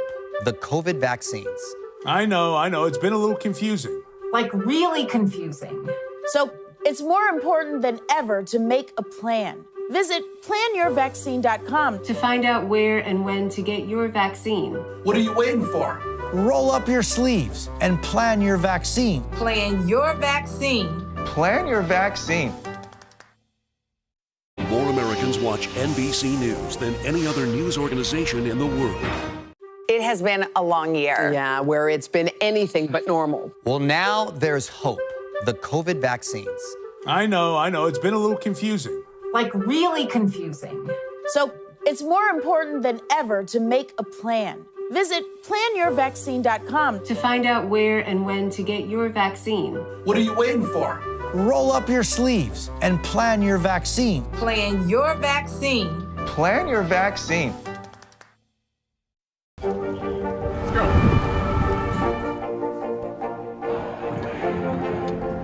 And good evening from New Orleans. There is breaking news. There you go. More Americans watch NBC News than any other news organization in the world. Let's go.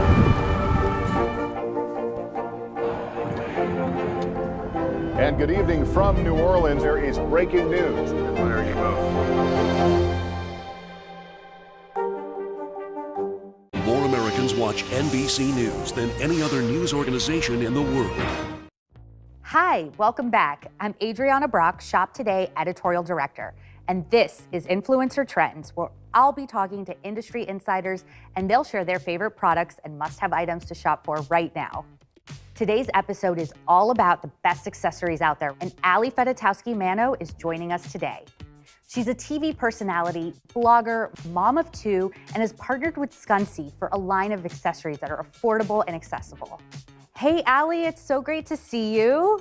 Thank you so much. Look beautiful. Oh, thank you so much. People know you on Instagram. Like, you have a crazy following right now of like over 1 million people, and you're everywhere. You have this really awesome accessories line that we'll talk about in a bit.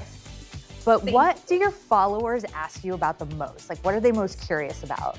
Honestly, things about motherhood. I like to do Q&As on Instagram. So I just did one, and a lot of the questions were like, how'd you get your son to go number 2 on the potty? And how do you deal with tantrums? So I'd say those are like the main questions that I get. You're also kind of known for your fashion and your style. You're always showing off your outfits on Instagram. Affordable fashion. Affordable fashion, which we all can get behind.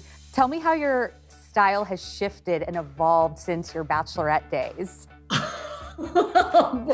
Evolved? I don't even know if evolved is the right word. It's more like I actually found some style because I had none before doing The Bachelorette. I didn't even think I've ever owned a pair of heels. I did not know what I was doing. And I look back at those photos and I'm like, was that cool at the time? I'm like, nope, it was never cool. So it's just evolved over time, learning from other people, other bloggers. I think what I did to actually find my foot in fashion was I stopped trying to wear clothes based on what was necessarily super on trend or what I was seeing other people wear, but find clothes that also fit my body and made me feel good. And once I shifted that thinking, I feel like my fashion evolved.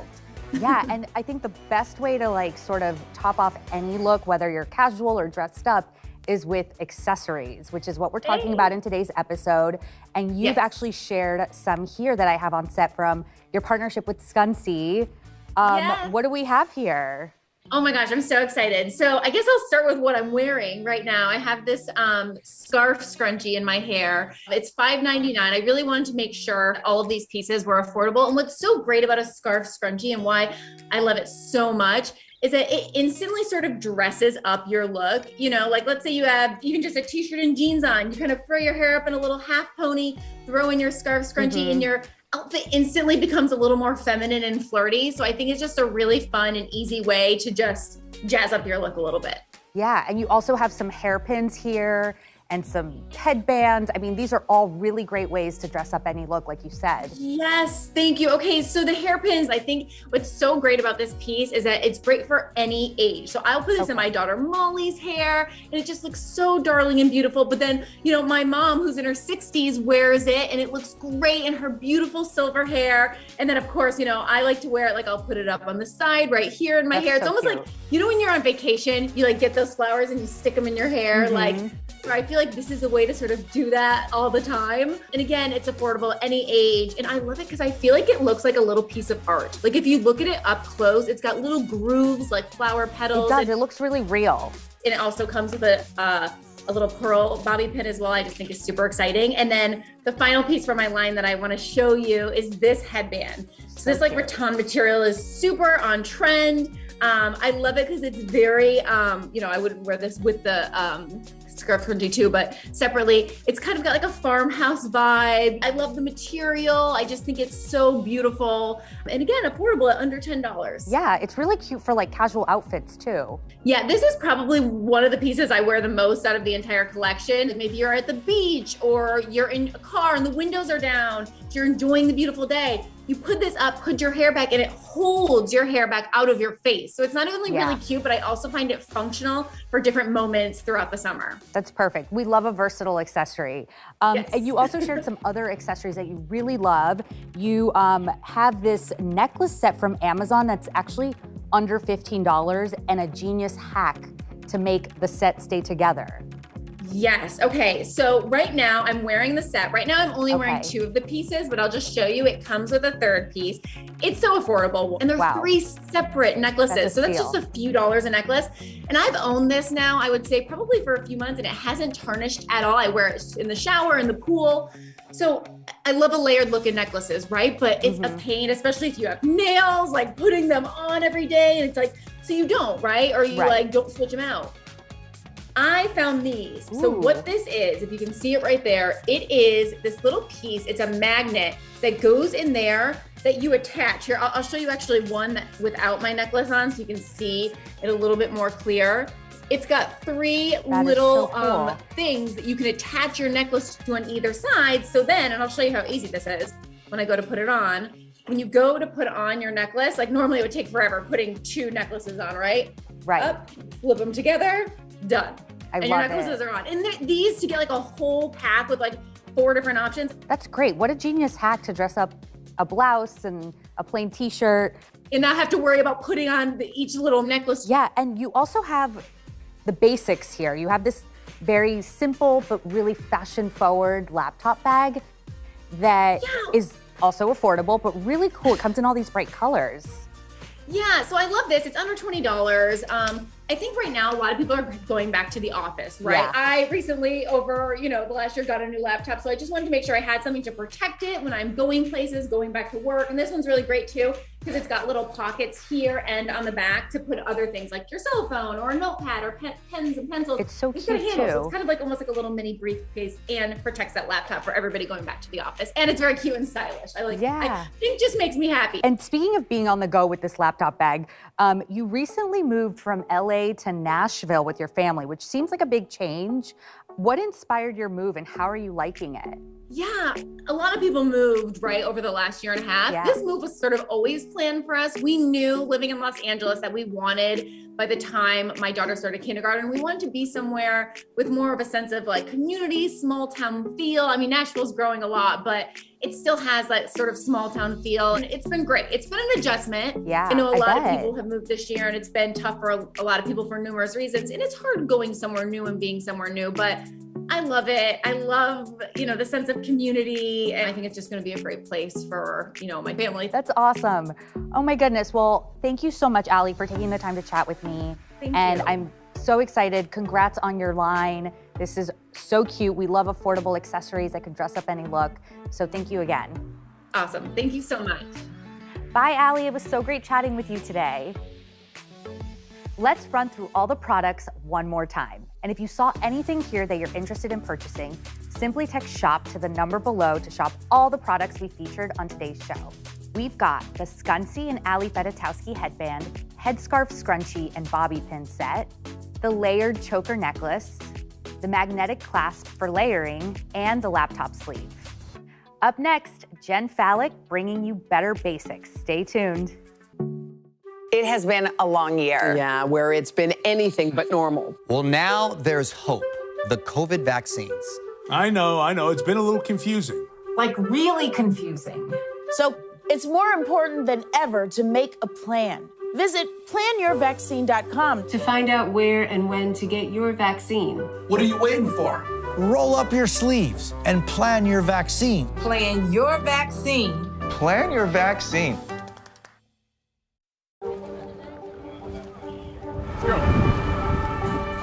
This is a critical choke point for this fire.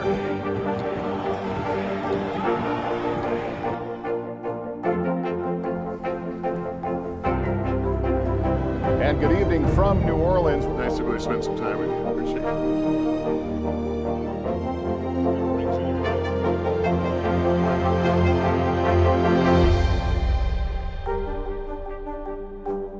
It has been a long year. Yeah, where it's been anything but normal. Well, now there's hope.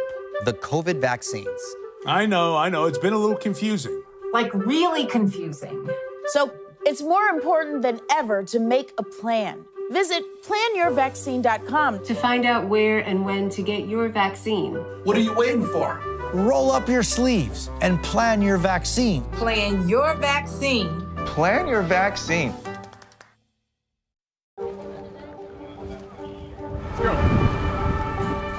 This is a critical choke point for this fire.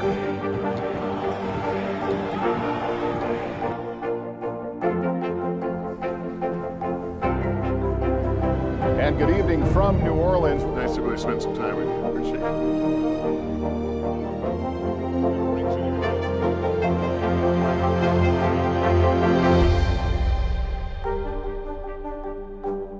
I'm rolling up my sleeves for science, so I'll survive if I can track this virus. For family dinners, family vacations, family anything. For traveling somewhere beyond my living room. And for the Rebels, there is no greater feeling than being in the stadium and cheering on Ole Miss. And now it's your turn. Roll up your sleeves, America. Plan your vaccine, because every shot counts. Visit planyourvaccine.com and make your plan. Hey everyone, welcome back to Shop All Day. I'm Shop All Day contributor Jen Fallick, and we've been showing you our favorite accessories for everyone in the family. I'm here with elevated accessories that will definitely make your life easier and keep you looking fashionable at the same time. Starting with the ultimate monogram tote to carry everything in. This is a personalized gift chic tote. And what I love about this tote is that you look super thoughtful when you give this because it's monogrammed. However, you don't have to think about it in advance. This is light, it's durable, it's classic, and it's lined so that if you put a wet towel, wet bathing suit in there, it's gonna do no harm. It comes with every letter, simple, chic, classic, and just a really great gift for someone you love or for yourself at a great price. And now that you have your tote, I have just the thing for you to keep it off the floor so it stays nice and clean and within eye view. And not only is this gonna help you keep your tote off the ground, but it also has another useful purpose. So this is a handbag hanger, right? So it's just the size of a little keychain. You can put it on your keychain if you want. And it's gonna help you to hang your bag off a table, anywhere that you're going out, you don't wanna put your bag on the floor. Simply just put this right on the table next to you, hang your bag down below, and you've got your bag within arm's reach at all times. The other thing though that makes this extra special and Better Basics worthy is that it doubles as a phone stand. So the other thing you can do when you're not using it to hold your bag, you can use it to hold your phone. If you want to prop your phone up to watch something, just to get some work done during the day, this one little handy tool is going to take care of everything for you. The next one is great for everyone in your family, and I know you might be thinking, oh, it's an umbrella, but trust me, you guys, this is a game-changing umbrella. So unlike a traditional umbrella where when you close it, all the water that's collected when you're out and about drains on the floor, this actually collects it so that you don't end up leaving a wet, messy puddle. The other thing that I think is so cool about this, when you're getting out of the car, it's pouring rain, you have to get out of the car before you open your umbrella. At that point, you're already soaking wet. In this case, because of the unique way it opens, you can put this out of the car, open it as you're getting out, and you stay completely dry. Also, I love anything that's hands-free. That's huge for me. I've got 2 kids. I always have a million things in my hands. This has this cool C-hook, so you can hook it onto your arms, and if you're doing grocery shopping or other errands while you're out and about in the rain, you can hook the bags right on the handle. So, as we continue on this hands-free journey, the next thing is something I personally have used for years. I can vouch that this is one of the best investments I have made in an accessory in a long time. This is the Bandolier Emma Leather Crossbody Bag. It is absolutely stunning, high quality leather, amazing craftsmanship. It holds your phone on the back. You get a secure little case. So this basically becomes your phone holder, your wallet, your handbag, all in one. And you get this chic little crossbody strap. It's adjustable, so depending how you want to wear it, you can do it shorter, you can do it longer. So I can vouch that this is a great investment. The quality is incredible. And I gifted this to my mom, who's very, very picky and never likes any gift that I give her. I gotta tell you, since I gave this to her years ago, it is the one thing that she repeatedly has on her every single time I see her. She gives it to her friends. It's a great gift for someone going off to college. This is a total essential that happens to be incredibly useful and very stylish. And if you prefer to keep things even a little more close at hand, I've got an option for you too. This is so smart. This is a wristlet. So it's like a little bangle bracelet. It slips right on your arm, but the way that it's weighted, it's not gonna fall off. So you just put it around your wrist and you've got something for all of your different cases. So you've got ID, you can put your credit cards in here, you can put cash, you've got a little zipper pocket, and it's a keychain. I hang it on the doorknob of my mudroom into my garage, and this way, not only do I never forget my wallet, my keys, any of those things, I always know where to find them. I have a dog. When I walk my dog, I want to have my stuff on me. This way, I put this around my wrist, I can hold my dog's leash, hold my coffee, or talk on my phone, and everything is right at the tip of my fingers. This comes in a lot of great colors too, so there really is something for everyone. Great price point, and again, one of those really useful accessories that serves multiple purposes, which, as you know, is sort of the Better Basics thing. It can't just be a keychain, it can't just be a wallet, it's gotta be better, and this definitely is. And last but not least, this is something I've talked about for years. I think everyone who knows me in real life owns one by now because they were so sick of hearing me tell them how much they need it that they just finally went out and got it. I lose everything. I have never, in my whole history of owning AirPods, lost my AirPods because of this case. And this actually is mine. You can see my AirPods in there. So it's very secure and it protects your AirPods. You're gonna make the investment, you wanna protect the investment. This is thin, but really durable and protective. Comes in so many fun colors.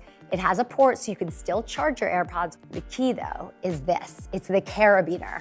I hook this onto my bag every time I leave the house, or if I'm traveling, I'll actually hook it onto my belt loop. So this way, if I need to take my AirPods off and on, if calls are coming in or whatnot, literally they're right there. It's so well priced. It is such a smart way to protect your investment in your AirPods. There's different colors, different size options. And again, it's one of those things that once you own it, you're like, how did I ever live without this? Let's go through these products one more time, and you can use the QR code to get instant access to these items. The personalized gift chic tote, the instant hanger, the reversible umbrella, the bandolier Emma leather crossbody, the wristlet keychain, and the AirPods case. And just so you know, Today works with affiliate partners and earns a commission on purchases made through our links at today.com. And that's a wrap on all of your Better Basics and for our show. It has been so much fun showing you our favorites. Tune in next Thursday for another episode of Shop All Day.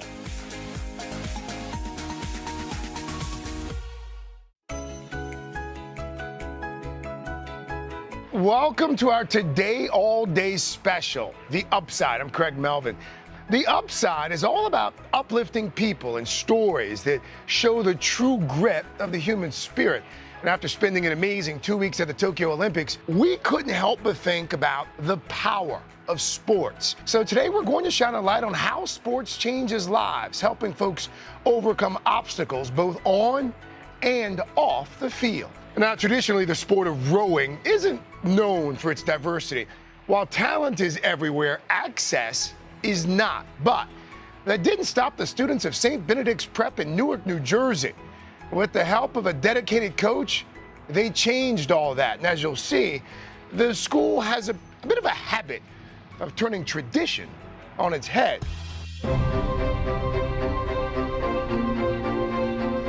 Spending a day at St. Benedict's Prep in Newark, New Jersey will leave you nothing short of inspired.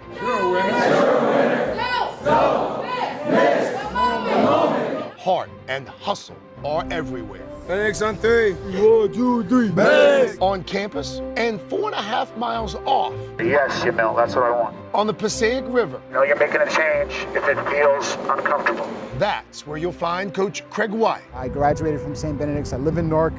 I've lived in Newark my whole life. What makes St. Benedict's Prep different is everything. And he's not kidding. The students take charge here. So when one asked him to start a crew team, he had no choice but to take it up with the headmaster, Father Leahy. And I told him, I said, no, a crew's too expensive, Craig. We can't do crew. One day I was walking around the property, walked through a door and tripped over an erg. So I called Craig. I said, Craig, what the heck is the erg doing here? Oh, somebody just gave it to me. Great, up some story, right? Ergs kept multiplying. And then one day I look across my room in the monastery, just thinking, 8-man shell. Craig, he just ignored me. So now you're here doing a story on the crew team. What started as a leap of faith is now a 10-year success story. We're consistently getting higher and higher and higher and higher up the rankings. Our kids this year, they advanced to the semifinals at Stokesbury Cup for the first time in a decade. I never really imagined that I could be a part of something so big. When I got to the team, I was just surprised that, wow, this actually exists. And it was really one of the first things that I could dedicate myself to. That dedication got Yamil, Jaden, and Alvaro a ticket to U.S. Rowing's Olympic Development Program. And now they're dreaming bigger than they could have ever imagined. My dream one day is to make the Olympics. I would love to go to the Olympics. My dream is to make the Olympics. If one of my kids is on the Olympics, I'm probably gonna break the television. You know, screaming and throwing stuff, but it's great. Do we have a future Olympian in this group? Yes. Yes, we do. Yes, we do. While gold medals would be nice, Coach White says it's the character building on and off the water where the real magic happens. Every time I have to do something hard, I think about it. I've been on the erg for 90 minutes straight before. I just think about that and be like, okay, I can do this. If I can do that, if I can do 90 minutes on the erg, I can definitely do this. What we do on the water every day, without question, changes lives. When the kids come to us and they're a part of the team, they change for a couple of reasons. One, first off, they learn and they understand that I have power to make my life better. It's not just about the sport, you know? It's about, am I making myself better? Not just interpersonally, but am I becoming a better athlete, holistically better? Is my technique improving? Are my grades improving? Is my relationship with my family improving? And every generation of kids, every year, they raise the bar, and they do that themselves. But they'll tell you, none of this would be possible without Coach White. He's like the guy. He's just the guy. He's just the guy. He does a lot for us. He sacrifices a lot for us. He's like kind of like a second father to me. These kids are so grateful for everything. They're grateful for each other. They're grateful for the experience. And you could literally ask them to move mountains, and they'll do it. From changing lives to changing the world of rowing, to recognize the value of diversity in the sport, Coach says he's just getting started. The rowing community in our country in particular struggled. It struggled to be able to diversify the sport. You know, our kids get hooked the minute that they get in the boat. So all we have to do is to provide access, you know, open a door. And then once the kids walk through it, they want to do it every day. I want these kids to have whatever they want. I want them to be able to grow into the world. They have the grit, they have the intelligence, they have the work ethic. So to be able to share myself and my family and my time with these kids, to be able to watch them grow, to be able to do what was done for me to another generation of young people. What else is there, you know? Let's go.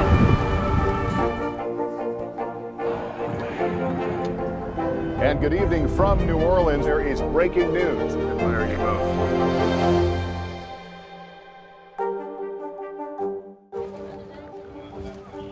Let's go. This is a critical choke point for this fire.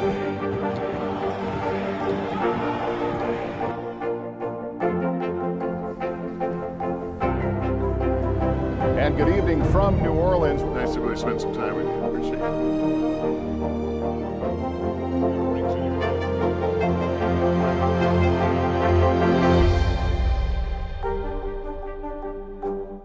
I'm rolling up my sleeves for science, so I'll survive if I can track this virus. For family dinners, family vacations, family anything. For traveling somewhere beyond my living room. And for the Rebels, there is no greater feeling than being in the stadium and cheering on Ole Miss. And now it's your turn. Roll up your sleeves, America. Plan your vaccine, because every shot counts.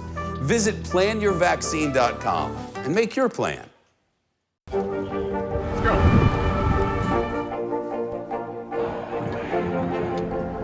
And good evening from New Orleans. There is breaking news. There you go. Skateboarding made its Olympic debut this year, but it's a 46-year-old newcomer and mom of two who has everyone talking. Known by her alter ego, Auntie Skates, Orby Roy's uplifting and inspiring skating videos have gone viral on TikTok, proving she's not your average auntie.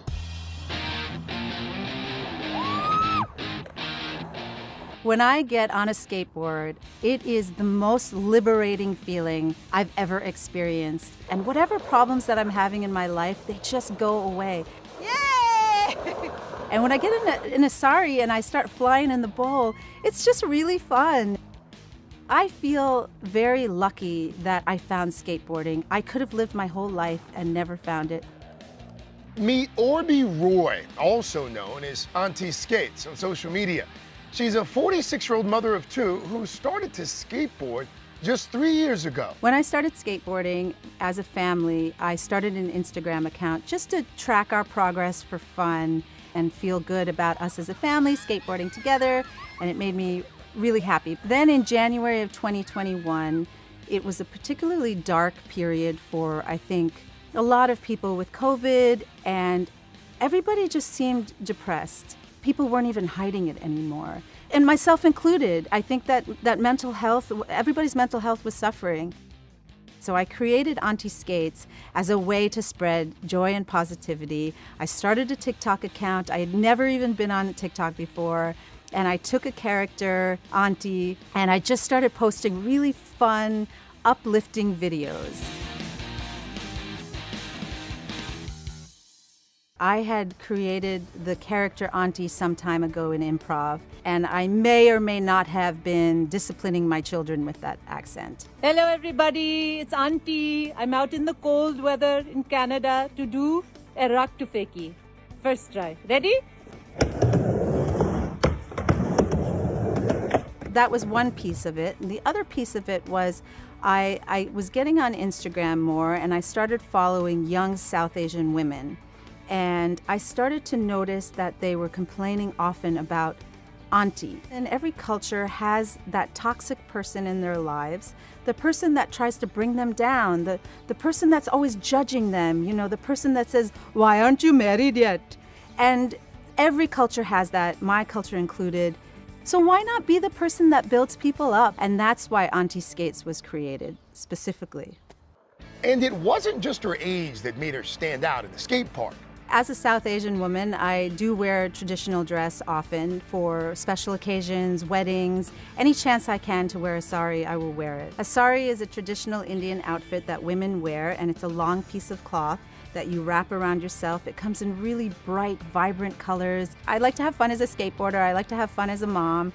And I took Auntie Skates a little bit further, and I put Auntie in a sari, and I skated the bowl. Orby didn't realize the impact that she would have on others. It was the comments that people were leaving, from the 40-year-old man who used to skate as a kid and bought a board because of me, to the young Indian girl in a village in India who said, "If you can do it, I can do it."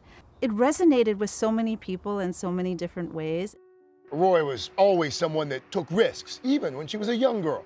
My parents are immigrants. They came to this country in the 60s, and I think when they came to this country, they had culture shock. They didn't really feel comfortable raising a daughter in a new, more liberal country, and I think what happened was they kind of doubled down on their old school values. They were doing what they thought was best for me, and they were setting some standards based on their own fears. And the great thing about my parents is that they learned from their mistakes. Yes, I got a computer science degree. Yes, I worked on Wall Street. But that day that I called my father and told him I was walking away from this job, and he supported me, and my mom supported me, I knew that I would always have my parents' support no matter what crazy thing I did. And with Auntie Skates, the fact that I was doing skateboarding in the first place, they were behind me immediately.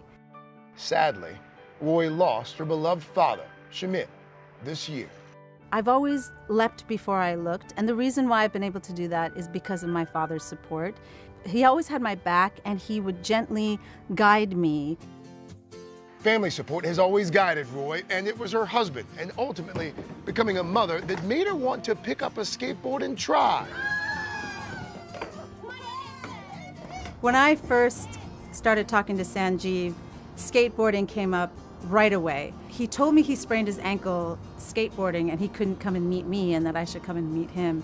And I immediately asked him, "Are you a pro skater?" I had no concept of adult skateboarding.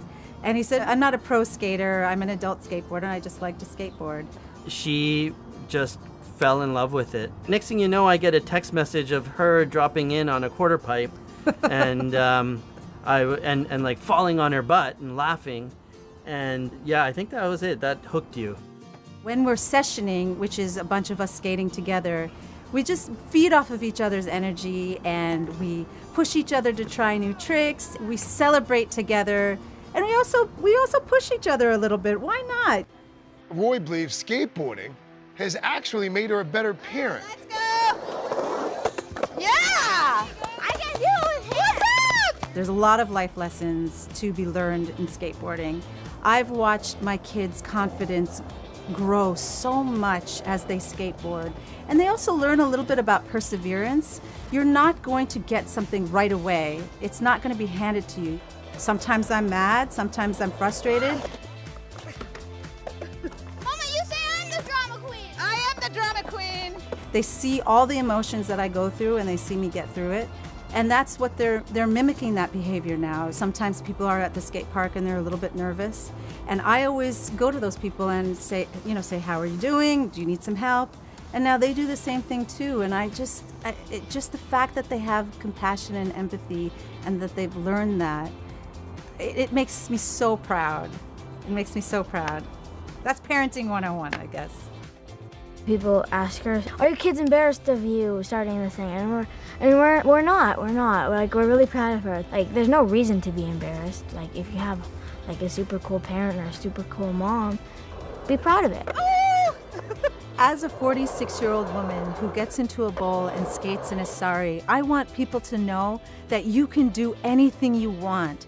Be kind to yourself and follow those dreams. Do that thing you thought was too late to do. Do the thing that makes you happy. Auntie believes in you. I'm rolling up my sleeves for science, so I'll survive if I can track this virus. For family dinners, family vacations, family anything. For traveling somewhere beyond my living room. And for the Rebels, there is no greater feeling than being in the stadium and cheering on Ole Miss. And now it's your turn. Roll up your sleeves, America. Plan your vaccine, because every shot counts. Visit planyourvaccine.com and make your plan. Let's go. This is a critical choke point for this fire.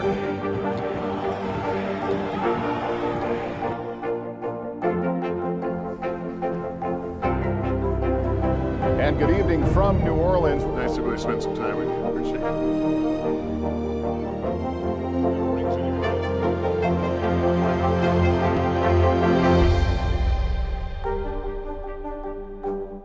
I'm rolling up my sleeves for science, so I'll survive if I can track this virus. For family dinners, family vacations, family anything. For traveling somewhere beyond my living room. And for the Rebels, there is no greater feeling than being in the stadium and cheering on Ole Miss. And now it's your turn. Roll up your sleeves, America. Plan your vaccine, because every shot counts. Visit planyourvaccine.com and make your plan. It has been a long year. Yeah, where it's been anything but normal. Well, now there's hope. The COVID vaccines. I know. It's been a little confusing. Like, really confusing. So it's more important than ever to make a plan. Visit planyourvaccine.com to find out where and when to get your vaccine. What are you waiting for? Roll up your sleeves and plan your vaccine. Plan your vaccine. Plan your vaccine. Turning obstacles into opportunities might seem daunting for some, but not for weightlifter Chris Rudin, who has dedicated his life to teaching others how to live without limitations.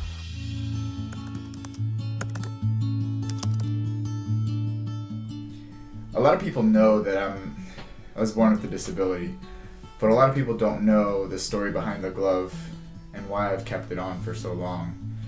I started wearing this glove in middle school.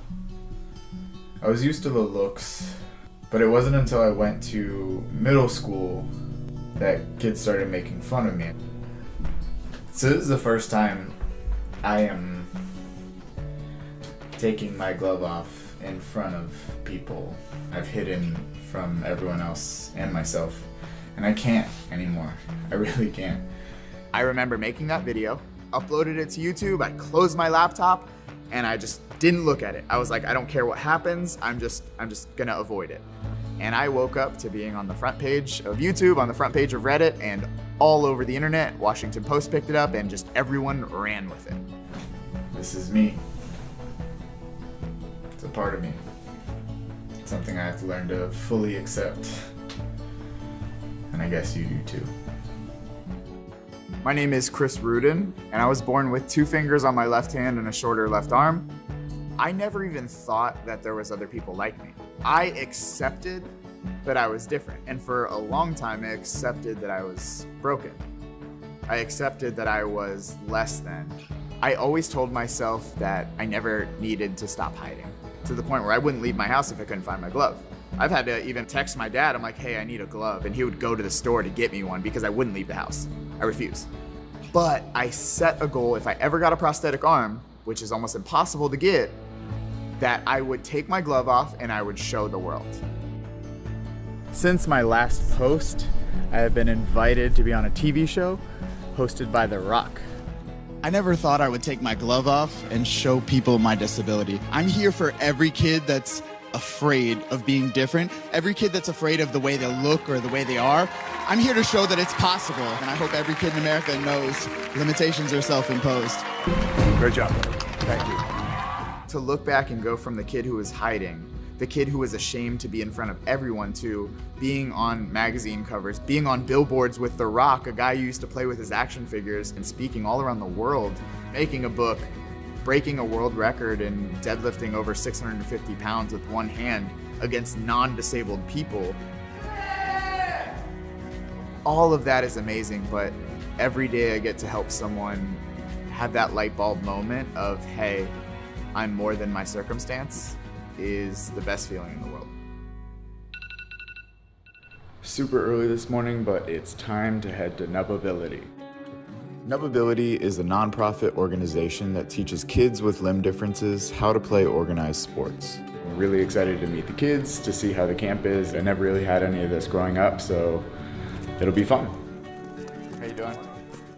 This is my first year as a coach at Nubability. When you think of the word overcomer, it's every single person in this room. What I really love about Nubability is there's archery, fishing, basketball, football, every sport you could imagine, even lifting weights. But more than just the sports, it's the opportunity to overcome any obstacle that this limb difference or amputation might present. Snag it. Oh, that's right, man. Good hustle. Go. Oh my God, I'm so glad I got to see you. Are you fishing? Yes. Bonding with the next generation makes me feel impactful. It makes me feel like I'm serving some sort of higher purpose beyond the struggle that I have, but the struggles that everyone else faces. You can reel up the line a little bit. Come on, you gotta know we're gonna catch fish. Mr. Chris is awesome, kind, sweet, nice to others. Mr. Chris is one of my most favorite people in the world. Got it. Reel it in. And the most funnest one I've ever met. Boom.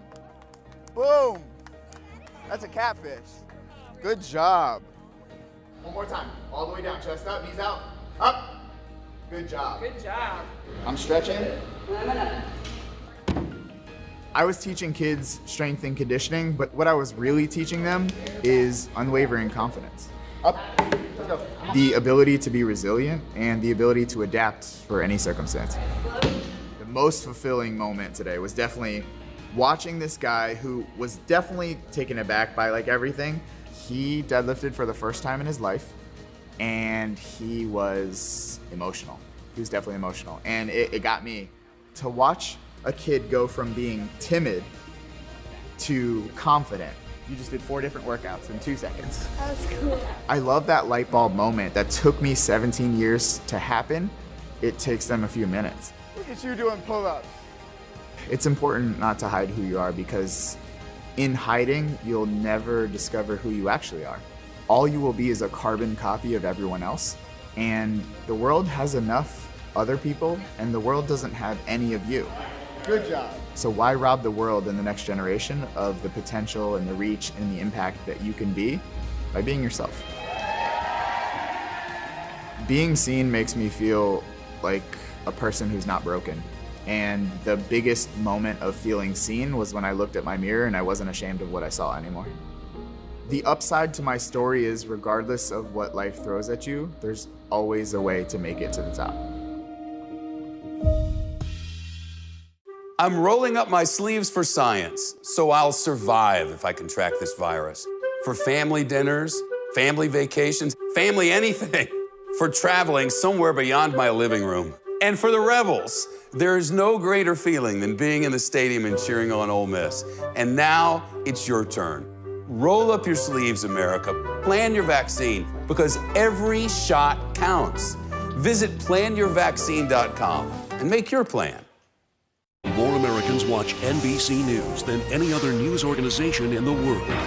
Good morning, everybody. Welcome to Today. Future's looking bright. Are you ready? We're going to do our part to spread the word on the importance of vaccines, so crucial for reopening America. A big day around here, a very special naturalization ceremony. Many of them doctors, nurses, other essential workers. If you are a nurse, thank you.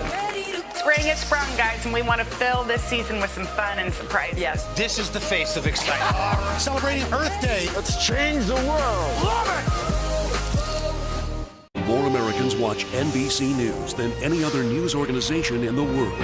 Let's go.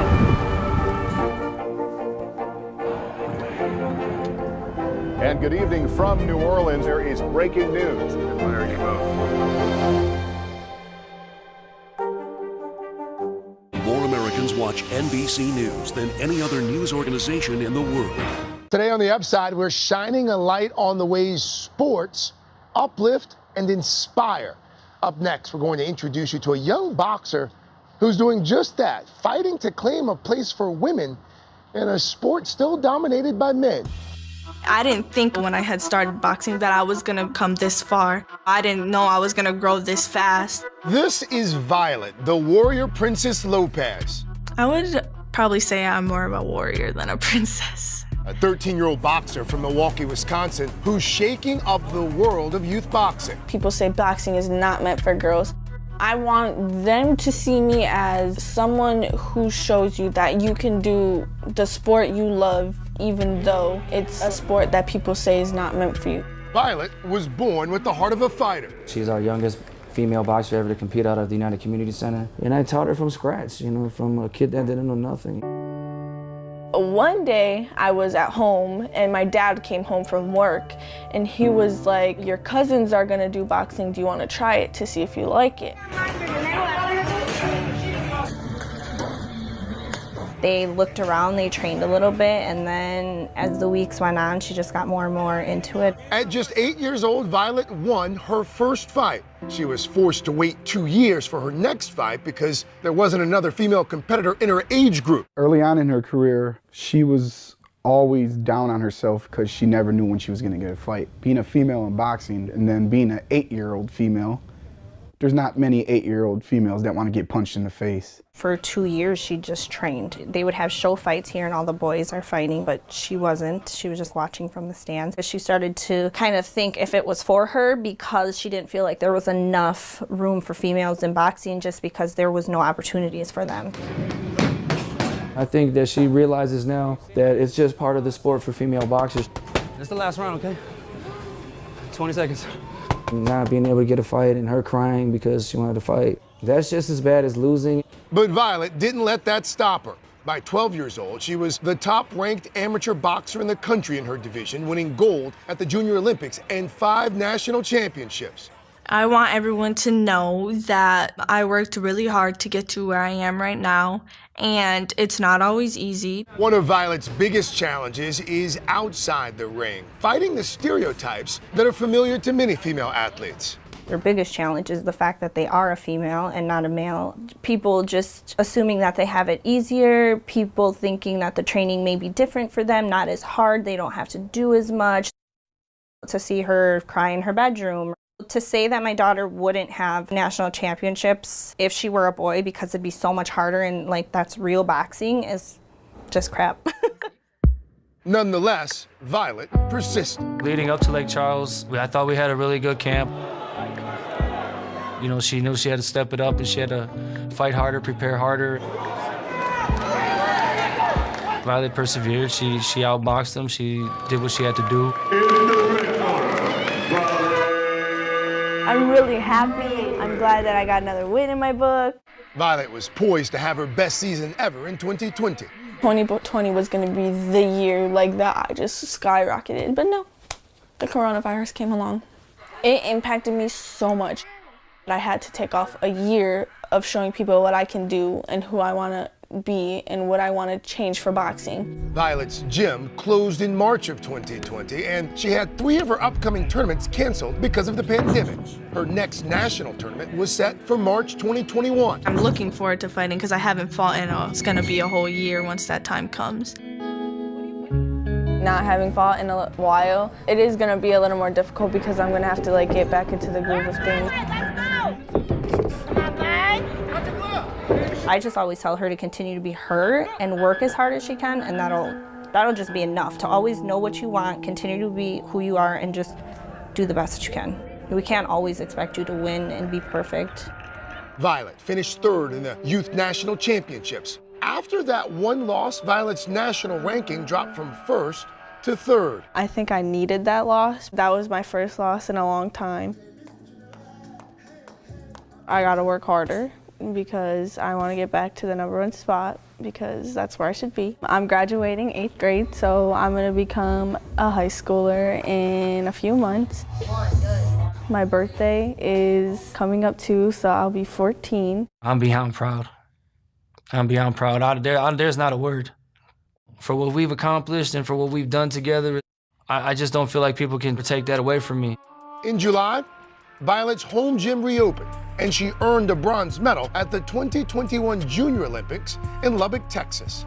Next up, she's aiming for that #1 ranking. My goal is to get my #1 spot back because that's what I want, period. Probably cause I am a star and I got what it takes. Cause I'm finna go far, finna win first place. That's it for us on the Upside, Power of Sports.